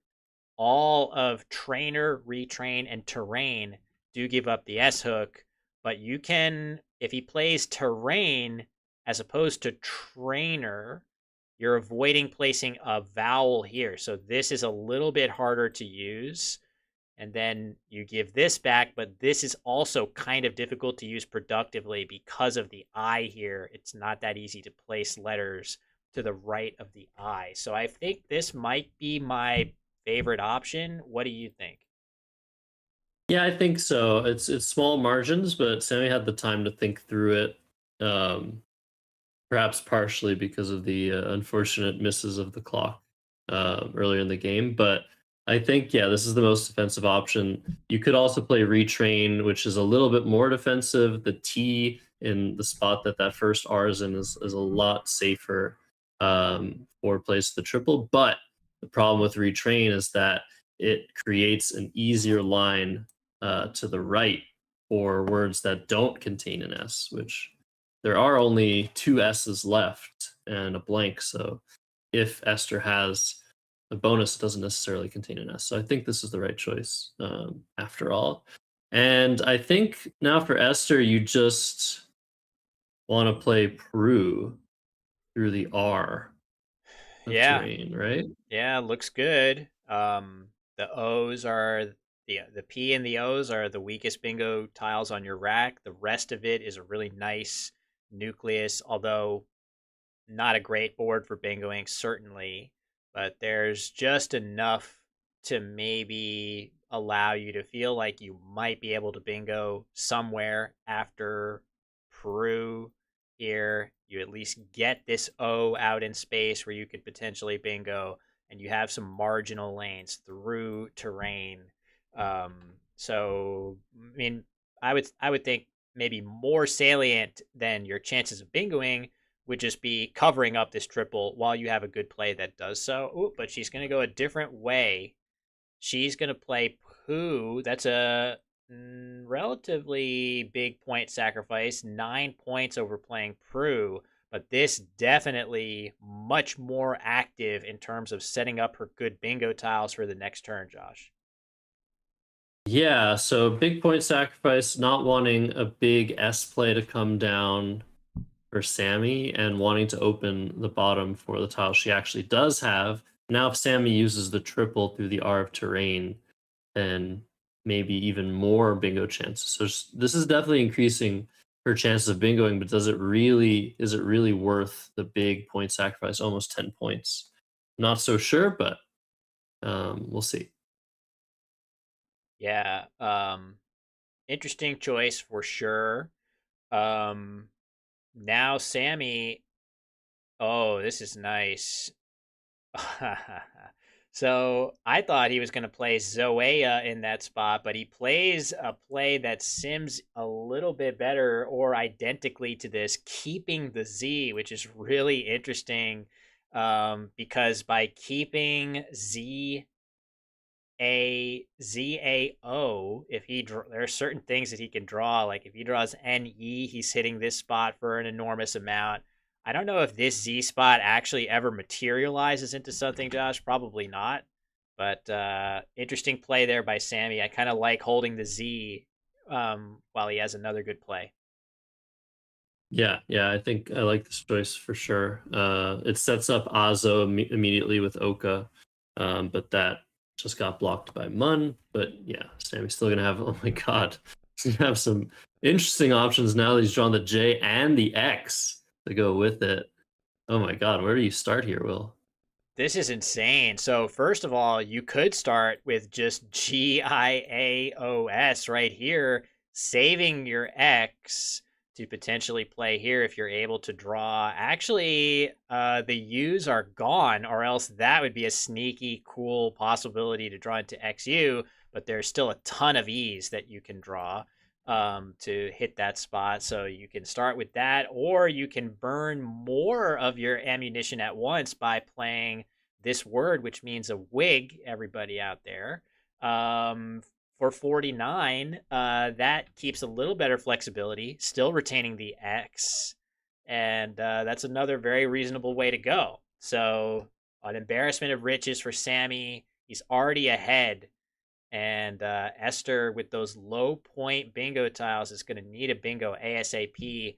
That's kind of why, Josh, I feel like I like Jiao's best here. It's so bingo defensive compared to the other options. Yeah, and worth noting, Azo was set up with Oka. It's also played with Opa, so that's the biggest reason to lose. Probably good play, but yeah, I think you have to play Joust here. You see it. It's really hard to see, but it does such a good job defending the board, and it also scores as much as you can. And it also keeps the two better high-scoring tiles. The Z and the X are better than the J in most cases. So I think it ticks every box. And it's just a matter of whether Sammy's able to spot it. To play 2 and O through an O, hooking a word that was sort of obscured by a previous play. So yeah, there's a lot that goes into finding Jiao's, but it's definitely the top play in the position. Yeah, in general, also when you have an S that you don't have to play, when you have a bunch of good options that don't use it, sometimes your brain doesn't necessarily even consider the plays that burn it. So, all right, so he's going to play this pretty solid looking option as well. The major drawback of this play is just whenever Esther has a bingo at the bottom of the board, this doesn't do anything to address it, whereas Jiao's is such a lethal block of that area. So that's the only And major it would have drawback. blocked this. Oh, I didn't even see that. I didn't realize that I wasn't even looking at that G. So Esther not making the same Huge. mistake, but that is a massive swing. If Sammy doesn't draw, well, he could probably do okay. If he draws an E, he'll be all right in the short term. But if he plays EX and Esther draws something good, she could easily reparallel this and take firmer command of the game. So even if Sammy hits something good for this X, there is a lot left to be decided here. Very curious to see what the players draw.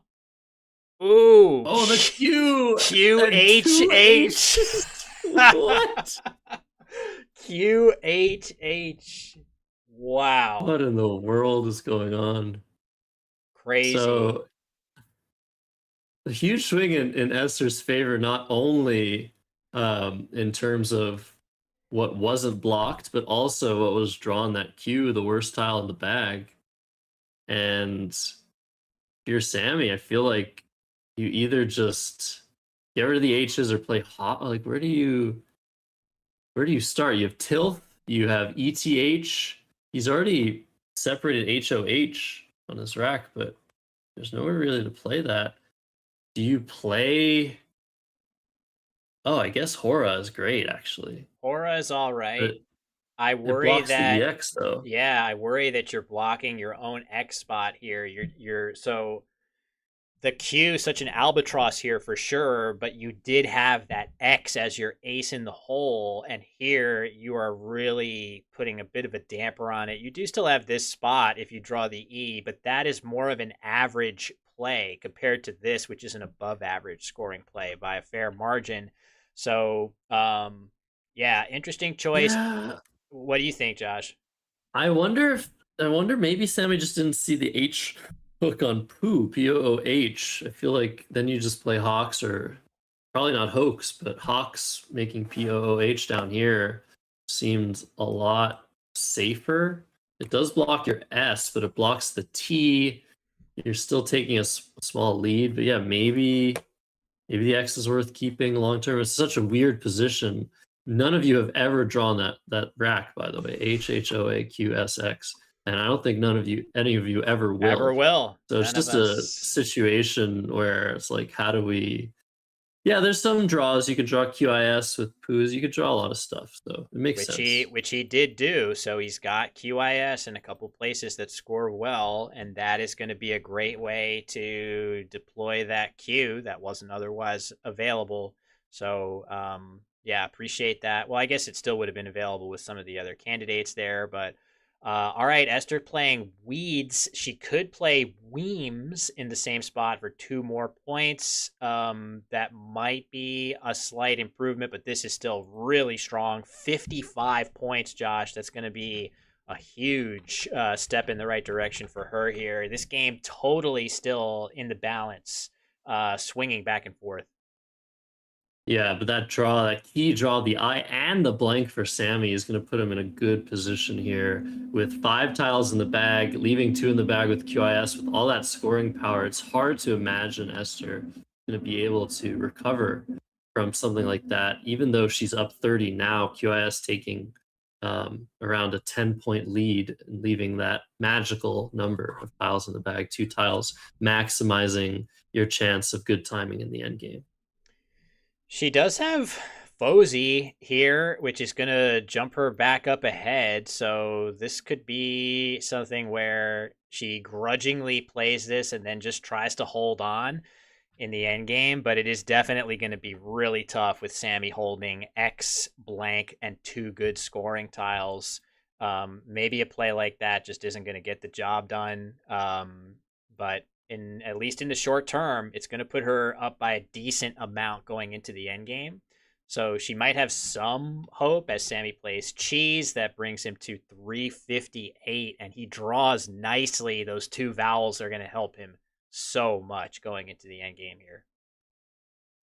Yeah, that's such a good draw. And I think if you're Esther, you need to hope for one of the tiles that Sammy has, either the blank, the X, something, but it's too clunky here. You could play Fozy, like Will said, but if Sammy just has Axe or X to come back, that's it. Like you can't win. So it's rough. I don't see a way out for Esther, but she doesn't know what Sammy has, so she's gonna go for something for sure.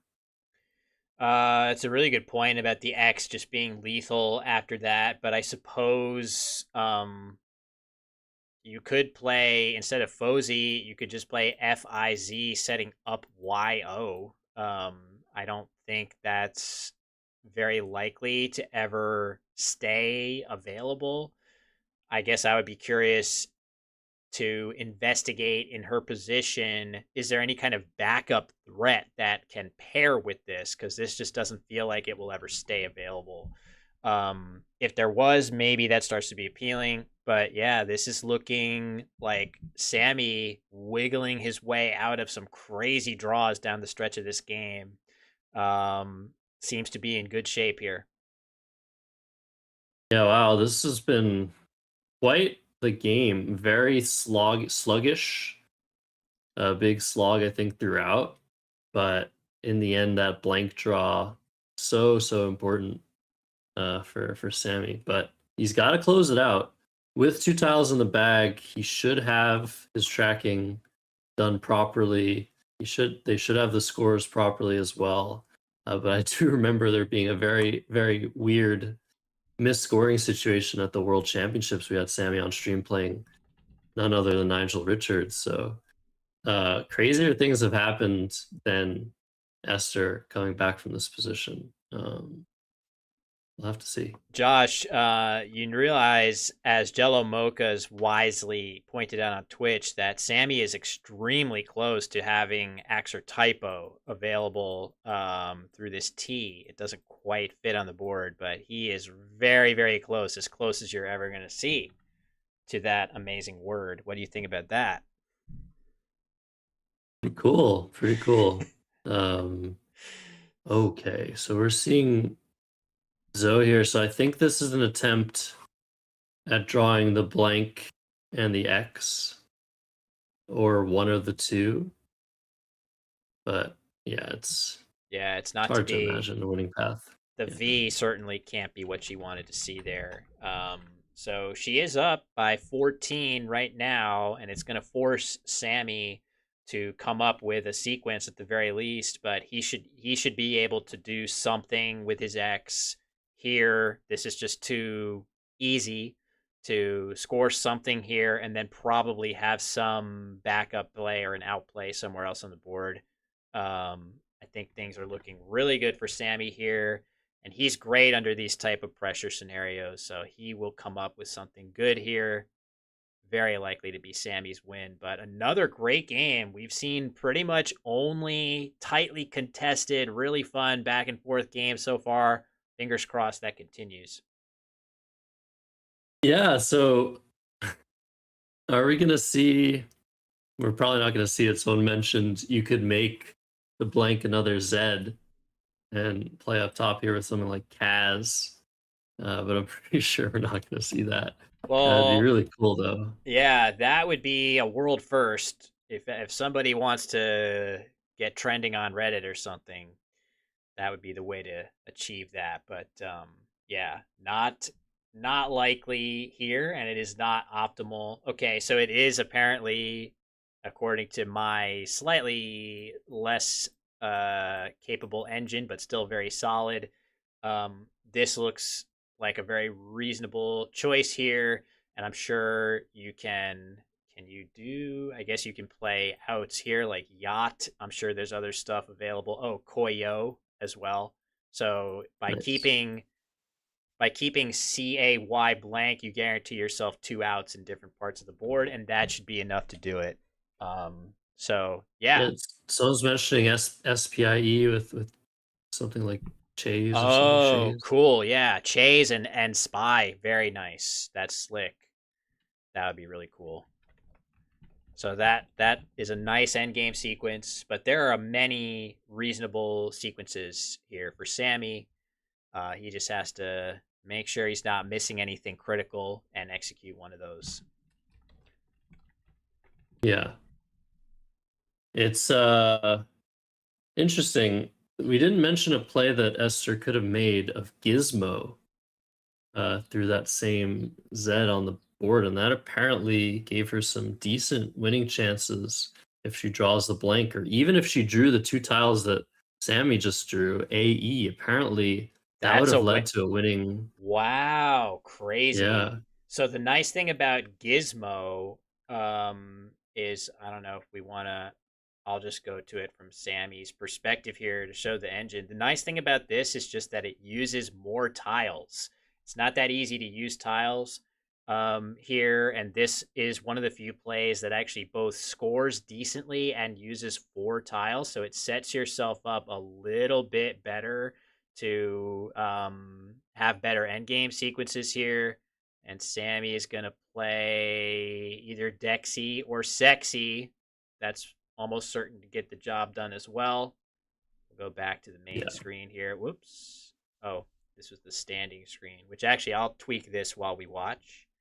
But we'll get word on what that blank is. This should be more than good enough, Josh. Yeah.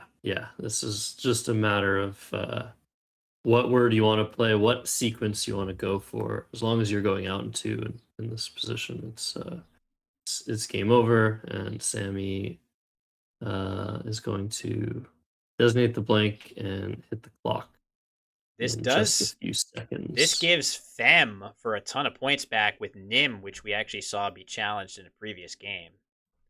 Mm-hmm. So probably not optimal for that reason, as you get those big parallel plays alongside. But okay, it is a blank. 44 points. It's a blank S. So there we go. Oh yeah, for sure. Sammy would have made that blank in S. I would have been able to tell you that. Yeah, for sure. If he has a choice, he prefers to be. No surprise there. Look at Sammy's glasses, by the way. I'm loving those frames. He's shaking his head. He's like, I can't believe I missed that. But yeah, he's still going to have enough to win. Yeah, he's going to be just fine. So I have the standings up. We're going to be able to cut to a little modified view of that. You can see Sam Crispin, who we just saw defeat Harshan, and apparently that's Harshan's only loss as he's lurking there in 8th place. It is a little bit early to go scoreboard watching as Sammy plays Arch for 9. Oh, I'm sorry, I'm a little slow on the scores, but it is Sammy winning 435 to Esther's 416. We'll see if Sammy wants to talk to us. He's a great interview. I'm sure he'll have plenty to say. But yeah, another fun game that we can only hope that these really closely contested games continue. Yeah, absolutely. So yeah, prior to this round, we had Chief Tokeaka in first place, but because the game was already ended, Sam Crispin's game, he's shot into the lead, but he's not going to be in first place for long. Someone's gonna win their 5th game and pass him on spread, I think. Yeah, crazy stuff here. Really, really good game. The play of Zoe, by the way, I just wanted to mention, wins a significant amount of the time as well. Wins with some good vowel draws for Esther, so it was a good choice. Nice. Good on her for coming up with that. It's not an obvious one. So yeah, an interesting game. We'll see what Sammy wants to do. Of course, the players always have the option to just hustle over to their next game if they want. Okay, Sammy says he will talk to us. That's great news for everybody, us included. Let me just make sure this is. Yeah, why is this looking so weird? I want to fix that. It's like moving low. Let me try this. Oh yeah, Better? mention of Peter's spread. What is that, plus 960? Are you kidding me?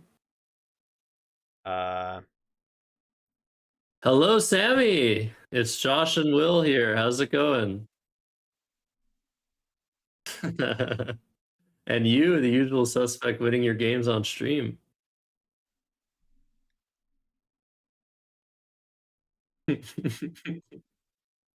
That Sorry, folks. I just got the audio working, so we should be able to hear everybody. Sammy, congratulations on. We were just, as Josh said, everybody could hear Josh, but he was saying that another good win for you on the stream. A lot of fun. You're one of my favorite players to watch, and this game was no exception. A bunch of tricky plays back and forth. Which one should we ask Sammy about first, Josh? So how sure were you of Fructis? I wasn't. I saw the fruits, and for some reason, I just felt I seen it somewhere. But I, in my head, I thought I was missing it with fruitices. With the CES. I wasn't. I wasn't so sure. Yeah, I wasn't. But for some reason, something just clicked in my head. I was like, FU Fob was my play, but I don't know. I just got fixated on that. I wasn't. I had to convince myself it was good.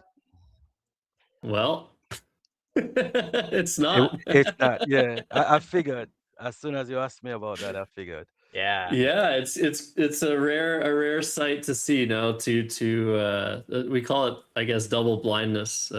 Yeah, it was much better than any other play. So with some level of certainty, you got to go for it. But yeah, luckily that got by. So that was the biggest swing I think in this game. Yeah. Yeah, fruits, fruitices, practice. There's so many words like that. Yeah. Yeah, it stayed on. Other than that, it worked out, and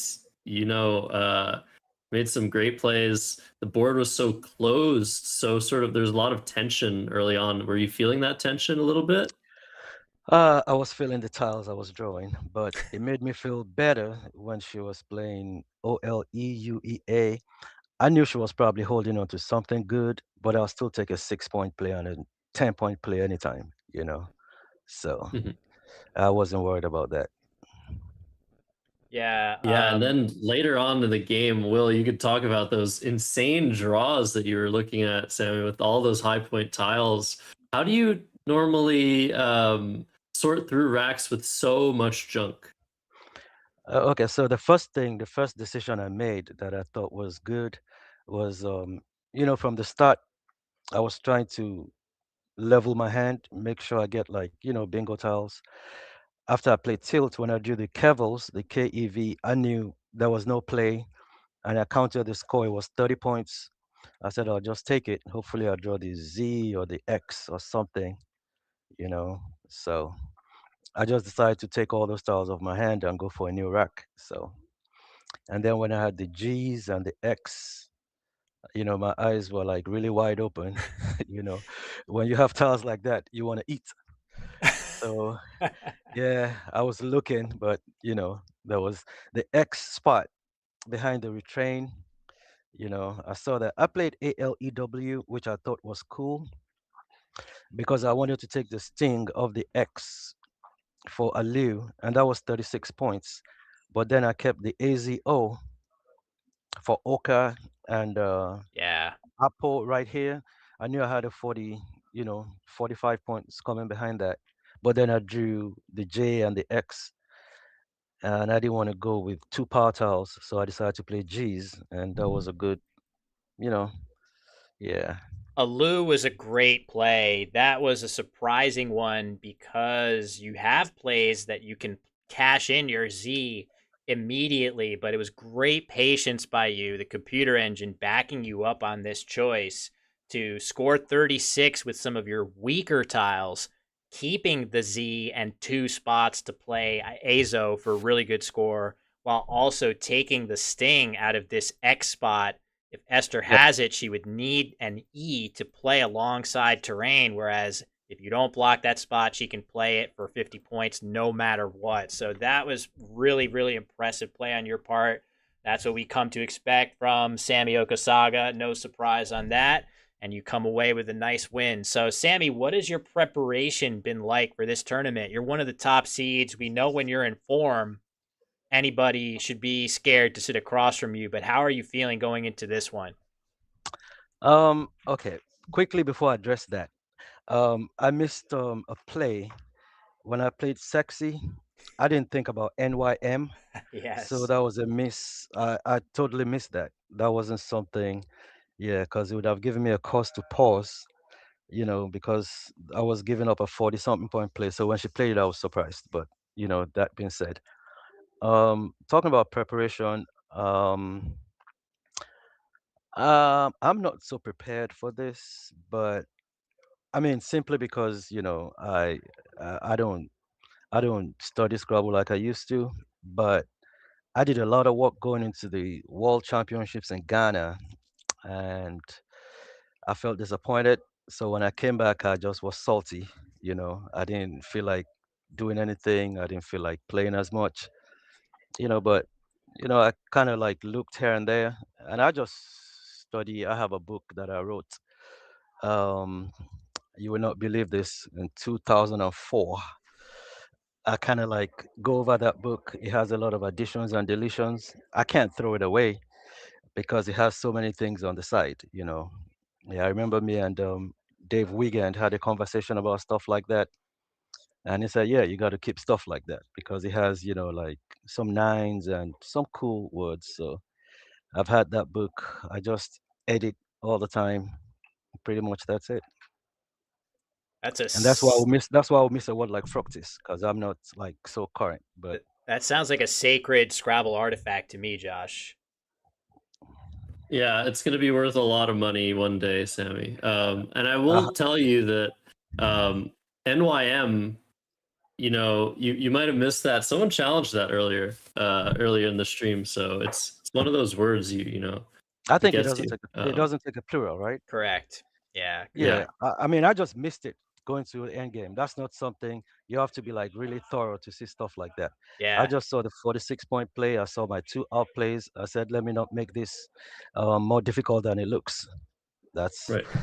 that's what happens to us as Scrabble players sometimes. You try to do too much and then you end up losing a game you could win. So, Well, in this yeah. case, it was your win, a very nice one for you against a strong player in Esther Perrins, and we will let you get set to start your own round 6 game. But we really thank you very much for taking a couple minutes to talk to us, and good luck going forward. I'm sure we will see you again.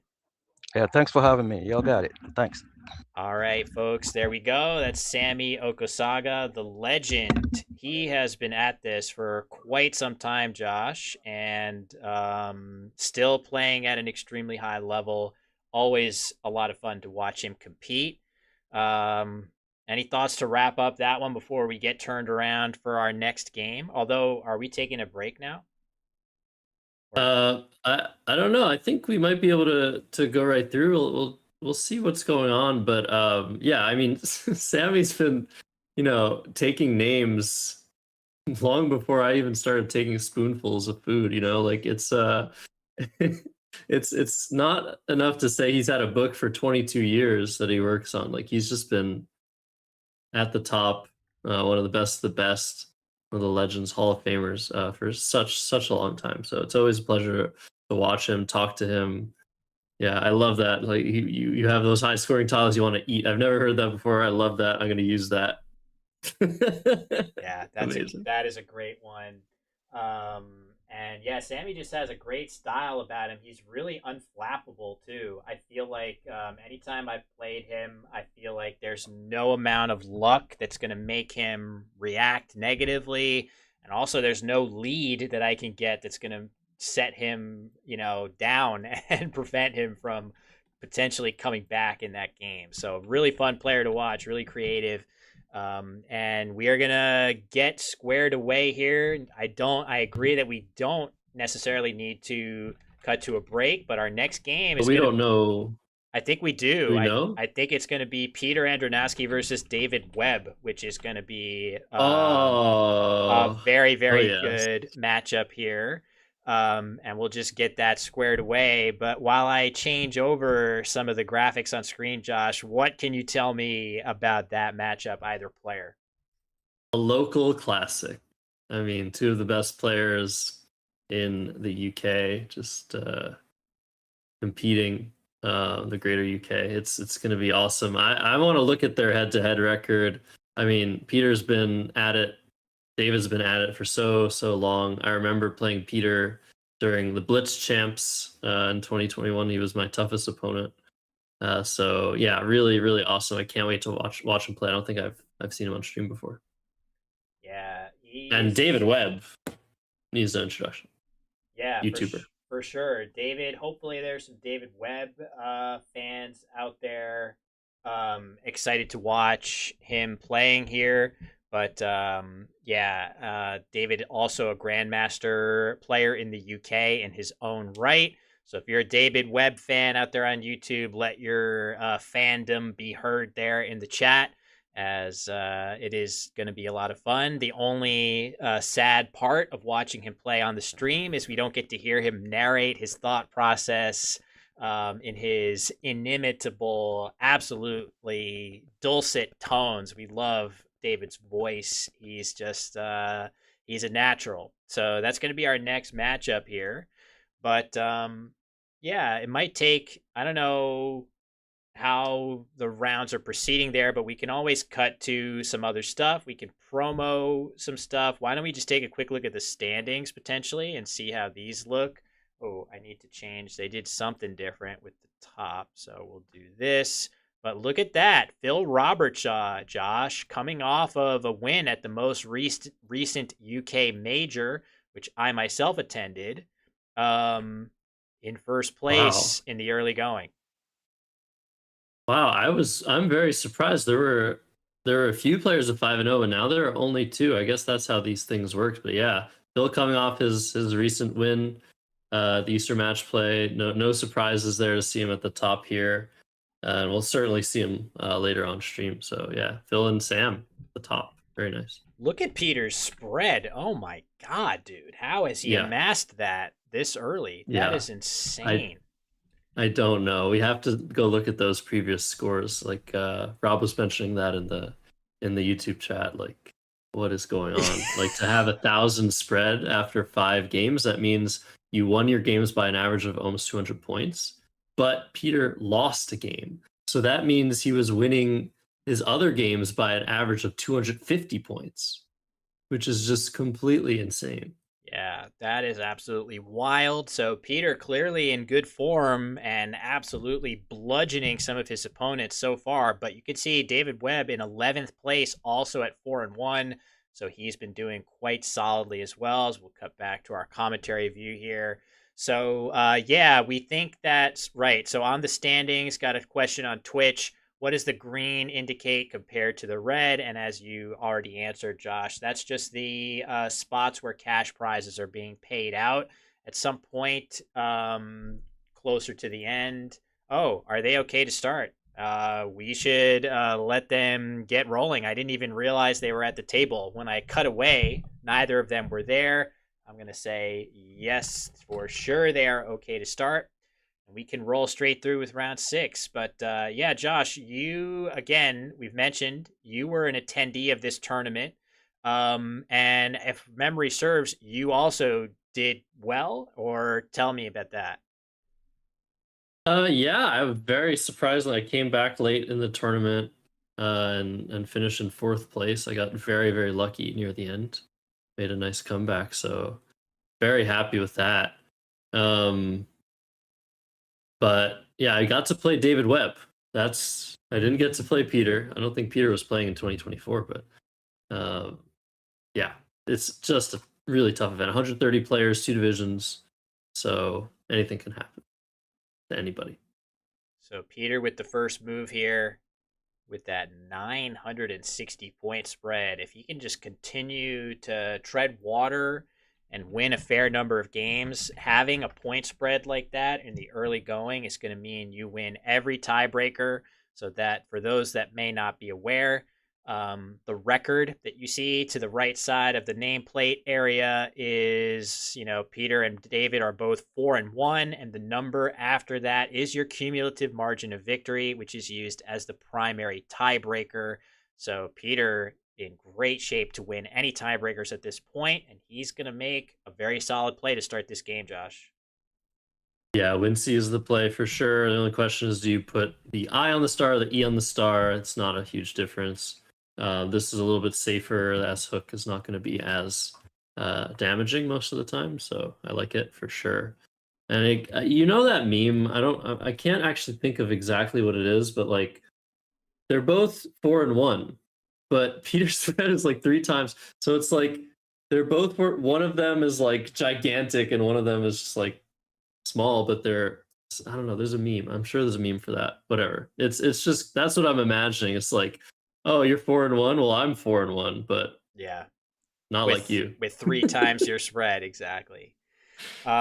We'd be remiss if we didn't say that the game has started and it's David's opponent to go first, and now he's thinking about playing Healy. Is that Wheelie? Wheelie. Okay, that makes much more sense, and looks like a great play to me. Scores 30, gets rid of a lot of the clunk, undoubles your H's.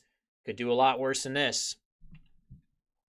Definitely. And I have to imagine that Peter hasn't faced that many of this sort of rack in the tournament thus far.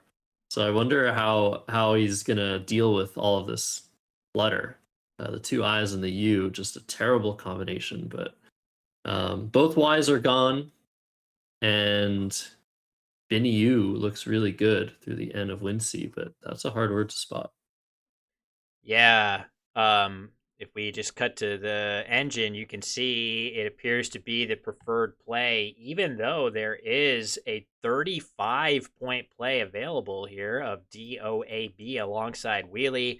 The leave is so weak with IIU. You're going to be exchanging tiles so often after making that play that even a 19-point sacrifice, and that appears to be the play he's about to make, that is preferred just because your worst case scenarios are so much less frequent after this play. So very nicely done by Peter to make that play quickly. I'm not sure what just flew off into the background there. We'll figure that out later. But yeah, nicely done. I'm back to David, who maybe he would have wanted to see that O out in a different spot on the board for some bingo possibility, but he's going to have to improvise here, Josh. I think, I think what we saw on that screen was just those terrible vowels getting yeeted into the abyss, into the ether. So nice.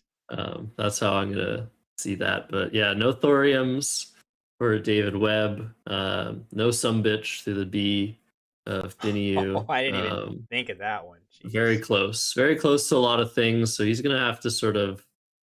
I think our brains are sort of wired to see things that are not quite there in positions like these, and I wonder how long he's gonna take to get off of the idea that there's a bonus here. Yeah. Yeah, definitely would take a minute or two to, try to ascertain what's going on with your bingo potential. It looks like you could easily have one, so you got to honor that possibility for sure. And then once you decide you don't, it's not even that easy to figure out what to do from there, because I feel like the 2 tiles that I'd like to play from that rack are probably some combination of like or UH or HM, and there are some options for all of those to actually fit. Is he thinking about, so Tumshi is a word. I don't think he's going to play Tumshier. I just don't believe It's a noun, right? it is a noun. I don't believe he thinks that's valid. So Tumshi, Kolshi, maybe you could confuse that with, but David's not playing that. I'm pretty confident, Josh. Just people in the Twitch chat talking about Christmas, like Yes. those old vines, like Merry Christmas. Not a word, yeah. Yeah, Tumshir, not valid either. David often does this where he knows that there is something close and he lines it up on the rack just to see if he recognizes it. Most likely we won't see him try Tumshir. And what do you do? It's crazy. The engine's saying, sure, go ahead, play MU here and keep HIRST and just say, okay, sure, if you hit me on the triple, that's fine. I got this E to work with. I got the S hook on Wincies to work with. That's crazy talk. I would never make that play in a million years, but engines don't lie sometimes. I mean, sometimes they do, but I would probably play must if I saw it. Hooking the S onto Wincy, which is just a really nice score. Yeah, much smoother outcomes after that play, whereas the outcomes after playing MU here are really variable. You can either give up not that bad of a play here and get a bingo with Wincies, which is really probably your plan A. Plan Z, which you would love to have happen, but is not likely, is that Peter just can't do anything in this spot. And this is where you actually get to bingo with an SH word or something like that. But that doesn't really happen super often. So things can really spiral out of hand. Yes, the upside may be greater, but the downside is also greater. David's going to go ahead and sacrifice some points for a little bit of a safer option in just Hum, which isn't that far down from the computer engine's top choices here. Makes sense to me. Again, this feels more of a human play than some of the ones that the engine wants, Josh. Yeah, I think the biggest reason that this isn't just a good or top play, I mean, it's a good play. The reason it's not the top play in the position is that Ian Wincy is so good to David, and he's just blocked it with the H. So he's setting himself up, but we have the potential of a high scoring response for Peter. Is he going to play Fave with FY or Fave with Hump? I would probably go with Hump. Wow, interesting. So he's got some very different choices, in fact. So Hum, taking this F hook, as you mentioned, there's definitely going to be plays here, but even just Foam here doesn't do anything to address the newly opened spot, but scores 41 points, which is better than you can get for any of the Hump hooking plays.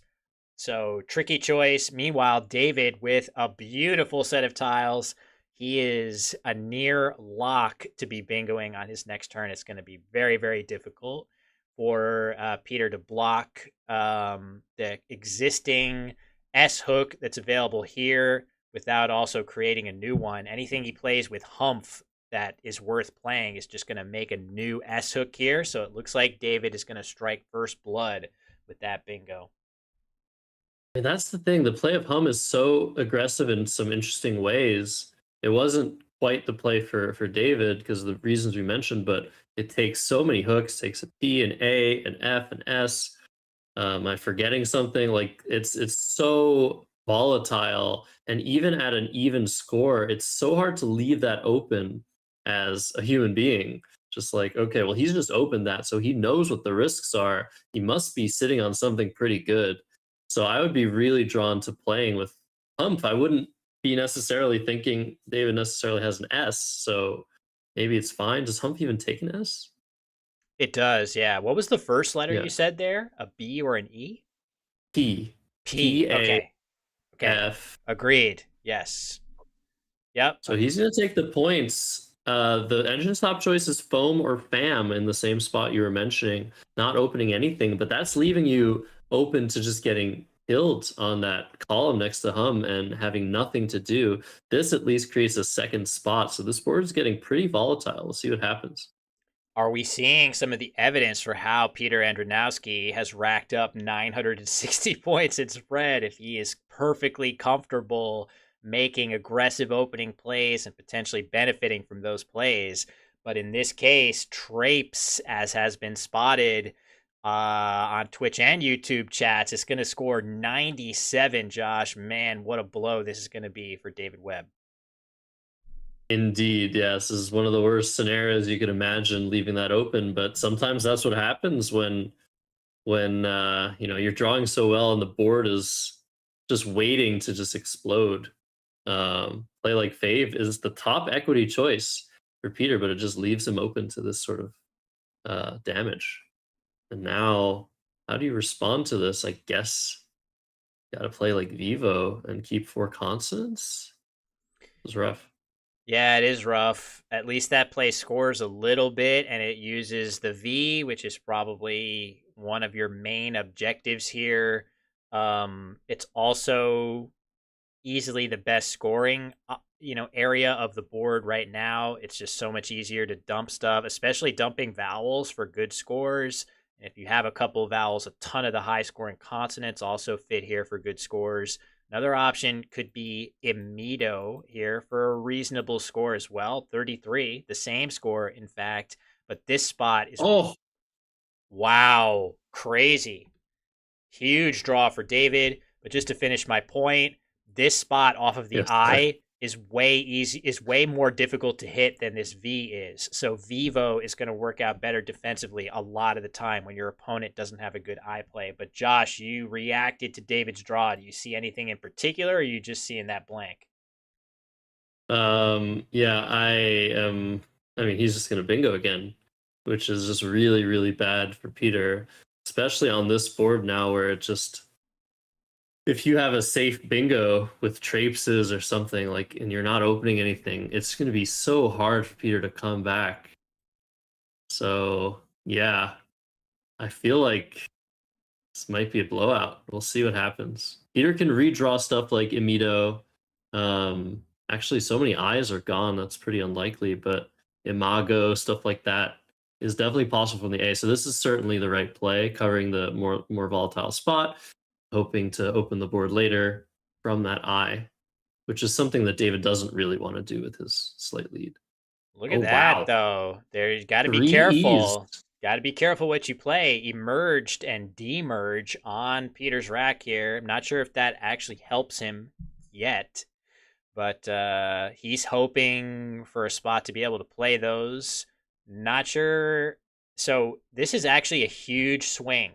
So agendas here looks like a really, really good play, hooking Trapes to Trapes, but that is going to allow demerges to play, whereas potentially the best bingo, the much trickier lasagnas.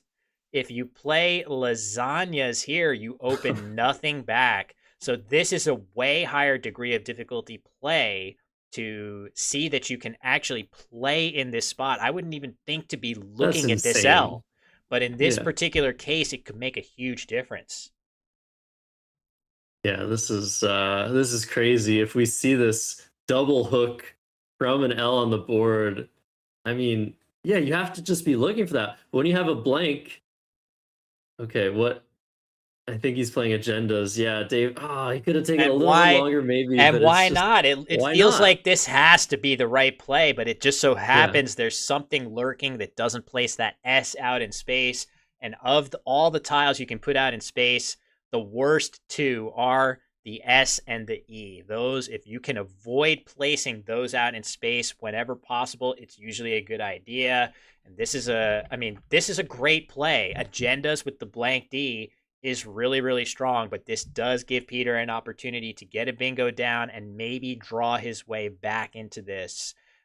He first has to see demerges, though, which I don't think is automatic, but Peter has such good word knowledge, Josh.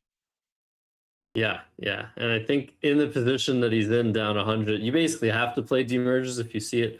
And you have to sort of, and he sees it. And even if he's not 100% sure it's a word, you have to play it. You just have to. And that's just, it's crazy. It's Agendas is just slightly worse, and the only problem with it is that it floats that S out in space.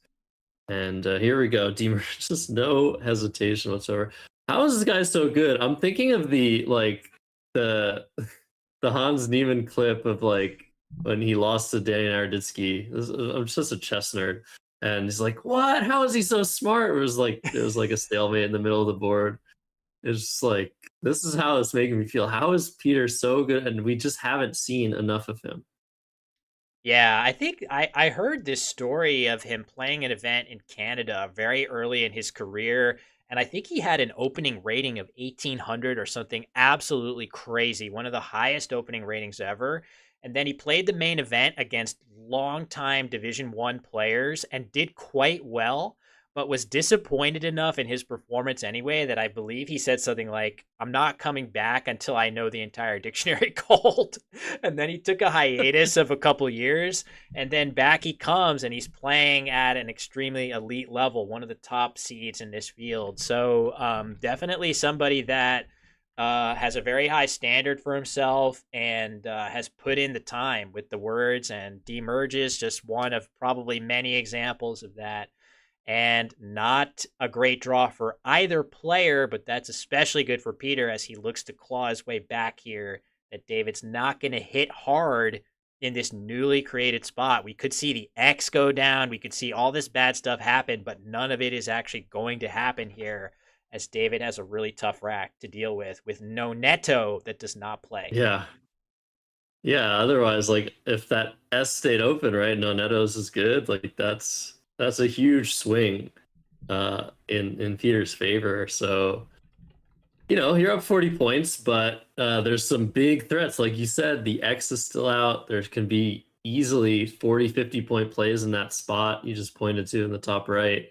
And if David wants to block that spot, either he has to take a big point sacrifice to play between the T and the D, or if he plays something like non-net, even bigger plays are then available onto the triples. So I feel like it's kind of a lose-lose in this situation for David Webb, and I'm very curious to see which direction he goes in here. Yeah, this is so tough. How much risk are you comfortable with assuming? You want to block this spot, but as Josh said, it's not really possible to do that without giving something back. I would say that non-net, as far as if you just look at it, maybe we'll do it from David's POV here. If you actually look at it on the board, yeah, it does give some overlaps back here, but the specificity of the et hooks on the board is a little bit tricky. You have to start with an A.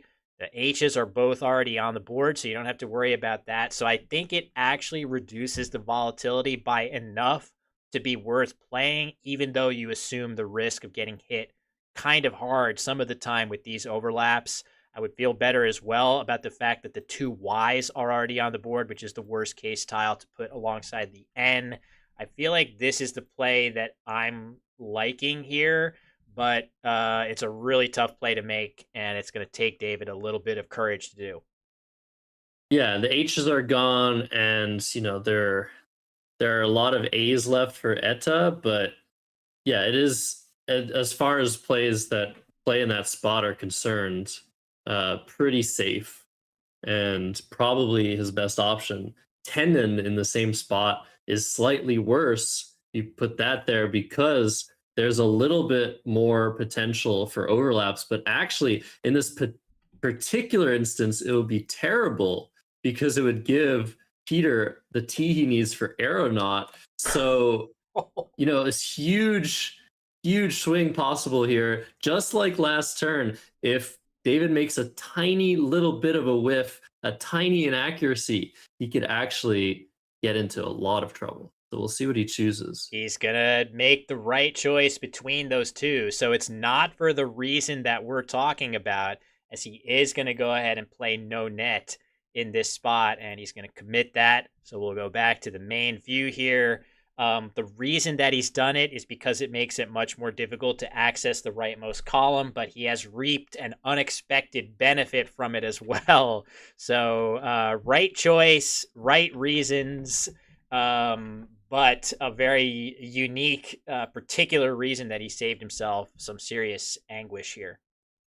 I think part of what saved David is the fact that he has non-netto. I don't know if he ever lined it up, but if he thought about having non-netto, it's like you're more likely to think about playing non-net than tenon if you've seen your 7-letter word. But anyways, over to Peter, who's down 60, and he's basically just has to cover at least one of those triples, and the best he can do is overlap 5 times, I think, and play something like AURAE or ROUEN in this spot for only 29 points, but very important to cover at least the top right triple, and a little bit more beneficial to also prevent big plays from appearing in the top in the right middle triple, because when you're behind, you want to prevent your opponent from scoring most of all. But he's not going to prevent David from scoring, is he, Will?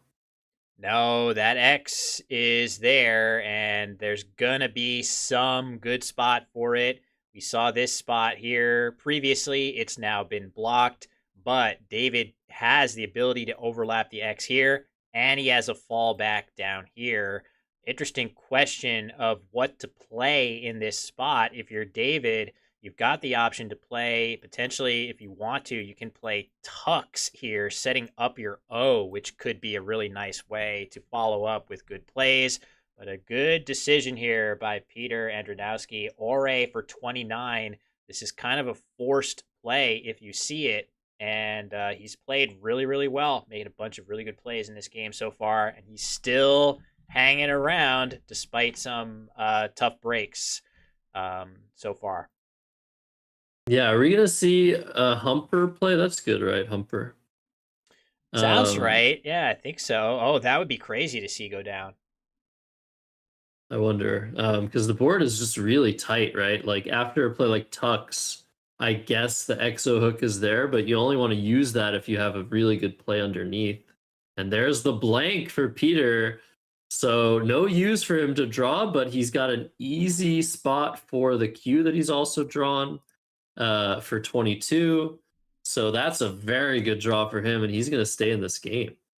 Yeah, huge draw. Of course, he would prefer not to have to deal with the Q and have drawn the blank. That would be even better.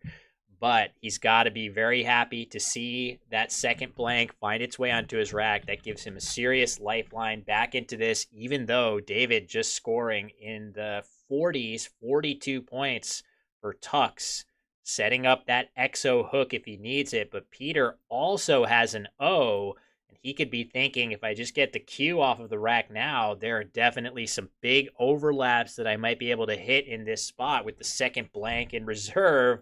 So we could see some craziness here coming up in the next few turns. Ooh. Yeah, I guess you could play Keno in that spot now, Keno, just to set up some craziness. But I think you got to get rid of the Q first and leave the tension on the board for later. It's not a fun play, but there's also the option of just OK setting and up QIN and Exon. That's a really awesome option. I just do feel like it's gonna get got punished. A lot of downside, and David's gonna smell a rat, even if he doesn't have the N for Exxon. Yeah, that's crazy though to play. He's just OK here. This is extremely annoying to deal with if David does not have the 6th and final N unseen. Yeah, you could give up 6-letter words underneath this K, but that's not as easy as it may seem.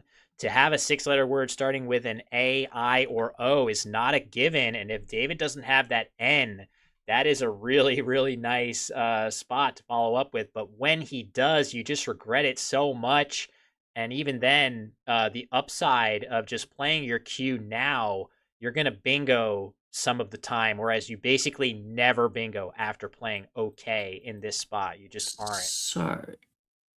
What about this? That's kind of fun. You're playing off your N. Never mind. So down comes the Q. he may have been thinking about some of the more creative setups, but I think this is the most practical and has the lowest downside and highest upside of the, the downside of being stuck with a queue that you can't play for several turns. You've avoided that, and the upside of bingoing, you've now embraced that. So yeah, things looking somewhat optimistic, but there's still going to be a lot left for Peter to accomplish here. I don't think he has any bingos playable yet, but I'll let the chat be the judge of that. Makes David's next decision much more difficult as well. Yeah, I mean, David's definitely in a good position, but there are a couple of threats that he has to think about. So certainly this is a big obvious threat for an EXO play. This is a threat potentially. But that's about it. So I feel like if you're David, you want to sort of handle those threats either by preparing yourself for them or by blocking. And just to play, I mean, first thing that comes to mind is like maybe playing WAN here, something like that to sort of start trying to clamp down things. That's not a great option, but that's the sort of play I'm looking for with my lead. I want to force Peter to play in a spot that's going to give me stuff if he hits it, and I want to keep balanced letters. So very curious to see what direction David goes in here. Yeah, I mean, the funny thing is, just as Peter did on his previous turn, David has the option of setting up Exxon as well if he wants it. Again, from his perspective, the odds of Peter having the last S aren't that good, and he can potentially draw into combinations that have NA, right? At the minimum, he'll have Snaw, but he can definitely do even better than that with a variety of draws. I don't think that's going to give Peter a bingo in response, but he will be able to capitalize with Exxon plays that hit super hard after that. He's going to play it way. Oh, Ooh, interesting. So, whoa, looks interesting, but this creates a hook that he doesn't have in the E, Josh. I wonder if he'll come to regret that. yeah, that was the first play that I saw. I'm like, but no, that creates a worse hook. The E is worse than the O there, but it does balance very nicely. So yeah, I wonder. I mean, there was only one E or two E's from Davis' perspective compared to, I guess, four O's. So maybe that was a factor. It was a tough position though, and yeah, the engine just saying to play aggressively. I feel like the engine is wrong. Like the engine was saying to make plays here and just like give your opponent one turn to consolidate. But yeah, this is a decent play. It's just what happens when you don't draw an E. Yeah, you get into serious trouble. I feel like I was looking at this play as well from David's perspective of just FA on top of Wincy, which doesn't really do much to block anything, but nor does it open anything scary and new. And Peter is going to go ahead and play Koa for 27.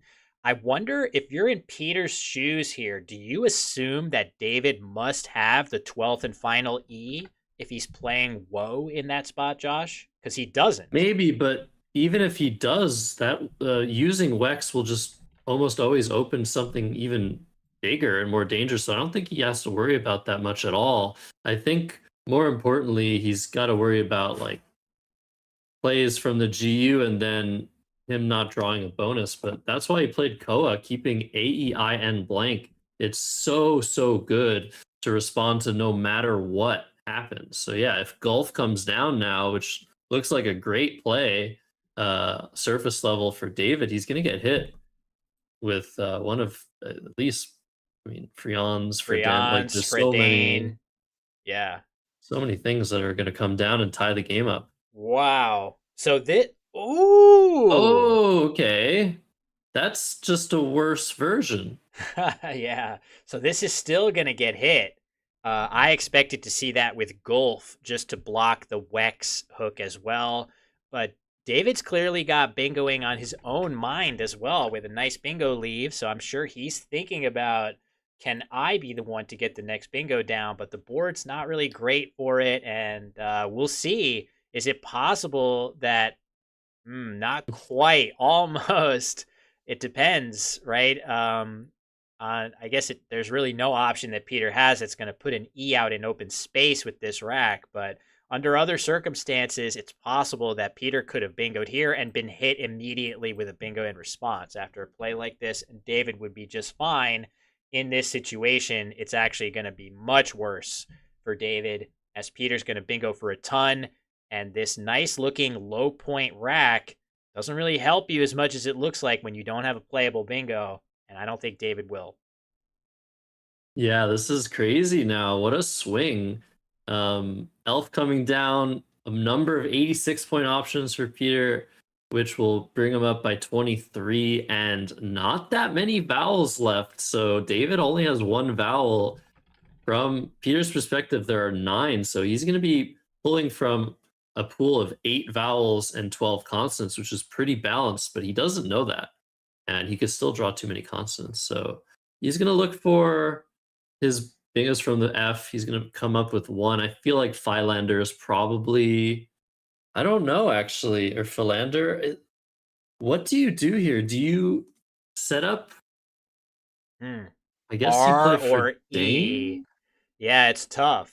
I mean, given what you just said about the vowel and consonant imbalance, is it possible that putting the R here actually works out better because your opponent is likelier to have a little bit too heavy in the direction of consonants? So by putting another consonant here, those, you're going to yield fewer bingos than you would if you put the E in that spot, even though the R in general is not the tile you want to be putting there. But I think the lack of ease in the unseen pool makes me feel like the R isn't as dangerous as usual. Yeah, and I guess, okay, you could play underneath as well with reading or earding, but there's no way that's right. You have to you don't want to open a triple like that. So I'm just a little bit worried about placing the E here because of the Z. That's the one thing I'm thinking about. Z overlaps, 6 tile Z plays that just end the game pretty much on the spot. But yeah, very small margins. Yeah, this though, I think we don't prefer probably because it sort of sows the seeds for David to make an opening play at the top of the board somehow and create a second threat along with this, which we are pretty confident this is going to be a blank S. This is a very dangerous tile to place here. So I think maybe a missed opportunity to put a little bit less dangerous of a tile there. But either way, look at the score. Peter Andronowski finds himself in the lead after being down over 100 earlier in the game. Coming back from the dead here, Josh, in a very exciting game. Another one on the stream. Another one. Yeah. I wonder, yeah, what do you do here if you're David? I guess because there's only one E unseen, you could maybe just try to bail out with rattle and hope to draw the final E. But you're right. I feel like my first instinct would be to try to get a bonus here and open another part of the board or leave the tension in the bottom right. But with 7 1-point tiles, not being able to score, maybe we'll just see GURL for 15. It is worth noting that the score is close and the J and Z are both lurking. I wouldn't say there are obvious places where either of those letters, I should say, are going to hit super, super hard. But it does give some possibility for David to draw one or both of those tiles in sequence and potentially come back in this game just by outscoring Peter. And Peter did draw an S, which is great, but look at all this other stuff. He's going to be hard pressed to score very well. So it's tempting to gun for the bingo, and maybe it's still the right idea, but it's not a necessity here. You could play rattle, as you suggest. If you do this and draw the final E, you could be in great shape after this play. Doesn't look great at first glance, but it puts all your hopes on drawing that E and setting up something really devastating on the bottom row that Peter will literally have no way of accessing outside of just playing something weak off of GU. So that's a really interesting pathway. Not sure I'd come up with that one. It's tricky. Man, there's so many options here, and they all suck. Turns out that the engine actually says, yeah, play rattle. Your best chance back in this game is to draw the final E and get access to that triple. That's a huge difference between rattle and any other play available. That's crazy. And that's how bad the position is. It's like, well, you have to just flip a coin here, and it's a heavily weighted coin in your opponent's favor. It's like a 1.5 to 2/3 coin. Keep in But mind, instead we're seeing Trant, Ooh. which makes a lot of sense.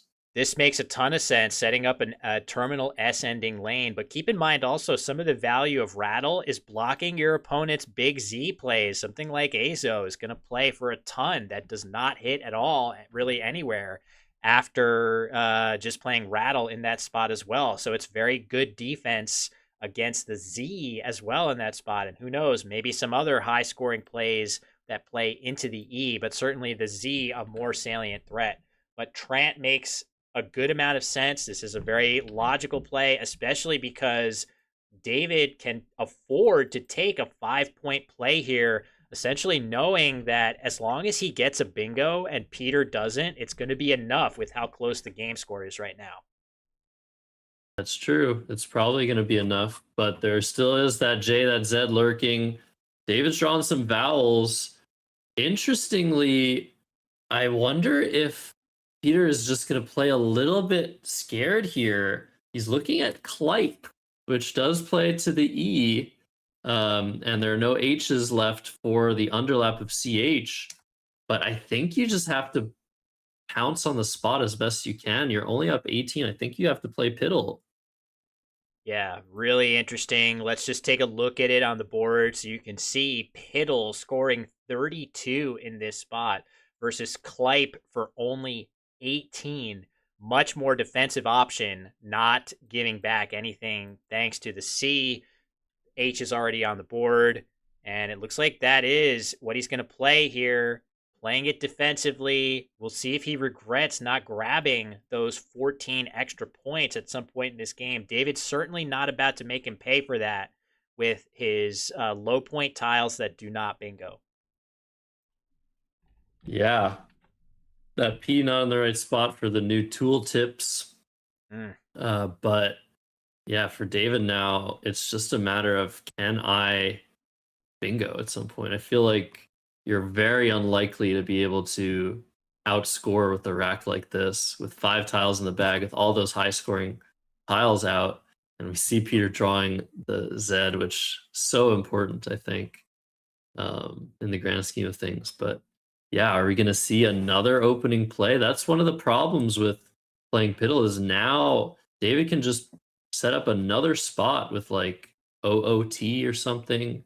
And how is Peter going to get rid of all of the threats at once?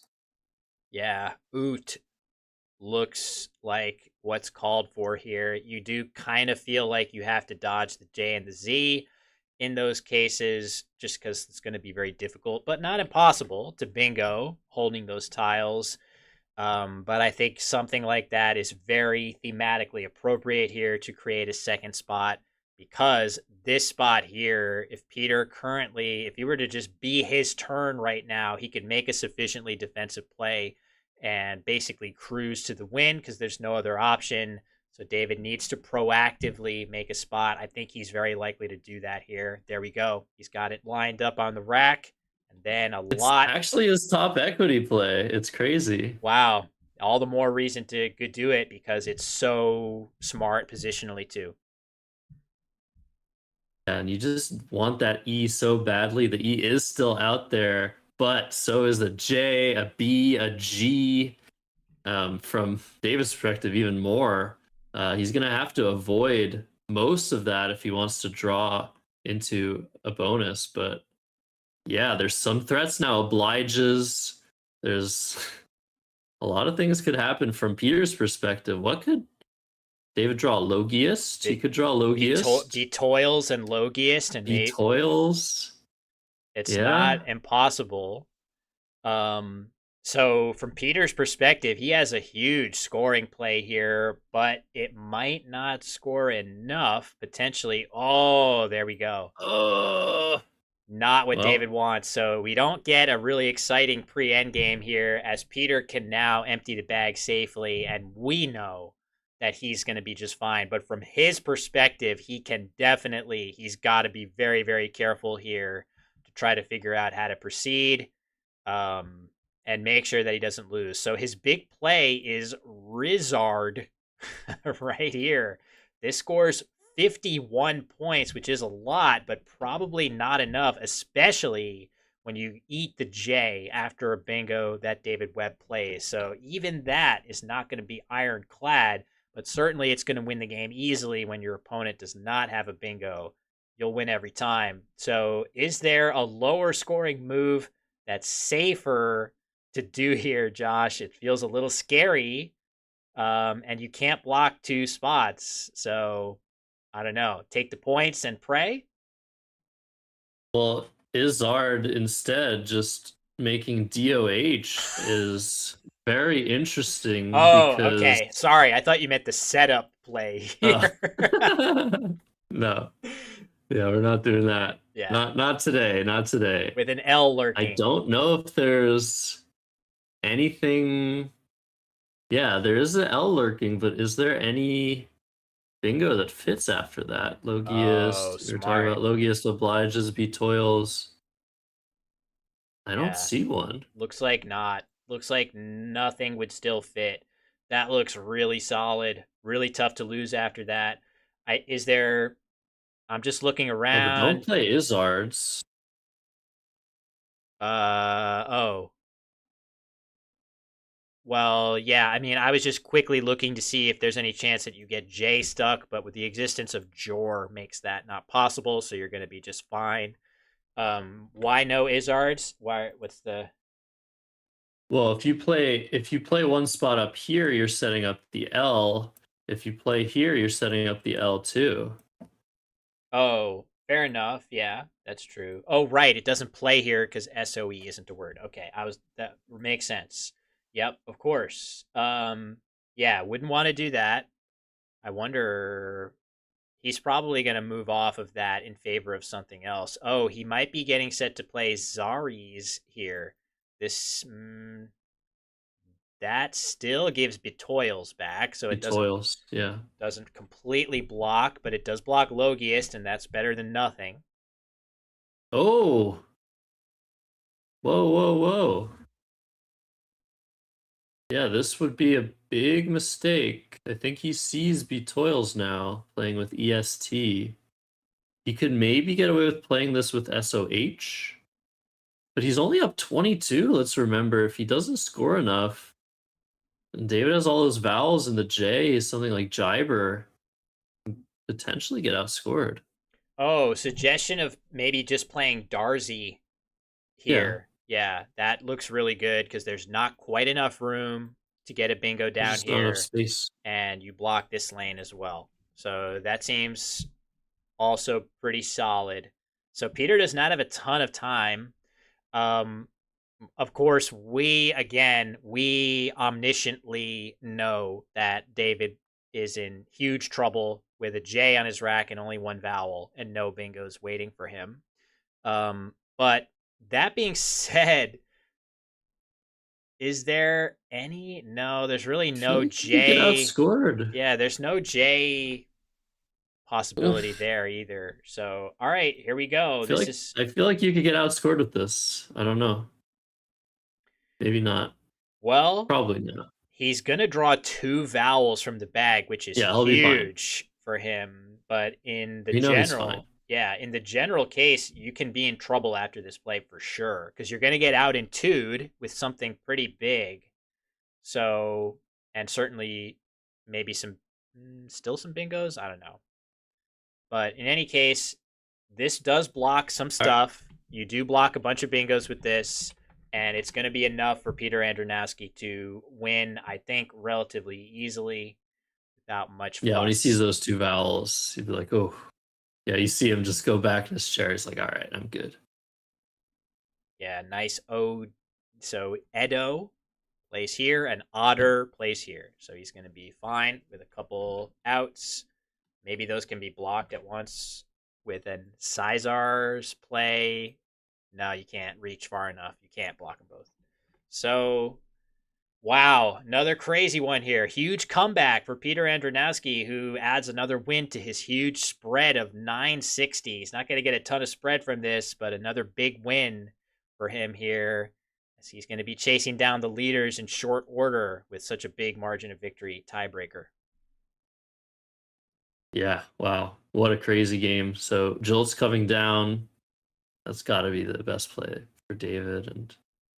And I guess the only question is, am I sure that otter is a word? If I'm not, then I have to play something else because I'm going to lose if it's not a word. But yeah, we'll see. 2 minutes to decide for Peter, but yeah, he doesn't have to go out if he doesn't want to. Yeah, just play a word you're 100% sure of. I'm sure he's going to play otter. I'm expecting that, but he can. I'm actually curious, does David even have an outplay if this spot gets blocked? No, yeah, I think So that's his only spot. You can even just block that if you're remotely unsure, and you'll get another turn. Just don't play So, OT. yeah, right. The very classic, commonly seen phony 2 OT. It's one of the most. Okay, he's gonna go ahead and play just OD. This is almost as good, honestly. Just blocking the only outplay and Yeah, going for out sure. next with Good for 18. Yep, makes a good deal of sense. So David has 3 minutes to come to grips with the fact that he has no outplay. I expect him to play his B right here. And then Peter goes out, as you suggested, with Good to the triple. Nice. Yeah, I think it's just like a 7-point difference between the two. Pretty close. So wow. All right. A 5th win for Peter. 2nd loss for David Webb. And man, I don't know about you, but how much more amazing Scrabble can we take here? I think a lot. I mean, I'm grateful we just haven't really had a start to finish blowout yet. At some point, one of them is going to be coming. That's just the odds are in favor of it. But not yet. We've had all really exciting close games. And our next game coming up, 2 players that I think both of whom were on the stream quite a bit in last year's iteration of this event, is going to be Rashid Balogun versus Paul Allen. Very excited for that one. 2 players we've not seen yet. We want to keep adding new players into the mix of who we see on the stream for a little bit. I know we also did have a plan to potentially show games, 1 game per day from the lower divisions, which I don't know if we're still considering that, just throwing that out there. Don't be surprised if we dip into the lower division on some of the earlier days of the tournament. And there we go. Wait, what happened? Did the script stop working?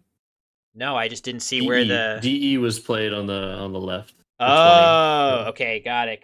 No, yeah, even better than Good. Oh, okay, cool. So it's a final score of 452 to 402. Very nice. Cool. So there you have it. Another very close game. I feel like the overall margins have been just so small on the stream, which we love. And we'll see if we want to talk to Peter Andronowski about this game. Maybe he wants to ask us some questions. That's always my first instinct, Josh, whenever I am interviewed after a game, is I just want to ask. I want to ask about the plays. Where are you on that? You're more confident in yourself than I am. No.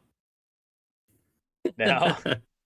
No, I also want to ask. I also want to know. I mean, there's some games where I'm confident, other games where I'm not at all. Yeah, it really depends on the game, actually.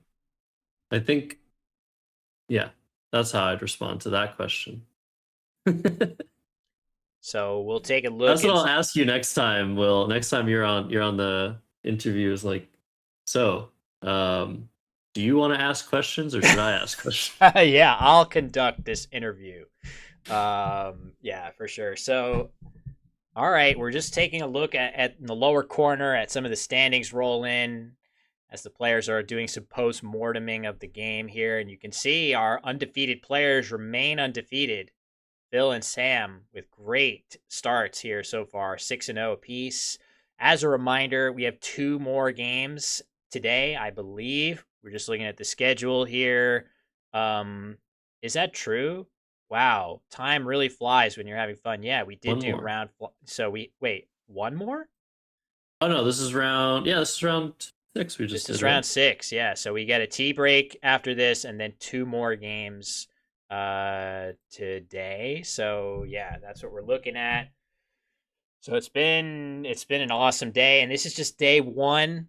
This event just gets better and better towards the end as the matchups start to get tougher and tougher, and the stakes get higher. So let's see if Peter wants to chat. He always has the option to not do that if he wants. And we do have Rashid and Paul Allen awaiting us in our next round, which should be another fantastic game. Yeah, I can't wait for that one. Man, every game has been just a classic, an instant classic. So let's see if we get some thoughts from Peter here. As they're still discussing the game, I think David was pointing out the play of golf. Maybe he missed it. Maybe he didn't want to play it for some reason. Yeah, wouldn't have yeah. changed a ton about the board geometry there. It just would have gotten him a couple extra points, really. Most of the rest of this would have played out similarly. Although I guess it is worth noting that playing golf and then the bingo here doesn't give back this double word score the same way. It's obstructed, so it's maybe has a defensive benefit too. So, Yeah, it's interesting. so I hear Actually, the really interesting. headset. Let me make sure I keep forgetting to unmute. I've done that, so if we get the headset on, we'll be able to hear from our players. I think it's totally up to them what they'd like to do. They're still Yeah. post-morteming here. So yeah, this is round 6. Again, it's super exciting. I just want to call out, this is the first ever live streamed Scrabble tournament on the newly launched WESPA YouTube channel. And it's been really exciting to see that channel come to life. But if you're out there watching and haven't subscribed yet, of course, we want to support all of our Scrabble channels, but we have a specific reason for this one. And we'll get to that after, because we're about to talk to Peter Andronowski. And Peter, Will, and Josh here in the booth. Congratulations on a great win on the stream there. How are you feeling after a very back and forth game? You were down over 100 points here. I'm feeling tired, to be honest. Didn't expect to come back from that. It just kind of kept on swinging back and forth. I mean, Wincy, I was really pleased with, and then then what was next? I had to dump everything with Binyu, right? Yes, exactly. Yeah, it was. There's probably nothing better than that, was there? No, that's it. That's the play for sure. Nicely spotted. Yeah, and then Wheelie was down. David's hum really confused me. I assumed he had a really clunky rack. I had a very clunky rack, right, at that time. So I was thinking, well, I could play Fav on top, Humph and Fav, or Fav down there, or there were so many options. I sort of had a light bulb moment, and I sort of liked Humph Fav the most, but then I didn't like how easy it was to make, Fava Fave. Yeah, for sure. That was a turn that had tons of options there. So there was a lot going on there, Josh. What were we thinking on that move? Yeah, it was uncomfortable no matter what. I think the engine liked just playing Fam or Foam a little bit above that, keeping the V, but I didn't like that option personally, just given that it didn't open a second spot. I would have played, I think, with Hump. Yeah, keeping MDG and no vowels, no thanks. I wasn't doing that. It's tough. Yeah, it's tough. It has serious drawbacks, but yeah, I think after agendas, you were able to get down D merges, which is a huge swing in the game to get that bingo there, and you actually had pretty clunky, really clunky post bingo draw that you had to work through. Then you had the Q and the second blank, which had to have given you a little bit of hope.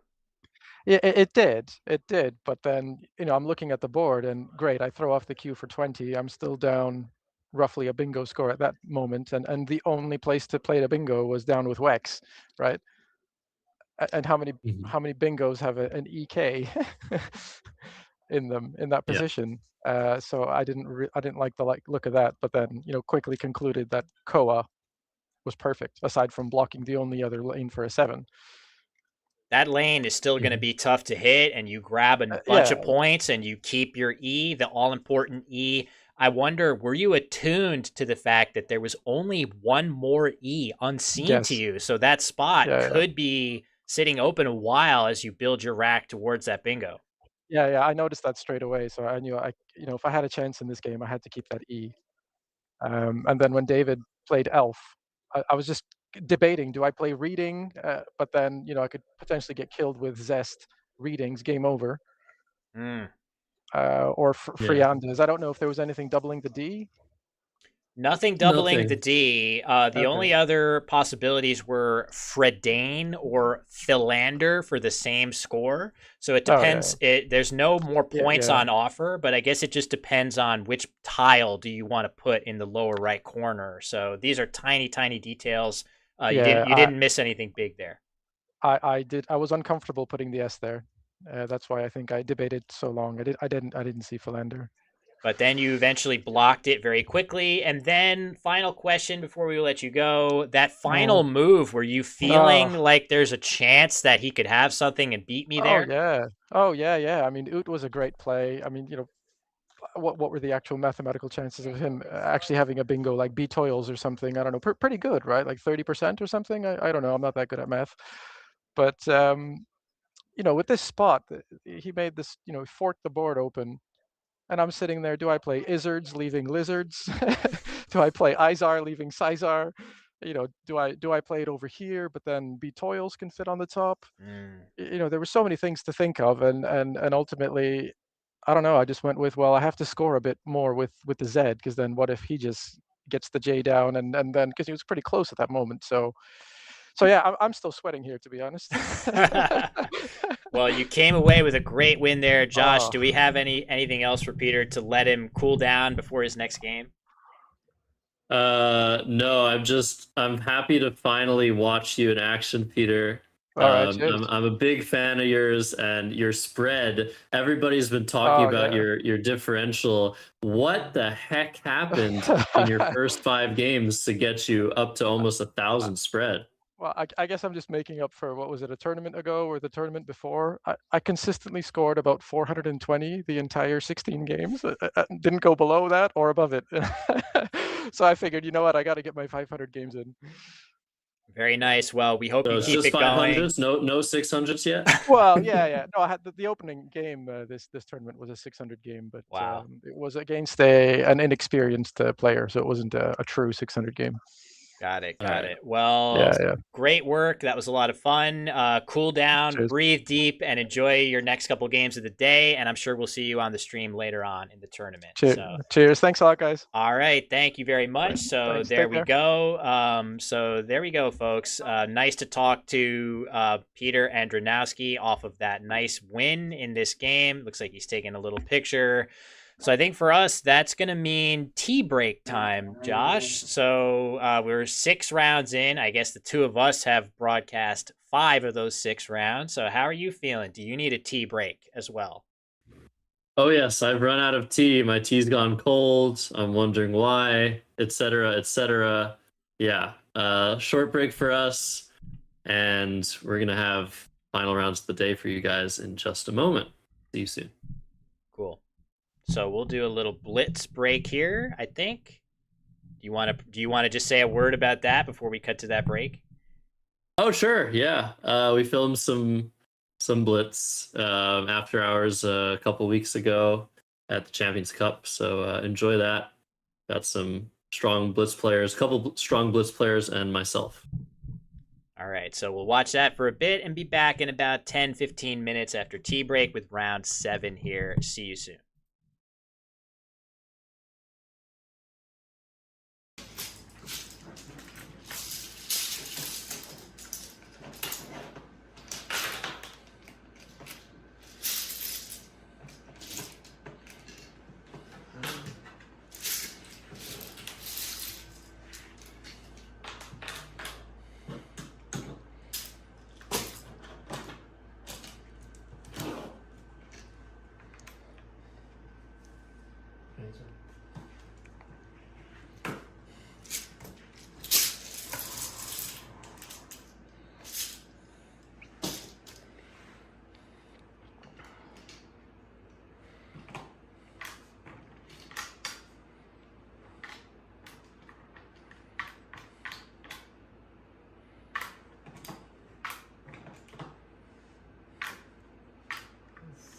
6. Strikes weekend.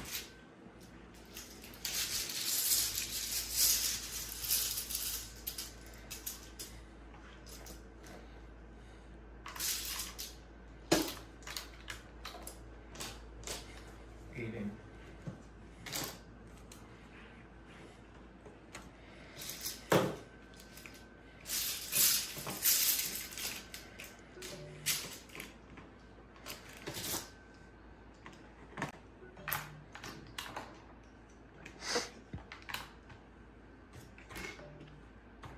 And 6.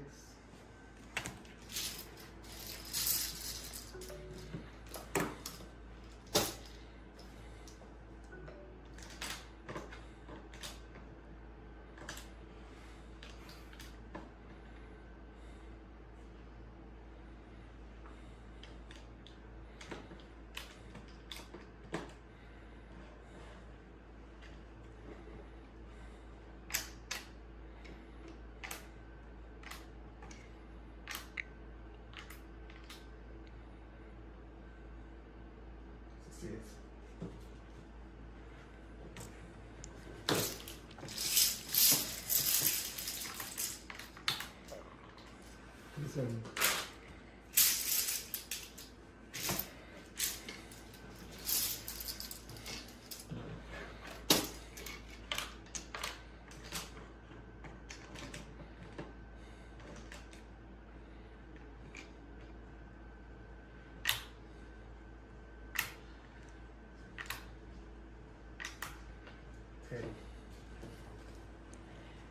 I just fell down the stairs in front of your house. No. Down over. 45. No. Really bad.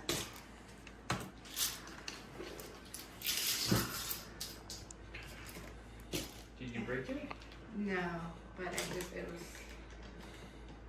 thought I was gonna crack my head open. Oh no. Would have been something, huh? Please don't pay the mortgage insurance bill. Oh, you did?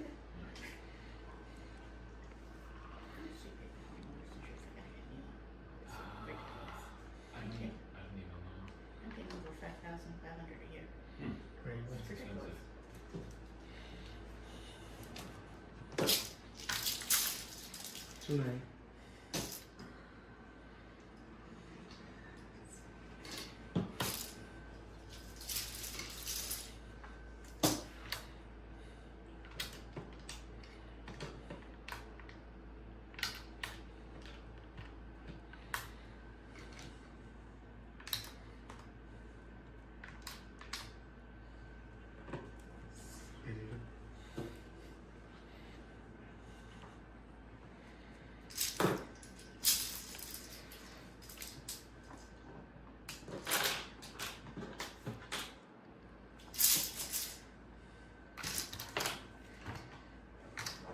Two.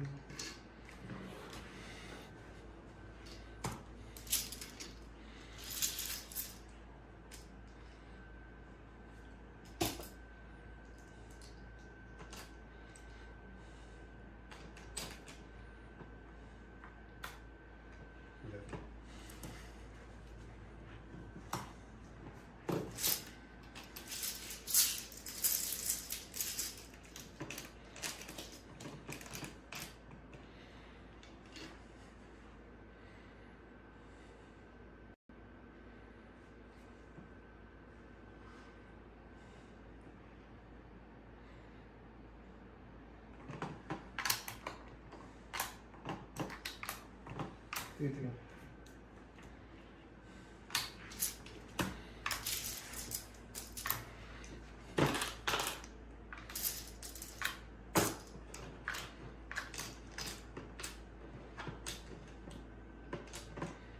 Sorry.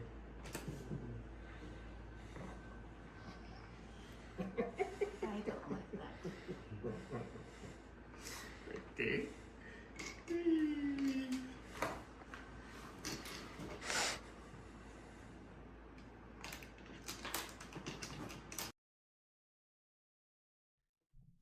All right, everybody. This is a faster break than we anticipated, as I think we got both of our players standing by, waiting to actually begin this round 7 game.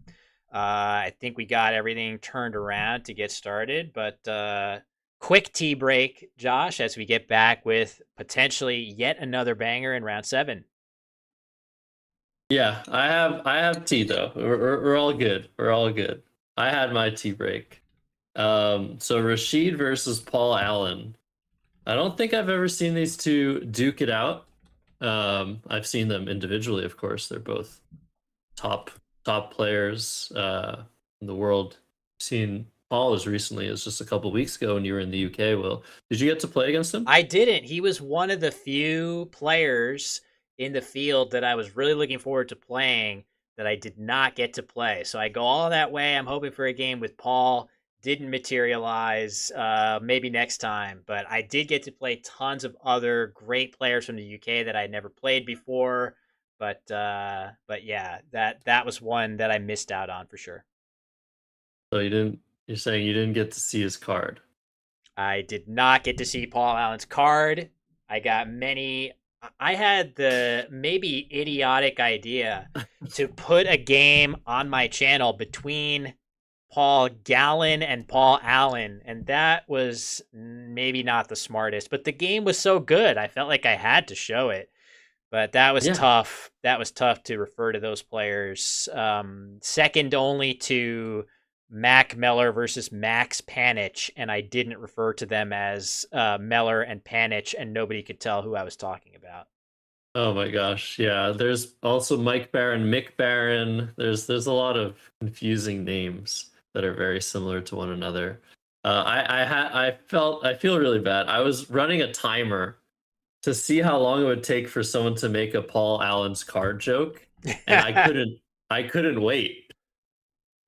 Yeah. I couldn't wait. Did it If nobody happen? knows what I'm talking about, then okay, good. That makes two of us. I They just know have that it's to a know. meme from something. It's from American Psycho, of course. Patrick Bateman looking at the business cards, one of the iconic scenes from that movie. And of course, hopefully our Paul Allen is blissfully unaware of that and doesn't hear about business cards all the time, as here we go. Does he really? Oh, poor guy. For sure. Well, we're kicking things off. Rashid with a nice draw to start with the J and some plays that are going to let him score 40 odd points here. So that feels like a solid way to go for him. And decent tiles for Paul, but maybe not quite where it needs to be to get a bingo down. I feel like it's close though. You'd at least take a look at the letters that Rashid plays. Yeah, I think you have to play Geons here. Sometimes it's worth sacrificing almost 20 points to keep an S and keep the board a little bit tighter, but I think in this particular instance, your next best option is just JO for 18, keeping somewhat clunky stuff. CEMNS can turn into a bingo if you draw one vowel, especially if you draw two, but I think you have to just take the points here, but it tends to be pretty close in these situations as we see the engine analysis giving credence to just playing Jones or Geons. Geon's probably better to not expose that vowel on top and below double letter score. Yeah, makes sense. Leave a little bit too clunky after Joe, as you suggested. Paul was hoping for an R on this rack. That appears to have been the only potential 8-letter word that he could have played, holding those letters. Instead, he is going to have to play something less inspiring, but he should be able to do something decent here that keeps good tiles. He has 2 O's and an A to underlap the J. I'm sure he can find something that doesn't make him completely, sad to play. And now you've got this S right here in the middle of the board, the best possible place for a floater to be. That's probably something he's looking at too to keep a good bingo leave. Yeah, I think the order of operations here is look for a bingo, don't find one. Look for a double through the E of Geons, don't find one. Look for a play from the J of Geons, don't find one, and then just look for your underlaps and come to some sort of a decision where between either cold, cod, a cold, they're all very close. So yeah, which one would you go for, Will? I am a little surprised if we'll show the sim result again that it likes just playing odd right here. And the reason for that is it's keeping maybe the best possible leave that you can to bingo to this S. And I bet you get a surprising number of bingos into the ED after this play as well. I'm sure that is not the primary driver of what makes this a good play. Primary driver of what makes this a good play is the S, and then bingo's starting with C going down if this spot doesn't get blocked. I wouldn't play that. It just doesn't look natural at all to me to make such a big scoring spot in response. I feel like I would be much more apt to play cod, even though this then creates an E hook that you don't have, but I would probably favor this or a cold, Josh. Yeah, I think the reason the engine likes OD is because if you play COD, and an ECOD play comes down, then somehow you're not responding very well to it with your leave of ALOT, but that's just not happening. The only time ECOD is going to come down is if you have a huge play there or a bingo. I think the engine's over-evaluating how often plays come down with ECOD. So I think cold makes a lot of sense. Yeah. Oh, it shot to the top, and now it's kind of boomeranging around in the sim results of cold. I do feel like that makes a good degree of sense. Yeah, you do suffer a little bit in terms of. Did I make a pun inadvertently there? Yeah. Oh no, I'm sorry. A good degree of sense, cold. Oh, nice. Oh yeah, I intended that. I meant that. As a pun. No, I'm just kidding. I didn't, unfortunately. But the risk of this, of course, is kind of what we're seeing actually, which is you leave a little bit of imbalance towards vowels, and if you draw a vowel or two too many, you could be looking at a really subpar rack that's difficult to score with. And that's kind of what's happened to Paul here. But the theory behind that play seemed pretty solid to me. Making a lane that actually is hookable with a tile that you keep. Yeah. I think every underlapping play there had sense to it, and really very small, fine margins. And we could discuss it for quite some time. That draw was definitely the drawback of keeping the two vowels, but that was a very, very unfortunate one for Paul. We'll see what she does. He just decides to play camp. So he's not wanting to open that triple, that middle left triple with a play like God or Gop.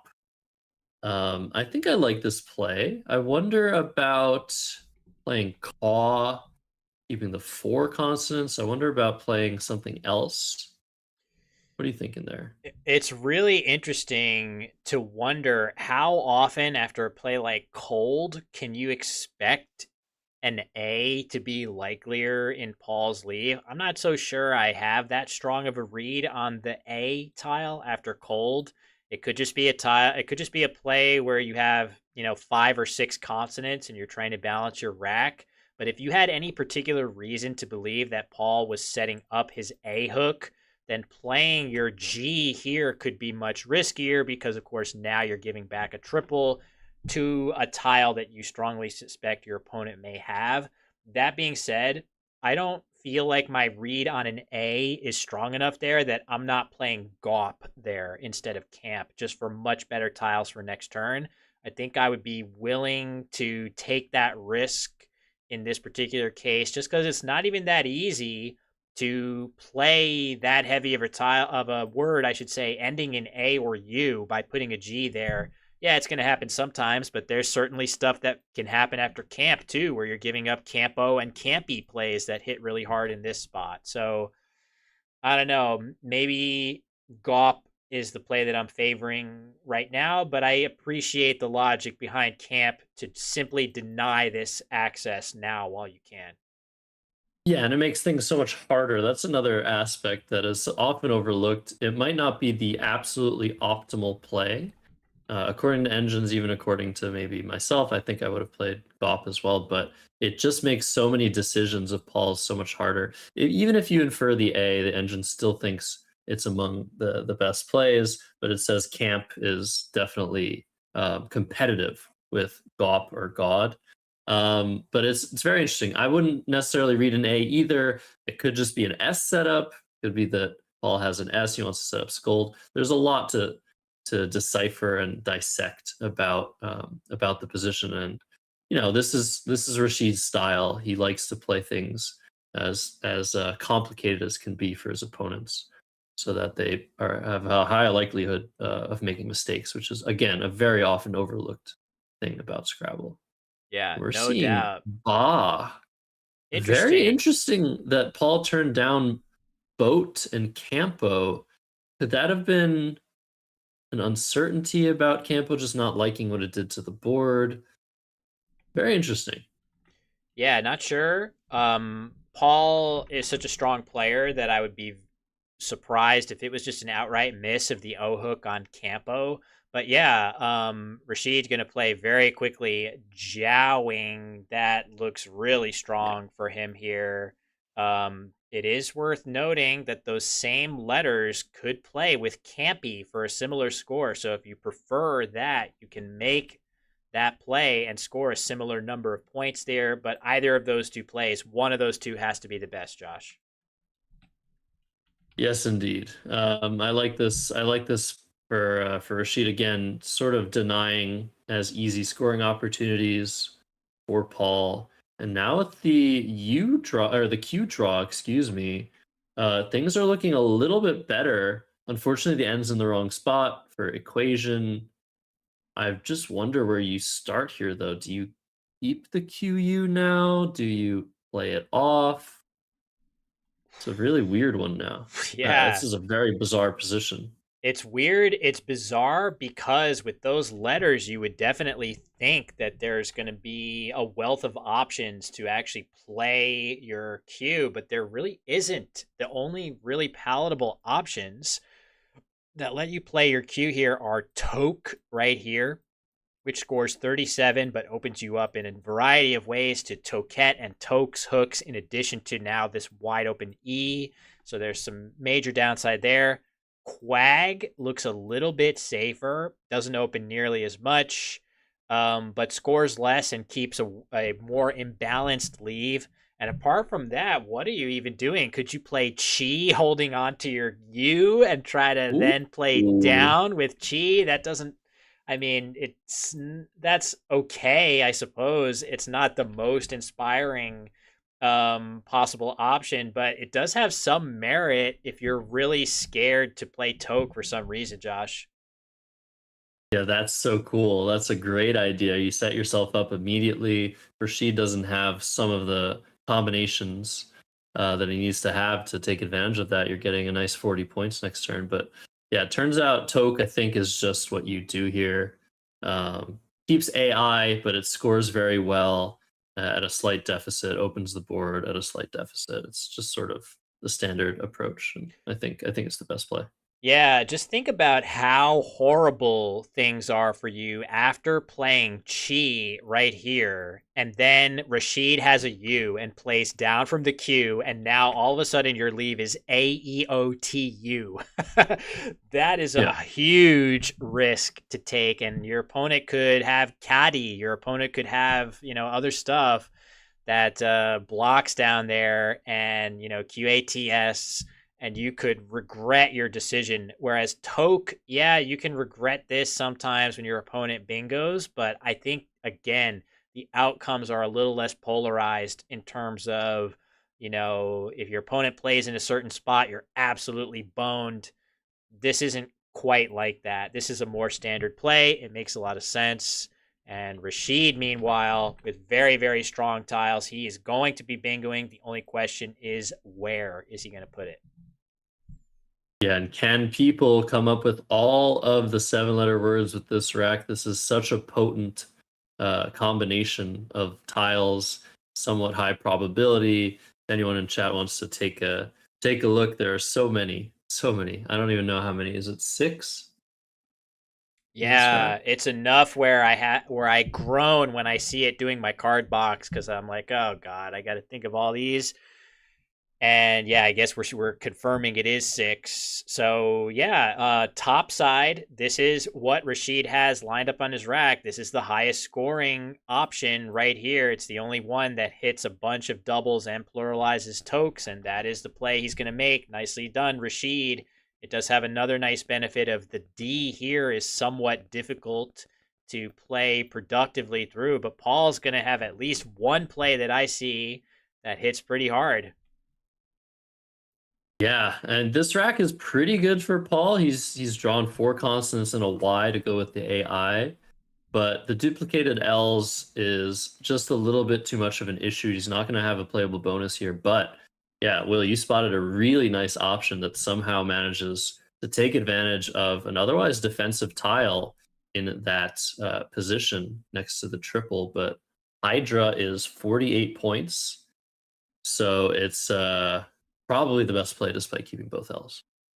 Yeah, of course, the duplicated tile is something that we try to avoid as Scrabble players. A lot of reasons for that. The nice mix of unique vowels and consonants tends to be the best for getting a bingo down when you have those low point letters. But I also feel like something I often say is that every letter has unique properties that can help you or hook for words on the board. And when you have too many of the same letter, you're depriving yourself of all the variety of different possibilities and options that your letters give you. You just have more of the same. So in addition to sort of gumming up your rack and reducing your number of options in terms of the words you can form, it also reduces some of the, superpowers of your letters in that sense. So we always want to remove those duplicates. But for 48 points, we will do a lot of things, Josh. At least I will. Absolutely. You could just take a 6-point sacrifice here, though. The other option is just playing hardly.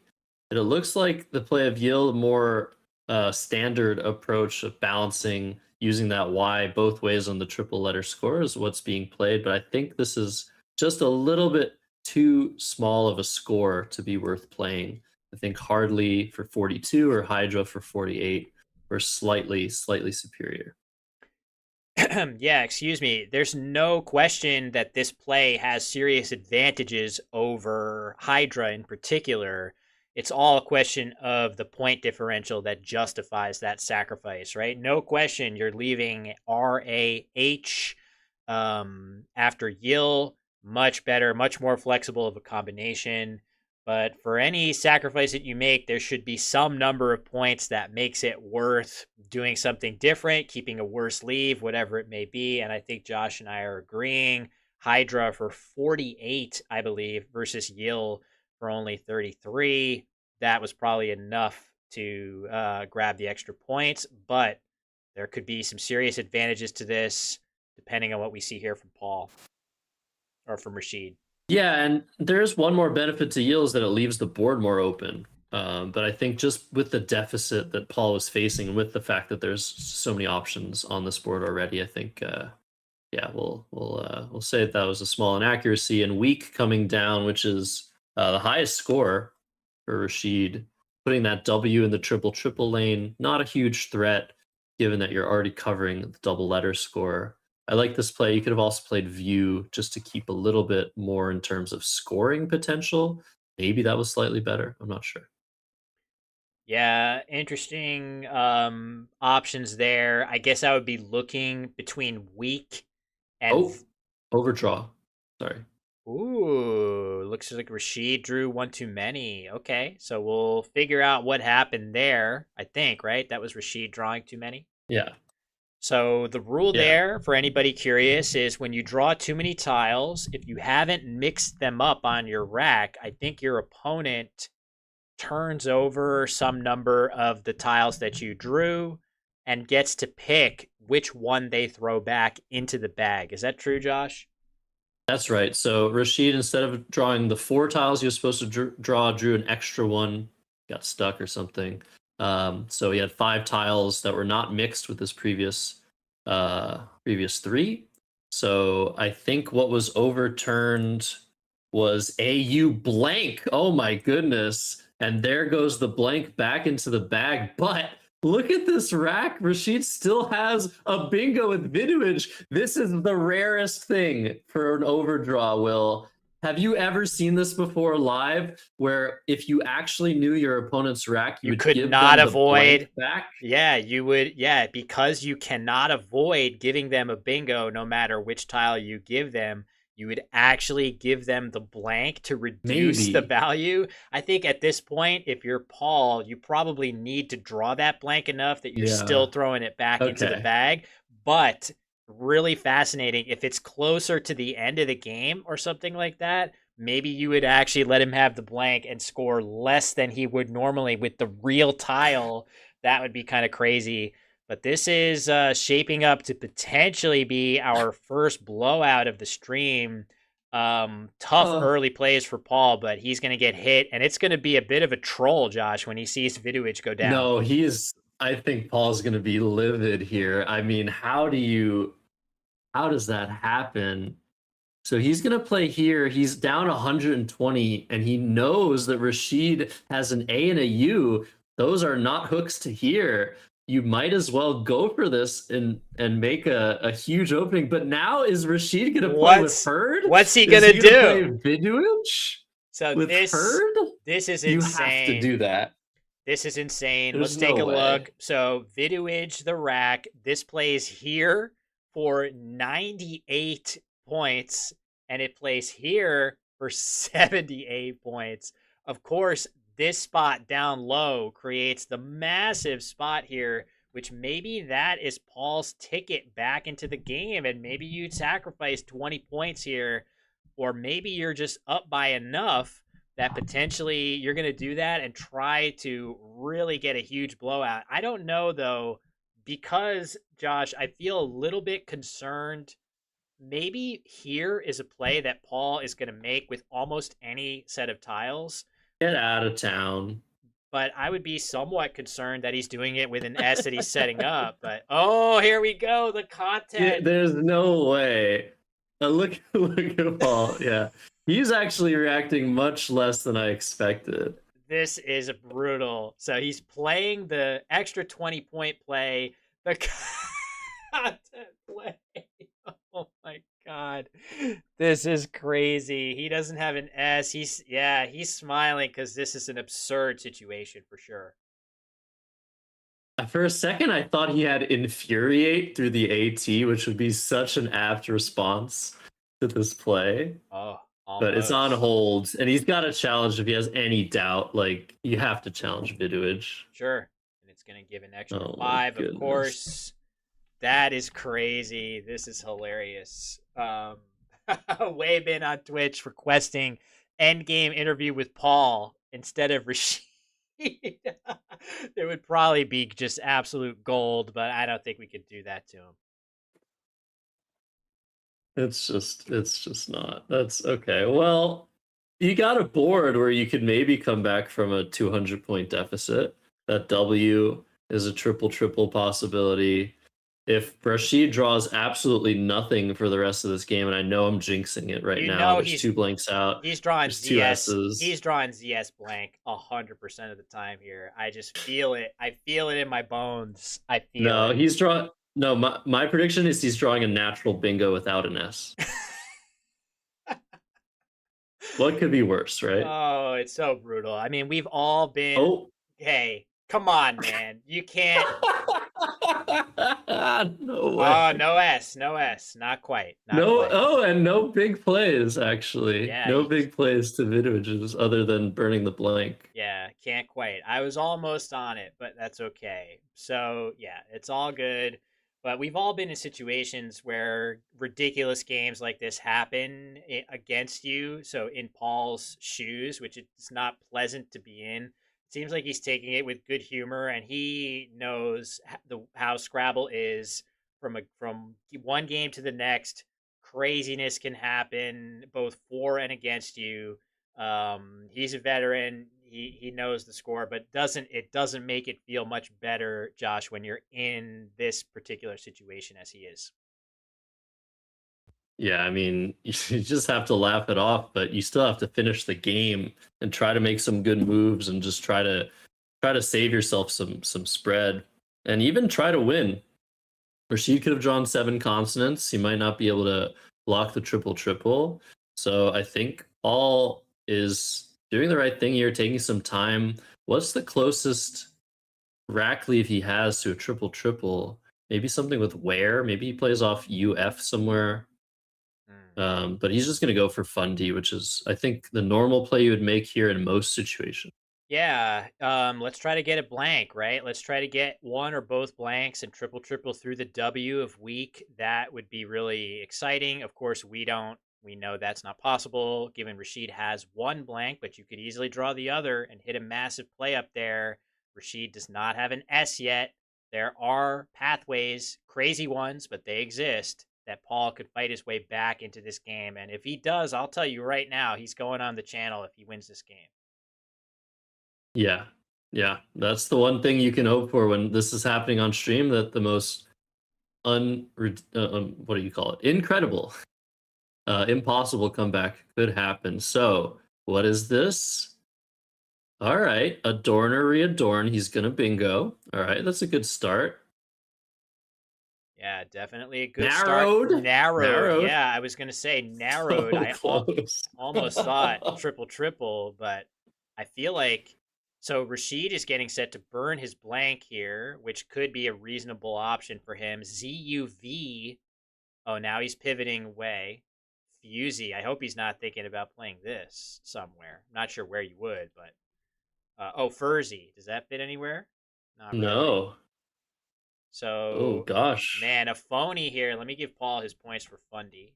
Sorry about that, folks. And we'll see what's going on with Rashid. Oh, yeah. Wait, have people pointed out Fizz? Yeah. Okay. Yeah. Okay. Yeah. He could just play Fizz and Zay right now if he wants to, or he could wait to maybe try and draw that again by playing Phase. This is the situation here. There's a triple threat, which is obviously the highest potential score.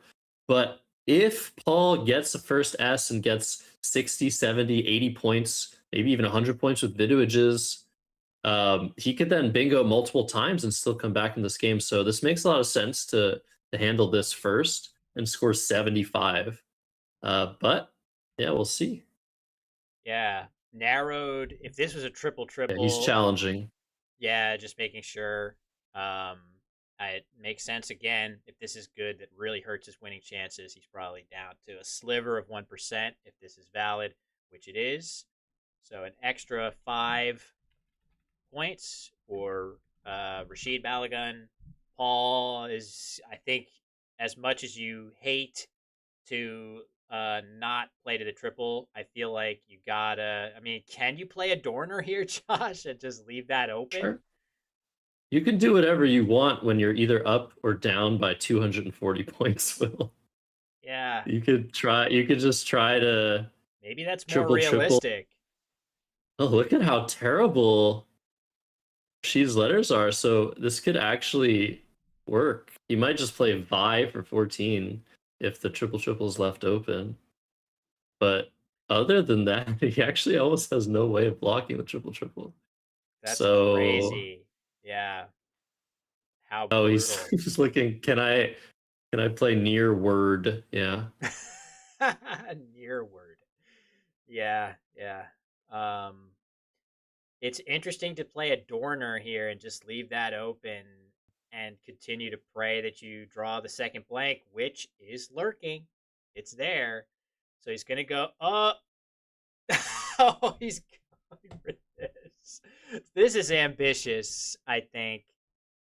He's not. He's just trolling. He's trolling. It's a troll. Yeah. Okay. All right. He's not going to do that. It would be cool to play a Dorner here and just hope. And I'm so curious what Paul's going to draw, because you couldn't ask for a better set of tiles for Rashid to have to try to get a one-time blank S draw that lets you hit that W. He's going to struggle to block it. So,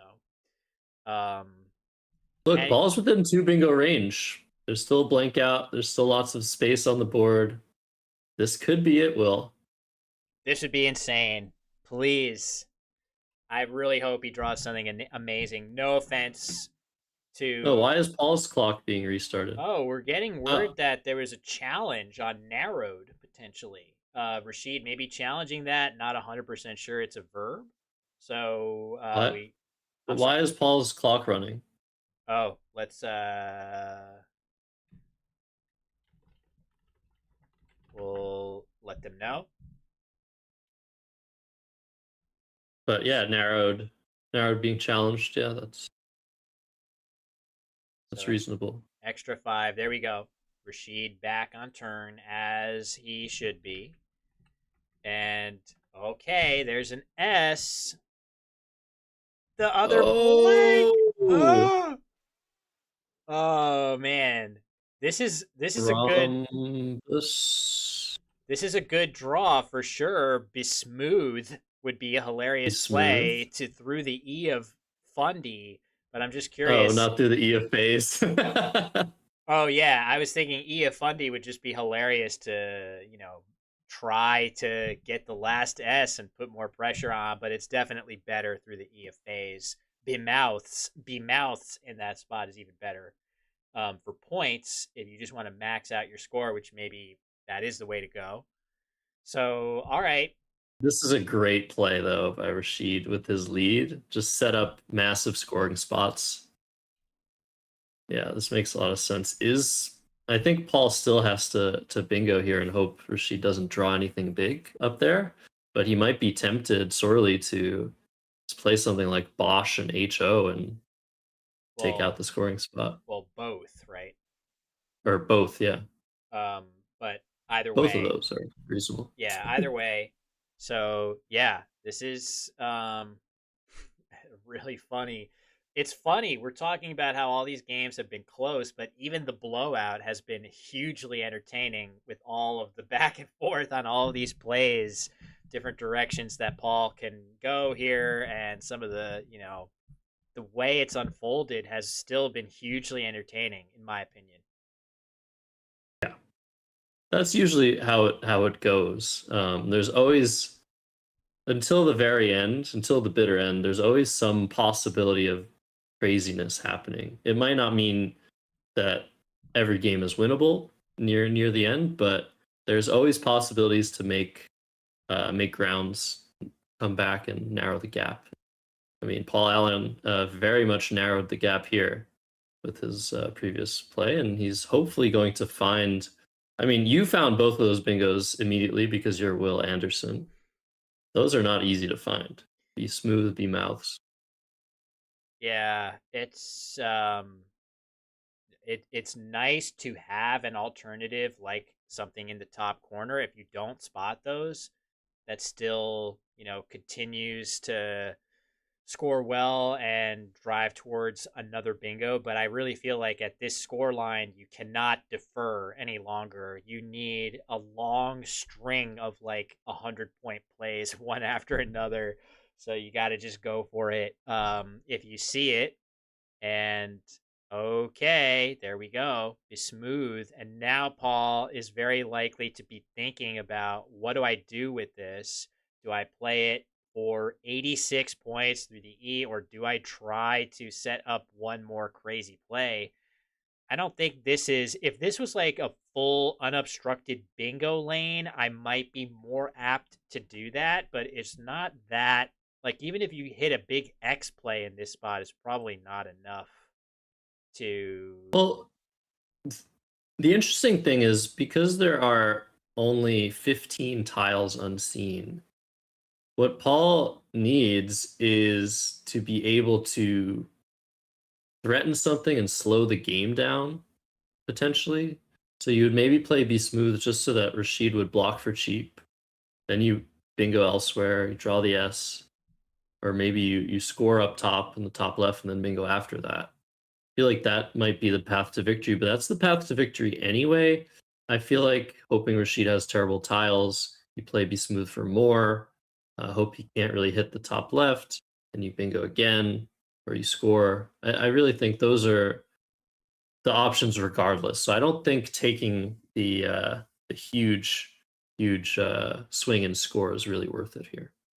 Yeah, makes sense. So, yeah, He's definitely seen Be Smooth. We see that. Although that's not a guarantee. You can see a word, but not be confident enough in its validity to actually pull the trigger on it. So that is something that could be happening. If he's not 100% sure of Be Smooth. Also, you got to think about, does that word take an E hook too?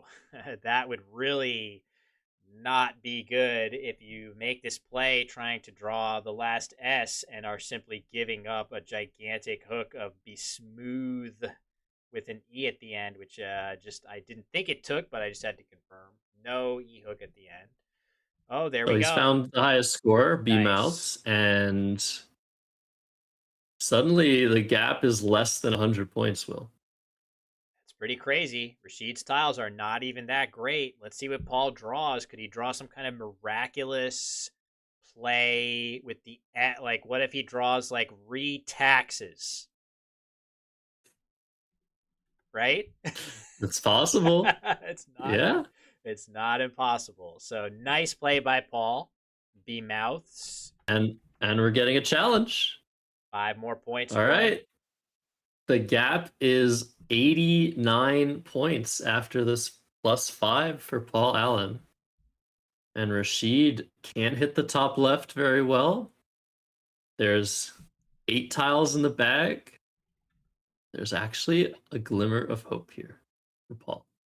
Re-taxes out of the bag would be the craziest thing I've ever seen. Oh, that's not possible, is it? Oh, it is possible. This is from Rashid's POV. So it is possible. We can all dream. Let's all pray for re-taxes. It's probably going to get blocked anyway, but that's okay. We can enjoy if that were to possibly happen. But there's still spots other on this stuff. board. Look, you could bingo here, you could bingo here, you could bingo here. And if Rashid leaves enough tiles in the bag, you can just play Yex for a huge score and potentially bingo in any of those other spots, right? Oh, he's drawn into Tinners. Tinners fits here. Interns also fits for more. That is hilarious, bro. Oh my god. And it fits under Yill. This is going to be a close game, Will. I don't think Paul's winning. You can quote me on that, but this is going to be a close game. Tighter looks like Rashid's idea, which plays very nicely right here for a good score. Does that give Zen? What does that give back? No. Oi is too inflexible. Oops, I'm writing. Yeah. Tighter. Yeah, tighter is great. If you're sure that's a word, then that's yeah, you can't do anything. Wow. That's crazy. Yeah. Close game. That Paul even has anything to hope for here is incredible. And yeah, even the blowouts have been exciting for sure. So according to the engine, B mouths wins 0.61% of the time. I feel like it's fair to assume that there are some crazy runouts that might actually get it done for you. So yeah, makes sense. Yeah, that is really amazing. Tighter again, very nice play. Let's give Rashid his points for that. 31 points. That's kind of sneaky a lot. You wouldn't expect that potentially from a play like that. Yeah, is Rashid sure though? Is he sure? Is he gonna take it back and play VITE? Is Paul gonna challenge just because he loses if this is good? He could. He's already sort of done that a couple times already. So yeah, we'll just have to see. Yeah, there's no hope, right? Even if you can't draw. I guess you could draw Yex, the bottom left. Yeah, this is hold. Yeah, he's holding. Like, yeah, he's probably gonna challenge because he has to. This is a good. It'd be a good strategic decision to challenge, even if you would play that 100% of the time. So no. hold and accept is what we're getting. He's accepted. Yeah, he's holding. Okay. So no 5 extra points there. So yeah, if you're Paul, is there any reason to defer? And if so, what are you hoping for here? No, yeah, it's over. Yeah, you might as well just play interns, cut that gap. In fact, he's going to draw he's going to draw Rex out of the bag. So at minimum, he's still threatening a big play here that needs to be blocked, and he should be able to. Can he go out with that somewhere? Yeah, Rashid could still reasonably lose if he phonies next turn. But again, like these guys know how to close out games. We're not going to see that. For some reason, I'm just daydreaming of a play here. I think this fits. Wow! Oh my god! Why would you even see that? That's incredible. I'm just trying to see, like, there's 100 points, 120 points between the two of them. How do you score as much as possible on the board? So I started looking for double doubles, but got it. So Paul's going to think. He's going to try to come up with any possible winning scenario here. I don't believe one exists, but he has definitely succeeded in still making this game way more interesting than it had any right to be. And we're headed into the end game here. Just want to shout out, I'm trying to get prepared for the next matchup, which is going to be, again, truly an international affair here. I think two Nigerian players, Chief Toke Aka, who has been doing very well in the standings so far, against Noble Onoshevwe. So that is two Nigerian players. Not sure if both of them traveled from afar to compete here or what, but either way, that's going to be a good matchup here. Just getting ready for that, and that's going to close out the day. Day one is soon to be in the books after one more game. Josh, pretty exciting. It's been a great day, and three more after this. We can only go up from here. Yeah, very excited for the final round. Every game today has been just pure gold. And yeah, Rashid, I imagine he might take a while here to decide whether or not he's going to block Yex. He also needs to make sure he has his tracking right, because right now there's only 54 points between the two players. So Rashid had lined up Vigil, plays nicely here, keeping 2 A's. It's a very good sequence, except for the fact that you really just want to block Yex. And so the best sequence for Rashid is to play OVA, OVA, and that blocks Yex, and then Paul should just go out with Rexes, which fits through the E and the S for only 12 points. Makes sense. I kind of hope that Paul gets his big Yex play down, even though Rashid is extremely likely to not allow that, just because having an extremely massive final score in this game is going to be a lot of fun for us to see the big numbers. But yeah, we'll see if that's actually how it goes down, or if Rashid plays his more typical accurate end game here, which I fully expect him to do. So yeah, we'll see.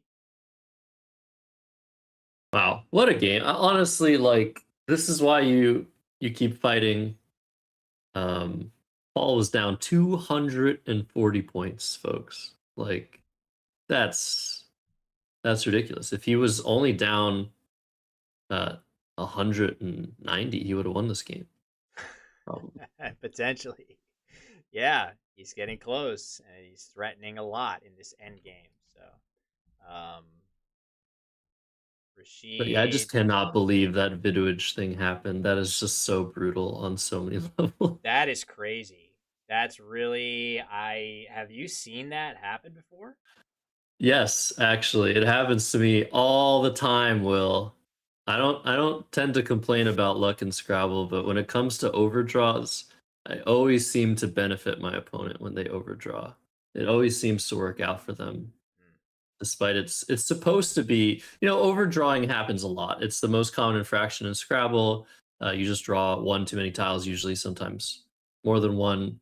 And most of the time, it's a few points down the drain because your opponent's going to see 3 tiles give you the worst combination they could think of. And that tends to decrease the value of your rack by a few points, maybe 5 points. Sometimes it's really, really bad and you lose a blank you would have otherwise drawn, however often. And other times it's good. It's a blessing in disguise. Your opponent makes the wrong choice, even if it looks like the best choice, and puts back the wrong tile. Then you get to get a great play. And that seems to happen just way too often in my games, Will. That's I'm going to complain crazy. about that for the rest of my life. Yeah, I mean, obviously the scales are heavily weighted in favor of um the rules infraction actually hurting you, but the fact that it's sort of a random guess of whether it's going to hurt you or help you feels like that is not in the spirit of the rule. Like when you make an error of that nature, it's not supposed to be like a roulette wheel of, is this going to help me or could this possibly hurt me that my opponent goofed and broke the rules? So, it is what it is. I think it's definitely fun to do it the way we do. Adds a little strategy and intrigue, but yeah, feels like, I don't know. Can we do better? Not sure. It's hard to change the rules, certainly, once they're pretty well established.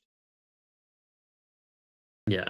And if we think about, I think, the estimated numbers, like if you know that your opponent has an A and a U, their chances of getting a bingo down are probably around 8%. If you know you're throwing the blank back, I don't know, maybe 10% at most, the chances of them getting a bingo down. So it's not like it's crazy. It's the most unlikely possible thing that somehow Rashid still had a bingo. But it's definitely ridiculous. It's just so funny. Like, okay, well, he made a big boo-boo, then he redraws the blank, scores 75 with it, and you're down 240. So suddenly, Scrabble is funny like that. It really is. And it looks like Rashid has potentially set up the play that you called out as being correct here, just Ova blocking Yex. So this would be really impressive on his part. I don't remember whether you said he threatens an out, but even just Gila here scores very, very nicely underneath.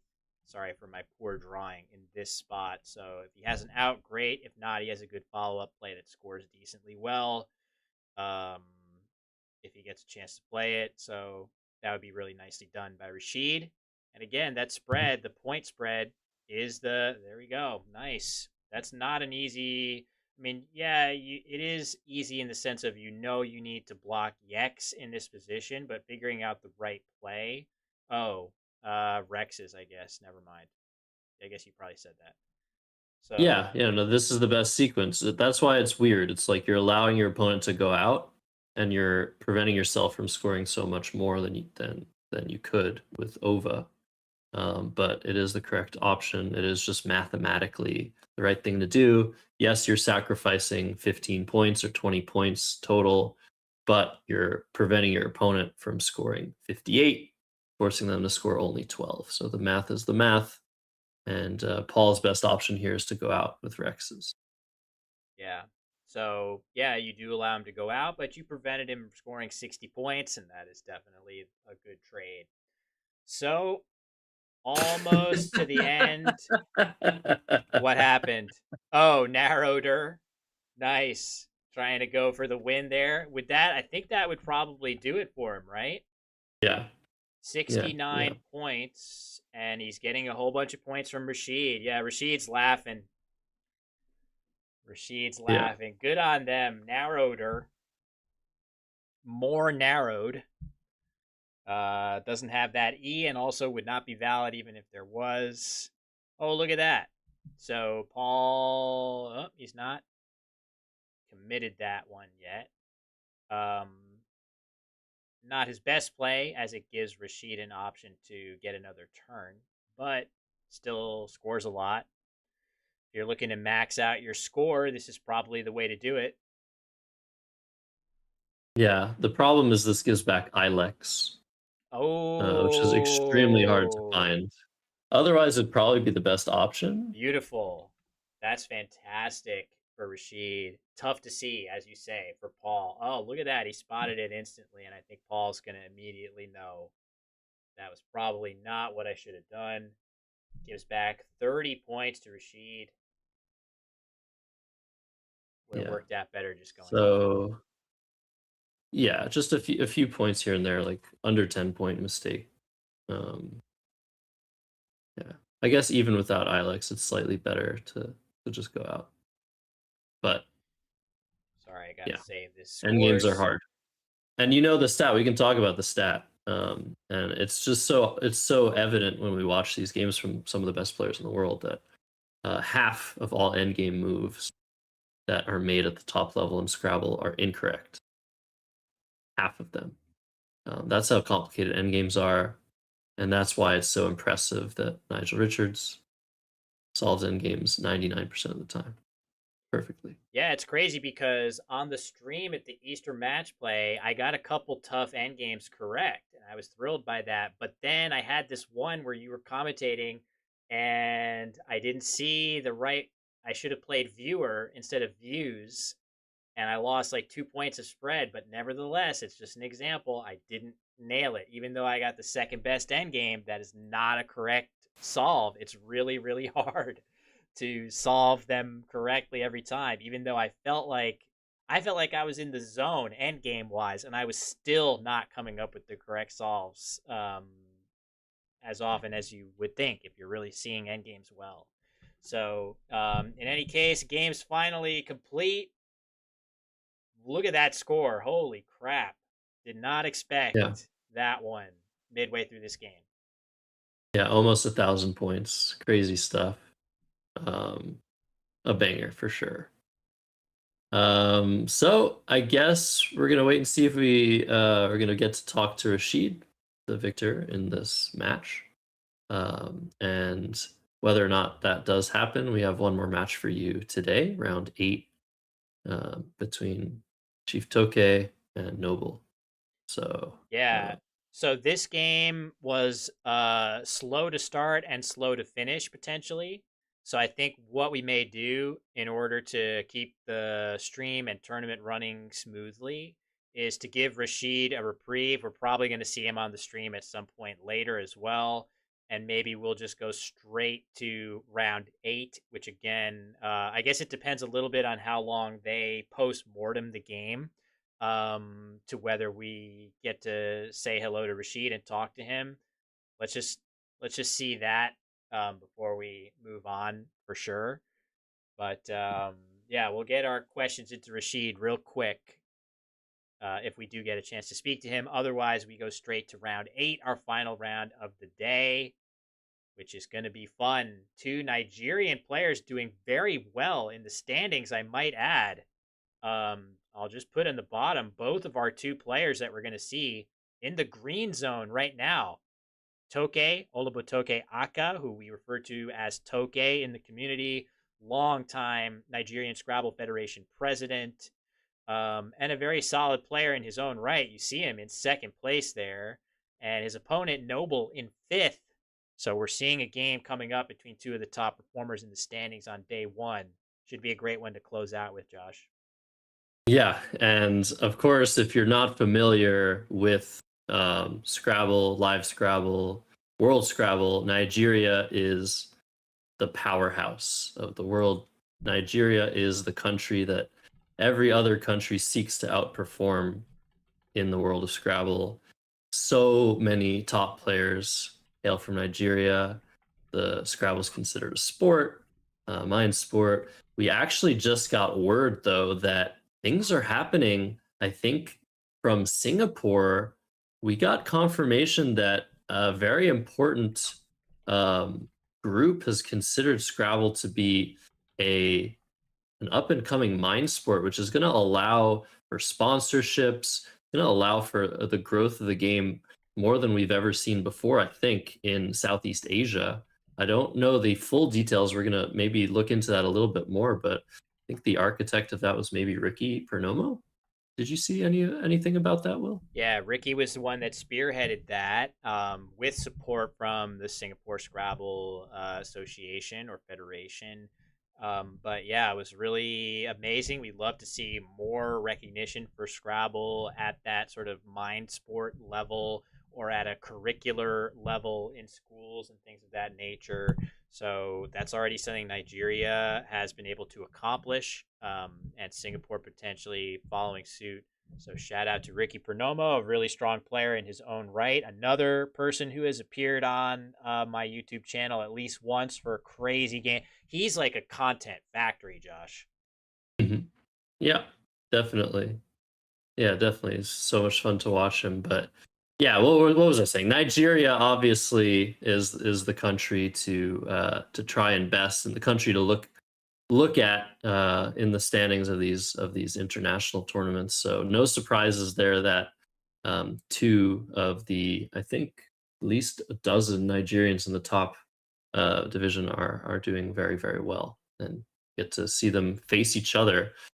Chief Toke also, I guess, is he the architect or at least the inheritor of Pro Tiles, um, which is the tiles you see on this board and the tiles that are most commonly used in World Scrabble competitions.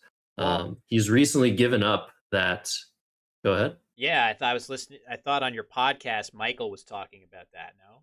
Yeah, he's recently given the Pro Tile crown, I think, to Michael Tang from Singapore. But for a long time, if you wanted good Scrabble tiles, you talk to Chief Toke, and actually Rashid, who's on the left, we just saw defeat Paul Allen, was the American emissary. Rashid is originally from Nigeria but lives in Texas. He would be the one to sell you those tiles if you're if you were stateside. But yeah, new era is beginning for that for Pro Tiles. But just thought I'd mention that. I definitely need a new set of Pro Tiles, so I'll have to hit up whoever, whether it's Michael or whoever I need um, to get. I need more nicer equipment across the board. It's kind of shameful as a like Scrabble, such a passionate Scrabble player as that I am, that I don't have better equipment. But we'll get on that. I am just switching things over, and we definitely got to switch those country flags to Nigeria, which is such a cool. I really feel like that's such a cool element of competitive Scrabble in general, is just to have such a great worldwide presence from so many different great Scrabble communities. And these, I think, are our first. Well, I mean, we've had Sammy and Rashid on the stream who are American, but our first Nigerian flags to appear um, are going to be in this upcoming game. And I think we're pretty much ready here. Mhm. I'll bring us back instead of the standings, but we should be able to go straight into our game. Standings, records, portraits. I think we should be good to go. So You'd be yeah, surprised, Will. You mentioned not having great equipment. Your equipment is much better than some top players. it's um, okay. It's not terrible. It's not busted. I just like, I want a nice, woodworked board and really good pro tiles, level tiles and stuff. And I don't have those yet. So at some well, point. a couple things on that. I mean, I do want to throw our friend Mac Miller under the bus. His equipment is just god awful. Oh, His is that equipment is so so? bad. He's got a broken cheap board. He's got, yeah, faded tiles. It's the whole shebang. But as top players, we feel entitled to other players' equipment. And actually, there's something to be said about um, if we get into the weeds a little bit, the rules might be getting rewritten to sort of involve the idea that playing with your own equipment at tournaments is not ideal, just because potentially there's chances that someone might have marked their tiles or done something to give themselves an edge that they don't deserve with their own equipment. Maybe just the comfort of playing on your own board and tiles is enough to say, well, actually, if Scrabble gets big enough, we kind of want equipment to be provided and neutral Love that at all rule. times. Love that But rule. Definitely hugely in favor of that one. Very annoying when people are overly attached to their own equipment. Um, and definitely has both a practical and sort of a competitive reason for us to make that change. Definitely excited by that rule change for sure. That's my official hot take. Not even a hot take, probably just a take. Yeah, and another thing, there are a lot of changes happening in terms of like equipment being sold, equipment being provided. There are a few people, and I don't want to reveal too much, that have started making some really cool uh, boards, tiles, 3D printed tiles are happening, um, and I think exciting things are in store. And I'll talk to you privately, Will, about a potential for you getting a nice board for yourself. Nice. Probably for free, honestly. I'll probably buy it for you because you deserve it, No, or no, no, somebody. no. There's Somebody's gonna get Will a board. Maybe not myself, but yeah, I think yeah. it'll be good for promotion. No need to subsidize me. I'm happy to pay someone for my own board, but I appreciate that. So, all right, we saw the players get their little orientation of what's going on the top board. But yeah, these two players doing really, really well. Again, more results are sort of coming in here, and you can see, look at that, 7-0, Sam Crispin. That is a phenomenal start for the youngster, but Peter Andronowski right behind, now over 1,000 spread, and the defending champion Harshan in third place right behind him. And winner of the Easter match play, Phil Robertshaw in fifth. So you got a lot of not unexpected players at the top, but I can guarantee, Josh, with so many other good players in the field, there's going to be some moving and shaking over the next 3 days. Yeah, a lot of shaking as we see the bag in Tokei's hands, and yeah, a lot of moving as well. We're gonna see. We're gonna see things develop over time, but yeah, being the only 7-0 player, pretty awesome. Pretty awesome. Probably also the youngest player in the top division, Sam. So Yeah, kudos to him. 17 years of age and able to put up a day like that is super impressive. So we'll be definitely seeing more of Sam Crispin. And here we are. Tokei going first, Josh. What's he got? Yeah, it looks pretty good, but he does not have a bonus. I will spoil that for you guys. Probably his best play is to just play Neil, Neel for 28, but playing like for 16, keeping the very, very strong ENS is definitely close Would you in value. believe? Would you believe what's simming best? Okay, no longer, but right Exchange K. Oh, Exchange exchange E. E. Exchange E. That's hilarious because if you think about it, it actually does hit a little bit like with any exchange, you want to start out by thinking about the vowels first, since there's so many of them. And at least with A and U, you get bingos of alkynes and sun-like. And then you get so Mhm. many consonants, though, with that. Lots and lots of consonants, which is crazy to think that exchange E would be a reasonable play here. Instead, Tokei playing lichen, which is solid in its own right, keeping the nice ES combination. Um, but yeah, that is hilarious that exchange E is the computer engine's potential choice. Yeah, I'm going to put my stronger engine to the test and see if it comes to that conclusion as well. But It may lots of not. plays really, really close here. Elk for 14, like for 16, exchange the E, maybe exchange the K, Neil for 28. Yeah, very interesting stuff to start things off. Yeah, that's really cool. I forgot what I was going to say. So I wanted to mention I love Tokei's hat. It's just so nice to go with the green colors. The green lanyards, by the way, are by design for the Nigerian players. Cool. And there's so much African representation.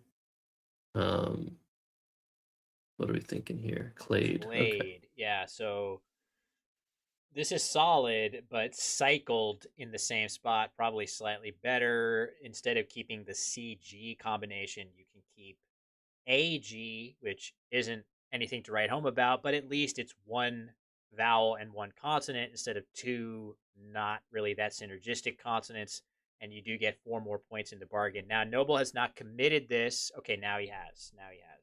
So Clade for 24, maybe some potential for improvement there. But Toke with the Q is going to slow him down. Is he just plopping down his Q for not that good a score? Probably, yeah. I think now's the time. But Oh, okay. This is a much higher score, actually. I might prefer this play, Will. 36. Yeah. Of course, the Q is going to continue to be a bit of an albatross after this play, but you could draw a U. If you do that, your leave suddenly goes from clunky Q into a dynamite, super powerful leave. Let's see.